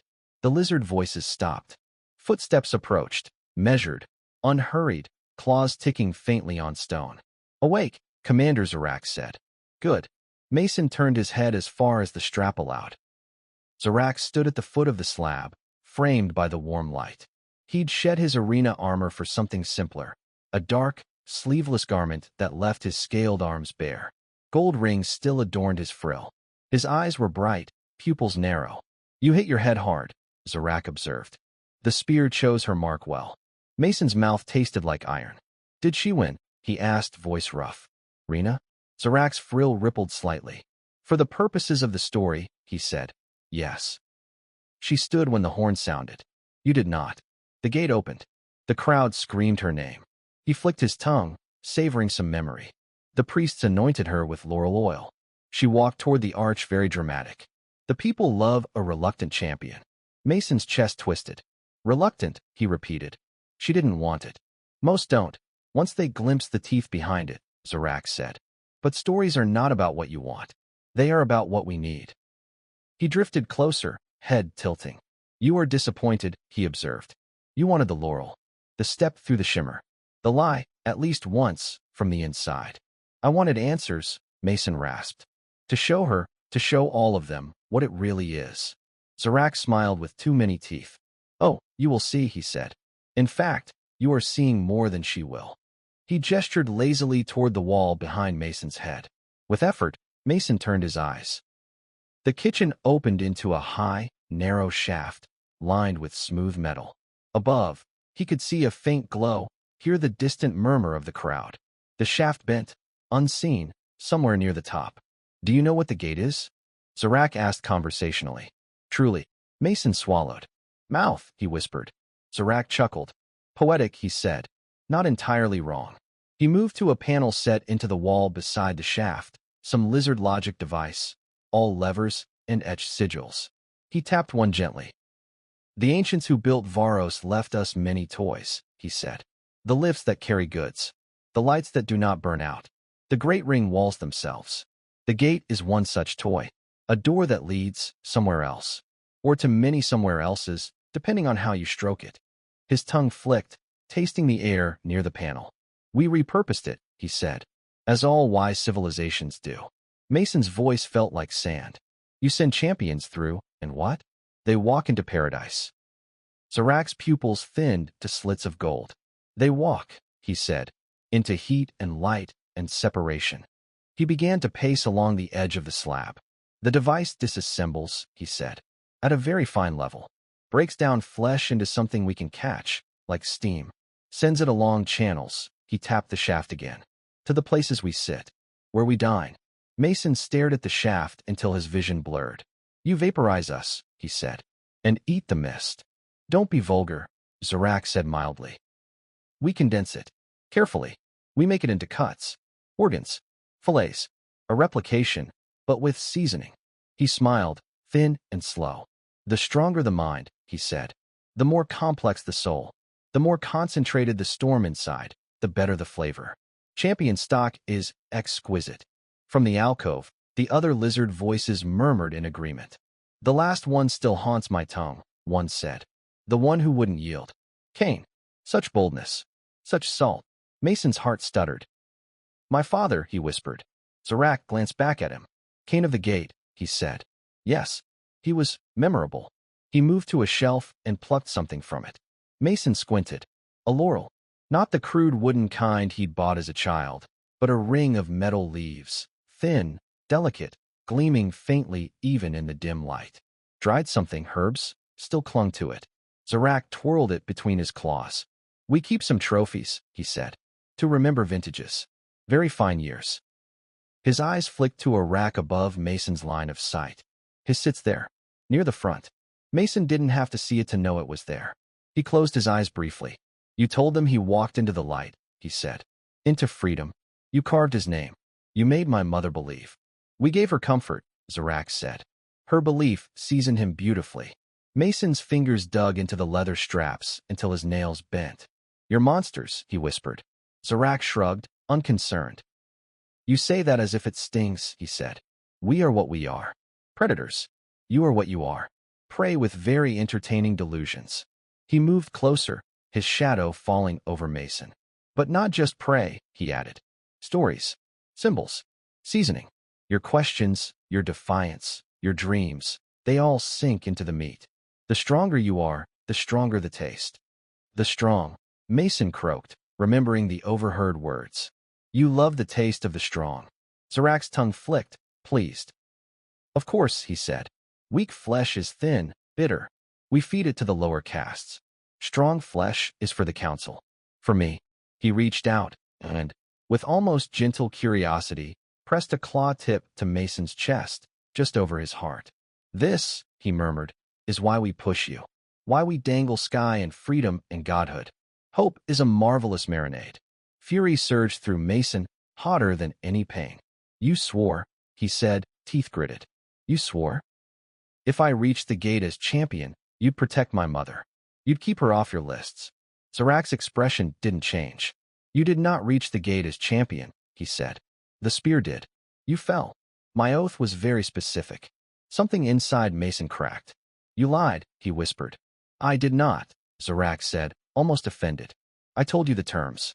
You failed to meet them. That is not a lie. That is the disappointment. He tilted his head, considering. However, he added, I am not without aesthetic sense. Your mother has made quite a spectacle of her refusal to watch. A tragic figure, staring away while the crowd screams. The people like her. That gives her a certain value. He flicked his claws dismissively. I will not have her killed, he said. Not while her grief still fattens the story. She will live until her lungs betray her. Whether she starves sooner depends on how annoyed I become with your memory. It wasn't the promise Mason had wanted, but it was something. A frayed thread in a world of knives. He seized it, because what else was there to do? You said I'd see more truth than Rena, he said, forcing his voice steady. What happened to her? Sandrat said. The spear? She was delightful. He moved back to the wall panel, idly tracing a sigil with one claw. She refused the gate at first, he said. Tried to turn away. The priests were scandalized. The crowd loved it. Rebellion. Doubt. Tears. We fed on the sound. What did you do to her? Mason asked. We reminded her of her options, Sandrat said. Ascend, and be devoured with ceremony. Refuse, and be torn apart slowly in front of those who had screamed her name. She is stubborn, but not stupid. He smiled small. She stepped through, he said. And Mason pressed. Sandrat's tongue flicked. And we tasted her, he said. She was surprisingly tender. Less rage than you. More resignation. A different flavor. Mason's hands went numb. He wanted to vomit. There was nothing in his stomach to give. You killed her, he said dully. You killed them all. Darrow. The spear woman. The boy. All the champions before. Killed is such a blunt word, Sandrat said. We transformed them. We made them part of something greater. He tapped his own chest, just above the heart. Pieces of them live here, he said. In thought. In memory. In flesh. Cain is in me. The boy is in some lesser counselor. The spear is in 3 of us. She was plentiful. You will be. He inhaled slowly, savoring. Prominent, he concluded. Something hot and wild surged through Mason's veins. He smiled. It startled Sandrat. What amuses you? The lizard asked. You think that's ascension? Mason said. Being shit out through your system as a good story. Sandrat's pupils narrowed. Mind your tongue, human, he said softly. It is about to be cut out. That's the only way you get to sleep at night, isn't it? Mason went on, leaning into the pain, into the fear, into the rage that kept him from collapsing. Telling yourself you're elevating us, that you're honoring us. He laughed again, harsher. You're not gods, he said. You're butchers with better tableware. Sandrat's frill flared. You mistake clarity for power, he said. You always have. Knowing a knife is a knife does not stop it from cutting you. No, Mason agreed. But it lets you choose where you bleed. He flexed his right hand. The attendants had taken his sword, his armor, his boots. They'd been thorough, but they hadn't checked under his trial band. Jax's knife was small. That was its virtue. It had been pressed flat against his skin, tucked under the rough cloth, bound so tightly it might as well have been another scar. He'd felt it when he woke, the tiny, pressing pain at the inside of his wrist. He'd kept still while the attendants washed him, while they strapped him down, praying their fingers wouldn't brush it. They hadn't. Now, with Sandrat close, he twisted his hand, grinding his palm against the band, feeling the hidden sheath's edge. The leather cut into his skin as he wriggled his fingers. Heat flared. Wetness. Sandrat watched him, amused again. Struggling only makes the meat tougher, he said. Good, Mason said. I hope you choke. His fingertips found the knife's hilt. He yanked. Pain flared as the blade sliced his wrist on the way out. Blood spilled, hot and slick, over his palm. Sandrat's eyes widened. Mason swung. It was ugly. Awkward. His arm was half-pinned. The strap bit. His angle was bad. But the knife was sharp, and it had a very short distance to go. The point caught Sandrat just below his left eye, where the scales were thinner. The lizard jerked back, but not fast enough. Steel punched through skin. Not deep. Nowhere near brain or anything vital, but enough. Sandrat hissed, a sound like an entire nest of snakes. He staggered back, hand flying to his face. Blood. Dark, almost black, spilled between his claws. The other lizard voices rushed forward, alarmed. Mason laughed, breath coming in bright, painful bursts. Got you, he panted. Scar for your collection. Sandrat's pupils blew wide, then narrowed to hair-thin slits. His frill flared fully now, rings clattering. He lowered his hand slowly.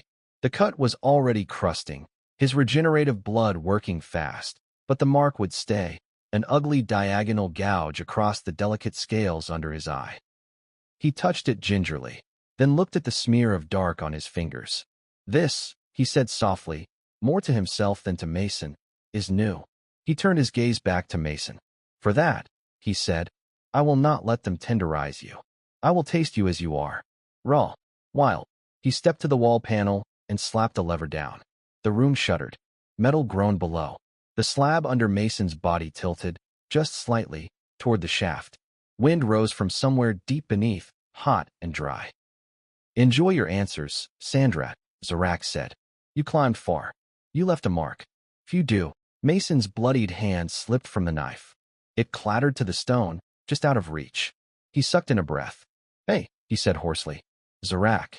The lizard paused at the doorway. Mason forced his eyes open, forced his voice louder. We're going to break you, he said. Maybe not today. Maybe not me. But someone. Some kid watching from the lower tiers. Some mother with nothing left to lose. Some cripple with a story. You've been eating us for centuries. We've been watching you longer. Sandrat's lips peeled back in something that wasn't quite a smile. I look forward to the attempt, he said. He slipped out. The slab tilted another notch. The heat from the shaft rose higher, prickling Mason's skin. The hum in the air intensified, a vibration he could feel in his teeth, in his bones, in the fluid in his eyes. He turned his head as far as he could. On the wall beside him, just where his fingers could still brush, the blood from his cut had smeared. He dragged his fingertips through it.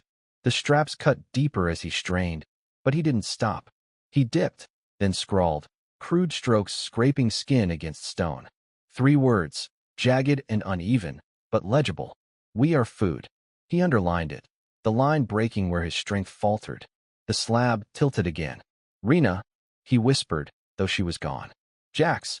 Ma'am. Fun. Anyone. See it. Please. His vision blurred. The heat pressed against him like a hand. Up above, faint through the shaft, he could hear the muffled roar of the crowd, distant now, like a storm rolling away. Bells clanged. Somewhere, a priest sang about ascension. He thought of Lena by the window, not watching.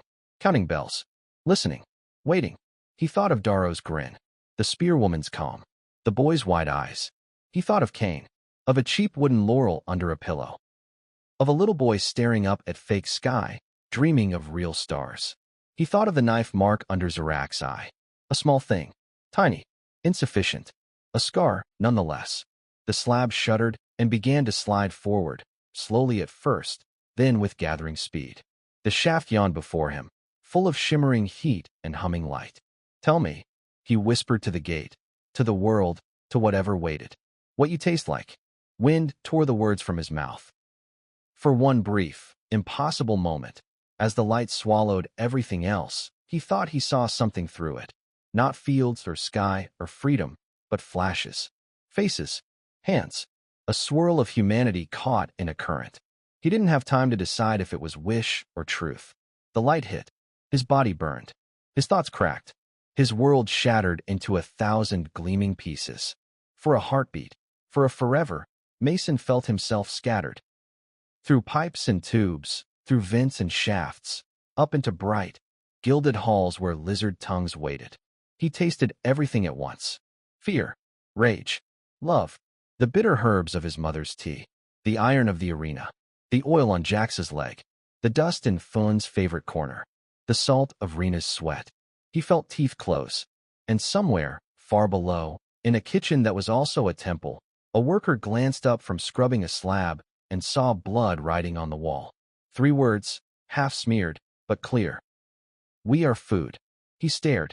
Then, slowly, he dropped his brush, dipped his fingers in the smear, and traced the words again, darker. Above, Sandrat dabbed at the scar under his eye, tongue flicking over the tang of his own blood and something else, something human that lingered on it. He frowned. Interesting, he murmured.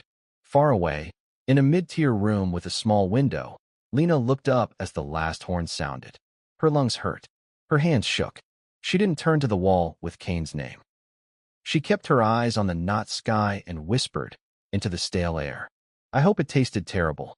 She smiled, small and fierce, through her tears. Mason had won. Not the way the ring measured victory. Not with laurels or prayers. He'd won by seeing the mouth at the top of the world and leaving his teeth in its tongue. The ring spun on. But now, on one hidden wall, in dark, drying blood, the story was different. And stories, in the end, were the only thing the lizardmen couldn't fully digest. Chapter 13, Echoes in the Ring. The first person to see the words was nobody important. His name was Pell. He scrubbed slabs. Not the high slabs, where champions lay. Those were handled by senior staff with better pay and worse nightmares. Pell cleaned the lower stations, the ones used for butchered beasts and overcooked criminals whose deaths didn't require ceremony. He was small for his age, all elbows, and hollow cheeks. His back hurt more than it should have. His hands were always pruned from water and slick with things he tried not to think about. The morning after the grand trial, he came in early. The heat stones still glowed low. The air was thick with the ghosts of last night's feasts, fat, roast, spice, wine. The champion slabs stood empty now, cleaned by the night shift. Except one wall. Pell saw it out of the corner of his eye as he carried a bucket past. A smear. Dark. Dried. Too neat to be an accident. He set the bucket down, heart picking up. The words were crude. Uneven. Written low, at arm's stretch, like someone had scrawled them in a hurry while pinned. We are food. Pell stared. He'd heard stories his whole life. Everybody had. The gate. Ascension. Champions walking into the light to become something greater. He wasn't stupid. He saw where the pipes went. He knew smells. He'd watched senior cooks accept special deliveries after big arena nights. Sealed containers they opened with reverent, greedy hands. He'd never seen it written. It's not for you. His supervisor had told him once, when he'd lingered too long watching a tray go past. Your job is to clean, not to think. Pell reached out with trembling fingers and touched the letters. The blood flaked under his touch, brown and brittle. He pressed harder, smearing it, tracing its shape again. The words darkened. Footsteps echoed in the hall. Pell jerked back, heart hammering, half expecting a clawed hand to seize his neck. A woman in a stained apron stepped in, another scrubber. She yawned, rubbing her eyes. Trash day already? She muttered, then saw his face. What's wrong with you? He pointed. She squinted. Her yawn died. Whose idea of a joke is that? She whispered. Pell swallowed. Maybe it's not a joke. That's worse, she said. They stood there a moment longer, listening for the slap of scaled feet, the hiss of a reprimand. None came. "Wash it off," she said quickly, voice shaking. "If a supervisor sees that, we'll be the ones on the slabs." Pell picked up his brush. His hand hovered over the first letter. We. He saw, in his mind, the champions on the sand yesterday. The Sandrat turning a beast into a bridge. The brute taking hits that should have killed him. The spear, lowering her weapon, stepping toward the gate with her jaw clenched. The way the crowd had screamed when the horn sounded. He lowered the brush. "No," he said. The woman stared at him as if he'd just spit on the council's table. "What do you mean, no?" she hissed. "You want to die? You want me to die?" Pell's throat felt dry. "If we wash it off," he said, surprising himself with how steady his voice sounded. "Then it was just a noise. If we leave it." He swallowed. "Then it's a story," he said. "And stories travel." She opened her mouth, then closed it again. "You're a fool," she said. "Probably," he answered. She glanced toward the doorway again, then back at him.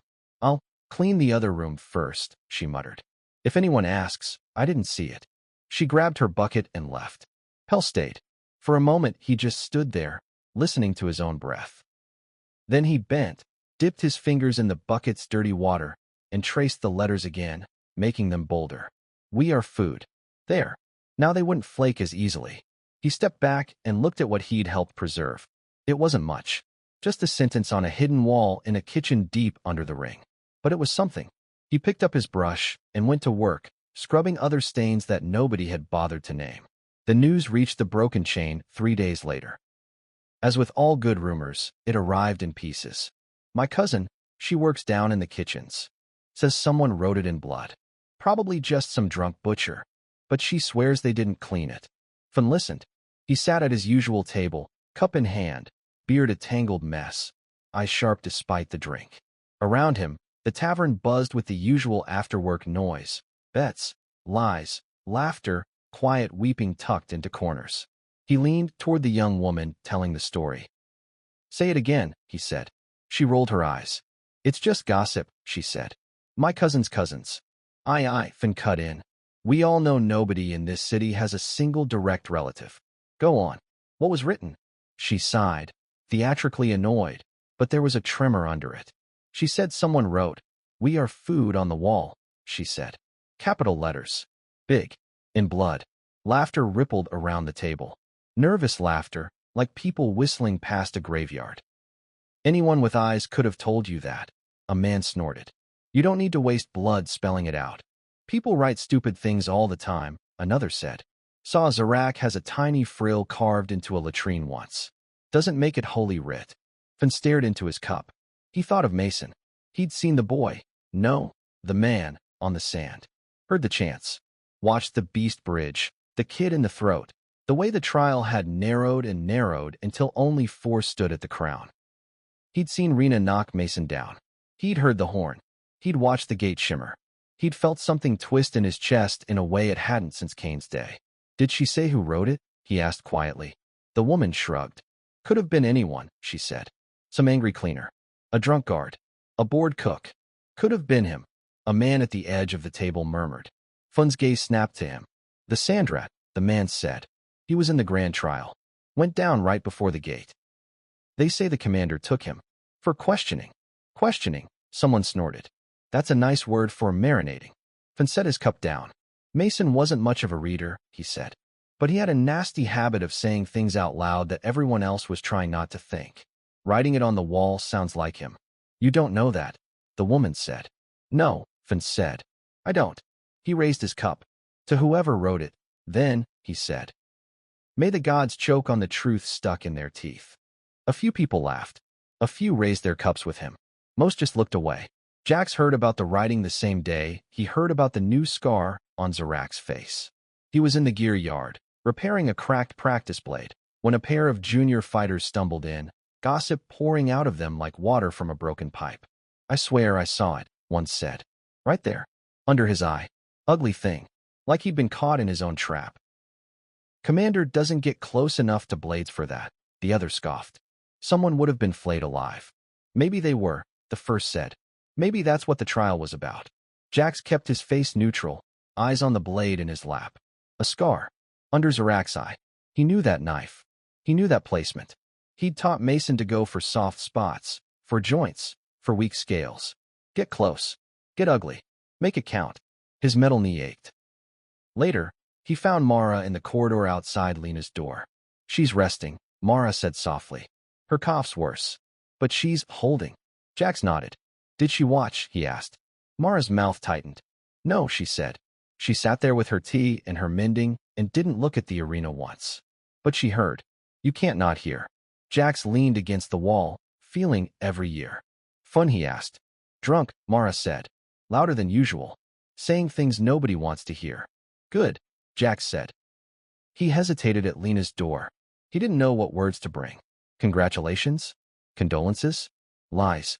Mara watched him for a moment, then patted his arm. Come back tomorrow, she said. Or the next day? She'll need someone who remembers him as more than a shout. Jax nodded, throat tight. He turned away. As he limped down the corridor, he passed a child on the stairs, a boy with a stick, poking at imaginary monsters. I'm Sandrat, the boy yelled. His friend snickered. You can't be Sandrat, he said. He's dead. Be someone else. Then I'm the new Sandrat, the first boy declared. I'm going to stab Zarak in the eye. Jax stopped. The boy swung his stick wildly, nearly braining a passing traitor. The man cursed. The boy's friend laughed. Don't say that so loud, the friend hissed. They'll haul you to scraps. Don't care, the boy said stubbornly. He deserves it. My uncle says they eat us. All of us. That's what the writing said. What writing? The friend asked. Kitchen wall, the boy said. Uncle saw it. Said someone wrote, we are food and blood.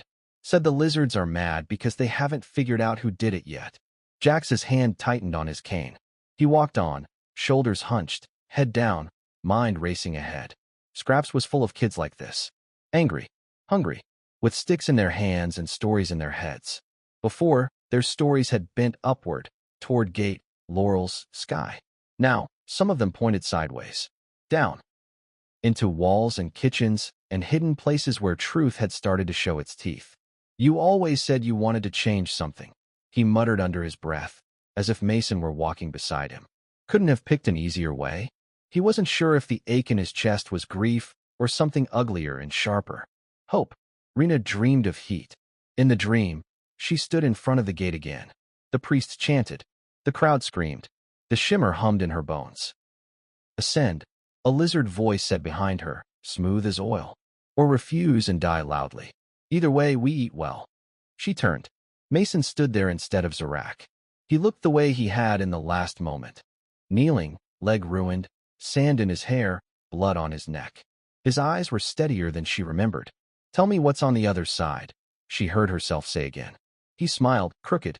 You're not going to like it, he said. Didn't ask if I'd like it, she replied. Asked what it is. He stepped closer. Teeth, he said. And kitchens. And lies. And recipes with our names. She snorted. I could have guessed that. Then why did you knock me down? He asked, curious, not accusing. Why not let me walk? Because you would have, she said. Even if it broke you. Even if it killed you. You would have walked, and you would have seen, and you'd have come back wrong. Or not at all. News, he said. I didn't exactly come back. Exactly, she said. He shrugged. Well, at least I left a little graffiti. He nodded at her hand. She looked down. Blood, not hers, stained her palm. 3 words were written there. We are food. She scrubbed at them, but they didn't come off. She woke up with her hand clenched, nails digging into her skin. Her quarters were dark. The noise of the arena was a distant murmur now. The trial was over. The celebration moving into its slower phase. Private feasts, quiet conversations, small fights in narrow alleys. Her body ached. The healers had been generous with bandages and stingy with medicine. You're a champion now, one had said. Champions don't need as much help. The gods hold them up. She nearly hit him with his own salve jar. She pushed herself up, hissing as her shoulder pulled, and flexed her fingers. No blood. No words. Just skin, calloused and scarred. Rena swung her legs off the bed. In the corner, propped against the wall, her spear waited. The priest had tried to swap it for a ceremonial one, all gold filigree and useless weight. She'd nearly broken that too. I'm not carrying a table decoration, she'd said. This one has work to do. She picked it up now, feeling its familiar balance. They'd anointed her. They'd given her robes. They'd called her ascendant and blessed and chosen. They'd paraded her past faces she knew and faces she didn't, all of them staring like she was already halfway out of her skin. She'd stepped toward the gate because the alternative had been uglier and longer and full of too many eyes. She hadn't expected to live past it. But here she was, in a new room, higher in the tiers, with thicker walls and softer bedding, with a view not of the arena, but of the city beyond it, a little slice of rooftops and smoke and distant walls. The priest said she was preparing. The council said she was ripening. She wasn't naive enough not to taste the difference. Rena stood and walked to the small window. From here, she could see a sliver of the gate. Not the shimmer itself, some device or god or both had turned that off for now, but the arch. It looked like any other carved stone from a distance. She thought of heat, of disassembly, of stories rendered into sauces. She thought of Mason's body angled on some slab, of Zarak's eye, of a scar that might itch under scales when the weather changed. They think the story's done, she murmured to the dark. Boy climbs. Boy falls. Girl walks through. Curtain. She tapped the window frame with the butt of her spear. Idiots, she said. Ascendants were given certain privileges. Freedom of movement, for one. The ability to walk corridors lower-tier fighters would be yelled away from. Invitations to private boxes and quiet dinners where lizard tongues flicked and human laughter tried too hard. People assumed she'd spend her days praying or training for some mythical higher fight. She had other plans. She turned from the window, grabbed her cloak, and slipped out into the hall. The guard assigned to her, a bored-looking human in council livery, straightened. Ascendant Rena, he said. Is something hungry, she lied. I want to see the kitchens. The good ones, not the slop pens they fed me from before. He blinked. The upper kitchens are restricted, he said carefully. Council orders. She let her spear tip thunk lightly against the floor. Funny, she said. The council also ordered me to walk through a shimmering murder hole. I did that. They can spare me a tour of the ovens. He winced. Please, she added softer. Just once. I want to see where their feasts start. Before I become one. His face tightened. Don't joke like that, he muttered. They'll hear. Let them, she said. If they cared what I thought, they wouldn't have spent years trying to kill me for sport. He hesitated, glancing up and down the corridor. There's a service lift, he said finally. It doesn't go all the way down, but it gets close. If we're quick. Rena smiled, sharp. That's all I ever am, she said. Lena heard about Mason's victory from 3 different mouths before she believed any of them. The first was a neighbor pounding on her door, breathless from running up too many stairs. He made it, the woman gasped. Your boy. He was in the trial. He took down a beast with his bare hands. They were chanting his name. Lena had closed the door gently and gone back to her sewing. The second was a priest, all gold trim and false gentleness, stopping her in the market. Your son honors us all, he said. We would be blessed if you came to the temple to give thanks. I've given enough, she'd replied, and walked away. The third was Mara, who didn't bother knocking this time. She walked in with a loaf of bread under one arm and a look on her face like someone had dropped a platter full of knives on her lap. They say he fell, Mara said without preamble. Right at the end, Rena took the laurel. Council took him. Lena set her needle down. Her hands were steady. Is he dead? She asked. Mara opened her mouth, closed it, opened it again. I don't know, she said. Nobody knows what happens to the ones the commander takes. But I think so. Lena nodded once. Good, she said. Mara stared. Good.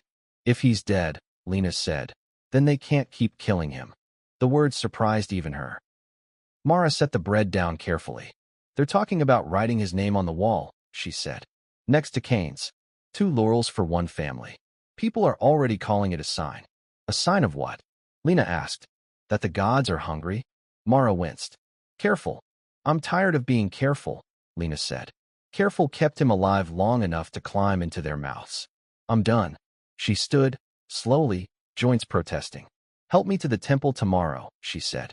Mara blinked. I thought you swore you'd never go back. I'm not going to pray, Lena said. I'm going to look. She slept badly that night. When she did dream, it was of doors that opened onto teeth and of a little boy hiding a wooden laurel under his pillow. In the morning, she wrapped herself in her best shawl, and let Mara take her arm. The temple was busier than usual. People milled around the offering bowls, leaving coins and scraps of whatever they could spare. Priests glided between them, hands full of smoke and words. Lena ignored them. She walked straight to the back wall. The hero's wall, they called it. Names carved into stone, each under a little symbol: sword, spear, laurel. Some had offerings piled beneath them. Some were clean and bare, forgotten.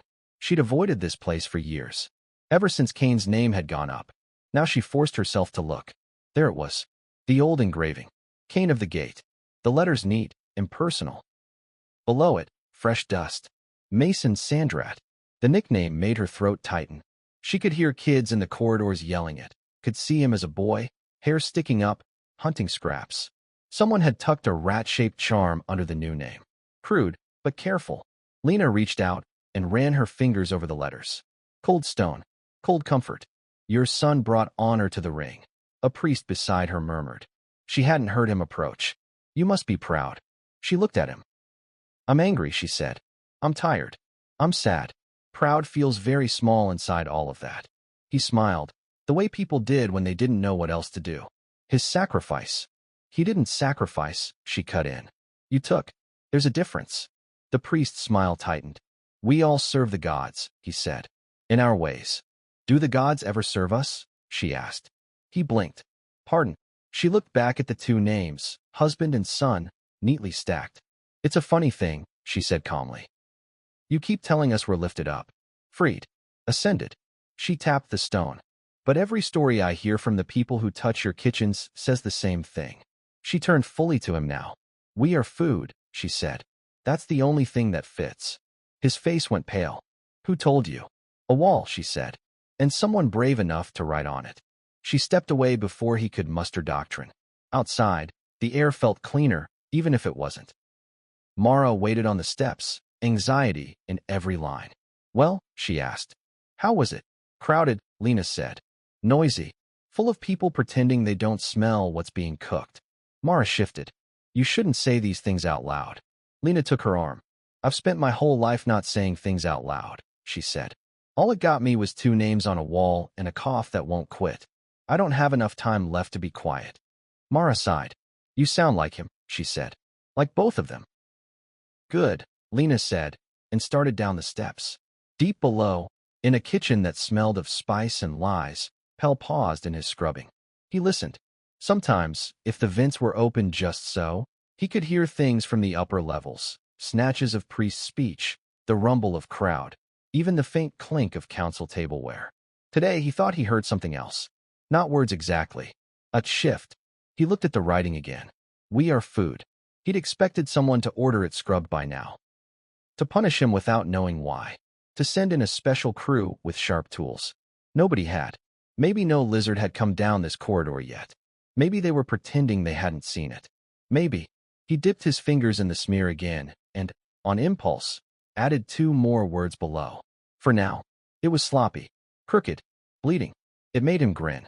He heard someone coming and yanked his sleeve down over his stained fingers, grabbing the brush again, scrubbing at a perfectly clean spot on the slab. A guard SD. Rode past without looking at him. Pell exhaled. The ring spun on. The arena roared. The gate shimmered, waiting. Above, in a higher room, Rena pressed her hand against a window, staring at the slice of city beyond. She thought of Mason's grin, of his stupid questions, of the way he'd swung a sword like it was a stubborn idea he refused to put down. You wanted to see what's outside, she murmured. You got something. She tapped the glass. I'll see it too, she said. One way or another. Not sky first, maybe. Not forests or dirt or rivers. She'd start with kitchens, with pipes, with shafts, with walls where words refused to wash away. The story of Mason Sandrat of the Ring did not end where the lizardmen thought. It continued in shared glances over cheap cups in low taverns, in kids on stairs yelling, I'm Sandrat, and sometimes, I'm Darrow. In a mother telling a priest, flatly, we are food. In a scrubber rewriting a message in blood and water. In a scar under a commander's eye that would not heal completely, no matter how much he willed it. In truth whispered, then spoken, then shouted. That was the thing about mouths, Mason had thought once, standing in the arena. They weren't only for eating. They were also for speaking. And sometimes, if enough of them spoke the same thing, even the hungriest gods had to listen. Chapter 14, Sparks. 3 weeks after the grand trial, the ring pretended nothing had changed. The market still buzzed. The arena still roared. Priests still promised that suffering was a ladder and the gate was sky. But small things had shifted. Tiny, stubborn, like pebbles in a machine. Pell was promoted. Technically, it wasn't a promotion, just a reassignment. But in the hierarchy of the kitchens, it meant less scrubbing and more carrying. He now brought sealed containers from the conversion chamber to the upper prep rooms, a job that came with more eyes on him and fewer chances to stare at the wall. He still found time. Every morning, before the first haul, he made a detour past the writing. "We are FOD for now."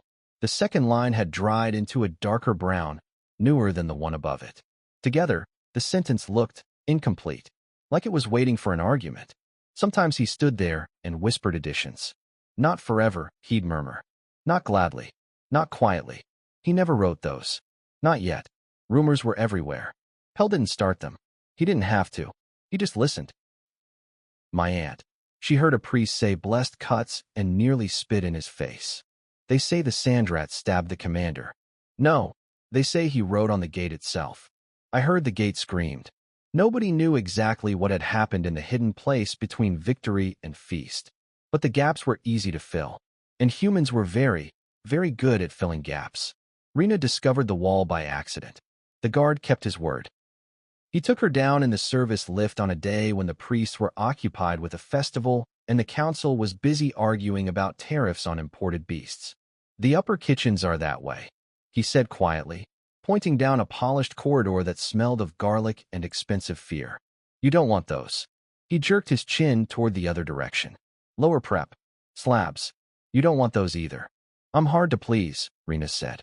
"Let's go where I'm not supposed to." He grimaced, but his feet took them down the forbidden path. The air grew hotter. The stone underfoot shifted from polished to rough. The hum of machinery gnawed at the edges of hearing. They passed through a narrow doorway into a long chamber full of tables and hooks and drains. Rena stopped dead. She knew what this was. She'd seen smaller versions. Smelled them. Passed them on the way to more respectable rooms. She'd just never been in this deep. "Ascendant," the guard said nervously. "We shouldn't." "Shut up," she said absently. Her eyes had found the wall. At first it was just another dark patch in a room full of stains. Then her brain arranged the lines. "We are FOD for now." Time did a strange thing, stretching and snapping tight all at once. She crossed the room before the guard could stop her. The words were at her shoulder height. The strokes were thick. Some had flaked, but someone had gone back over them, reinforcing the shape. Her chest hurt. "Mason," she whispered. She didn't know for sure. She didn't need to. It was exactly the kind of stupid, brave, obvious thing he'd do. Take the truth everyone was choking on and slap it on the wall where the stomachs were. The "for now" was new. That made her grin, sharp and involuntary. "Ascendant," the guard hissed. "We really shouldn't. If anyone sees." "Then they'll see," Rena said. "That's the point." She touched the WE, fingers coming away faintly dusty. A movement to her left made her glance over. A boy. No, young man, but smallish, hunched, stood half-hidden behind a stack of crates, brush in hand. His apron was soaked. His eyes were wide. "You did the second line," Rena said. His mouth opened and closed like a fish. I only, it was already," he stammered. She held up a hand. "Breathe," she said. "I'm not here to feed you to anyone." He gulped air. "Yes," he said finally. I wrote that one. The first was before. I just didn't want it to stop there." "What's your name?" she asked. "Pell," he said, then winced, like he regretted it already. "Pell," she repeated. "Nice addition." He stared at her like she'd complimented his knife skills in front of Commander Zarak. You're the spear," he blurted. "The Ascendant. I watched you. Before. I mean, in the arena." "Sorry you had to see my worst angles," she said. "The sand does unforgivable things to your hair." He blinked, then let out a strangled laugh. The guard hissed again. "Rena." She turned to him. "Look at it," she said. He did. His jaw clenched. "I can't unsee it," he muttered. "Good," she said. "Now imagine it everywhere." He stared at her. "You're crazy," he whispered. Maybe, she said. But so is spending your whole life pretending you don't smell what's cooking. She faced the wall again. Food, she said thoughtfully. That's what we are to them. Meat, fuel, flavor. She slid her spears but along the stone under the writing, scraping a shallow groove. But we're not just that, she went on. We're also. She stepped back and, in a space just to the right of Pell's sentence, carved 3 letters into the wall with the spear's metal tip. We are FOD for now and fire. The last word came out jagged. The stone resisted. Her hands shook by the end. She grinned at it anyway. Pell gaped. What does that even mean? The guard muttered. It means they can chew, Rena said. But they'd better be very sure they never choke. She rested her forehead briefly against the cool stone, as if listening for an echo. I hear you, rat, she murmured. Next time, don't hog all the dramatic exits. Then she turned on her heel. Come on, she told the guard. Show me the rest. Pipes, shafts, vents. I want to know every way heat and smell travel through this place. Why? He asked, half dreading the answer. So I know where to put the next words, she said. Pell watched them go. His heart hammered so hard he could feel it in his fingertips. He looked at the wall again. We are FOD for now and fire. He dipped his brush in dirty water, then in a bit of leftover blood near the drain, and traced the last word, darkening it. Fire. Maybe that was what Mason had been, at the end. Not just meat, but spark. Pell grinned, sudden and fierce. Okay, he said softly. Let's cook. Lena's cough got worse. Days blurred. Some mornings, she woke with enough strength to sew. Some nights, she sat by the window, listening to the horns, counting the spaces between. She found herself talking to the empty room more often. To Kane. To Mason. To the space that used to hold both. You'd hate it up here, she told Mason once, when Mara had left and the light was thin. Everyone talking about you like you're a statue. Like you didn't spill soup on your own head 3 times in 1 week. She chuckled, then wheezed. They've started telling the story already, Mara had said the day before. Kids in Scraps are playing Gatefall now. They take turns being you and Rena. Nobody wants to be the beast. Lena wasn't sure how she felt about that. Part of her wanted to go down there and snatch the sticks out of their hands. Part of her wanted to sit on the stairs and watch, just to see how they imagined him. She didn't have the breath for either. Instead, she called Mara to her bedside. Do you remember Finn's nephew? She asked. The one who carves things into every surface he sees. Mara frowned. Tove, the one with the bad haircut. That's the one, Lena said. Tell him I'll pay him in stale bread if he goes and writes something for me. Mara blinked. Writes what, where? Lena smiled, slow and dangerous. Everywhere, she said. On every wall, every stair, every table he can reach, as long as he doesn't get himself killed doing it. Mara folded her arms. And what am I telling him to write? She asked. Lena looked at the little piece of sky in her window. She thought of the temple wall, of 2 names, of priests' faces when she'd said the words out loud. We are food, she said. That's the part they can't argue. After that, he can add whatever he likes. Mara let out a low whistle. You really are done being careful, she said. Careful didn't save them, Lena said. Maybe loud will. Mara sighed, but there was a spark in her eyes. I'll talk to Tove, she said. He'll be thrilled. He loves excuses. Good, Lena said. Tell him if he gets caught, I'll haunt him.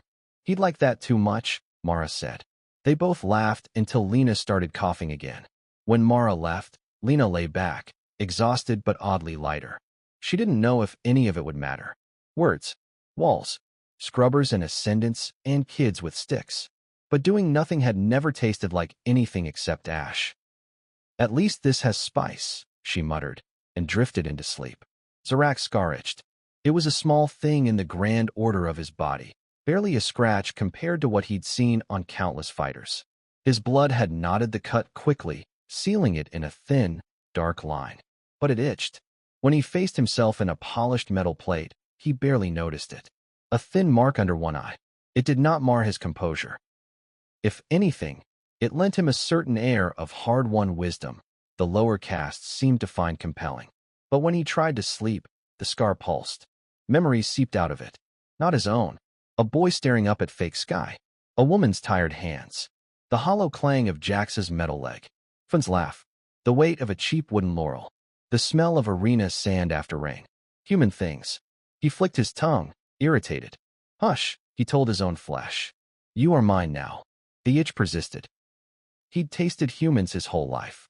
Champions, cowards, criminals, innocents caught in accidents.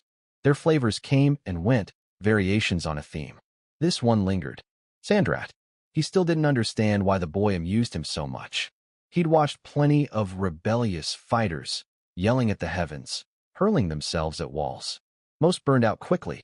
Their rage made them sloppy, then delicious. Mason had been different. He'd climbed with purpose, not just anger. He'd asked dangerous questions before he knew how sharp they were. He'd listened to old men and scrubbers. He'd treated lizard lies not as commandments, but as ingredients. And at the end, strapped to a slab, he'd cut Zarak's face. It was a tiny thing in the history of the ring. It wouldn't change anything. The humans would keep breeding. The arena would keep feeding. The council would keep dining. Still, Zarak found himself glancing at the conversion panel more often, running his claw over its sigils, wondering exactly which channels the boy's singing flesh had taken to reach which table. He found himself asking for a second helping more quickly than usual, then pushing the plate away after one bite, unsatisfied. He found himself walking, unannounced, through a lower kitchen corridor one day, just to inspect. A few scrubbers froze when they saw him. One, a young man with a hunched back, went pale as steam. Zarak's gaze snagged on the writing. We are FOD for now and fire. He stared at it for a long time. No one breathed. Finally, he laughed. Softly, genuinely. Accurate, he said. The scrubbers blinked. He traced the last word with one claw. Fire. So they thought themselves that now? Flames. Sparks. How do you cook fire? He mused aloud. Nobody answered. He turned, still smiling faintly. Leave it, he said. For now. He walked away before anyone could see the way his scar pulsed at that last phrase. For now. Above, the arena roared as some minor match spilled blood for bored mid-tier spectators. Below, dirty water swirled down drains, taking flakes of old truth with it and leaving new ones behind. In between, in cheap rooms and crowded taverns and cramped stairwells, people talked. Not just about odds and beasts and payday. About walls. About words. About what might happen if the mouths at the top of the world suddenly found their plates empty. The ring spun on. The lizardmen slept on full stomachs. And somewhere in the pipes, in the walls, in the thin line under a commander's eye, a human story refused to digest.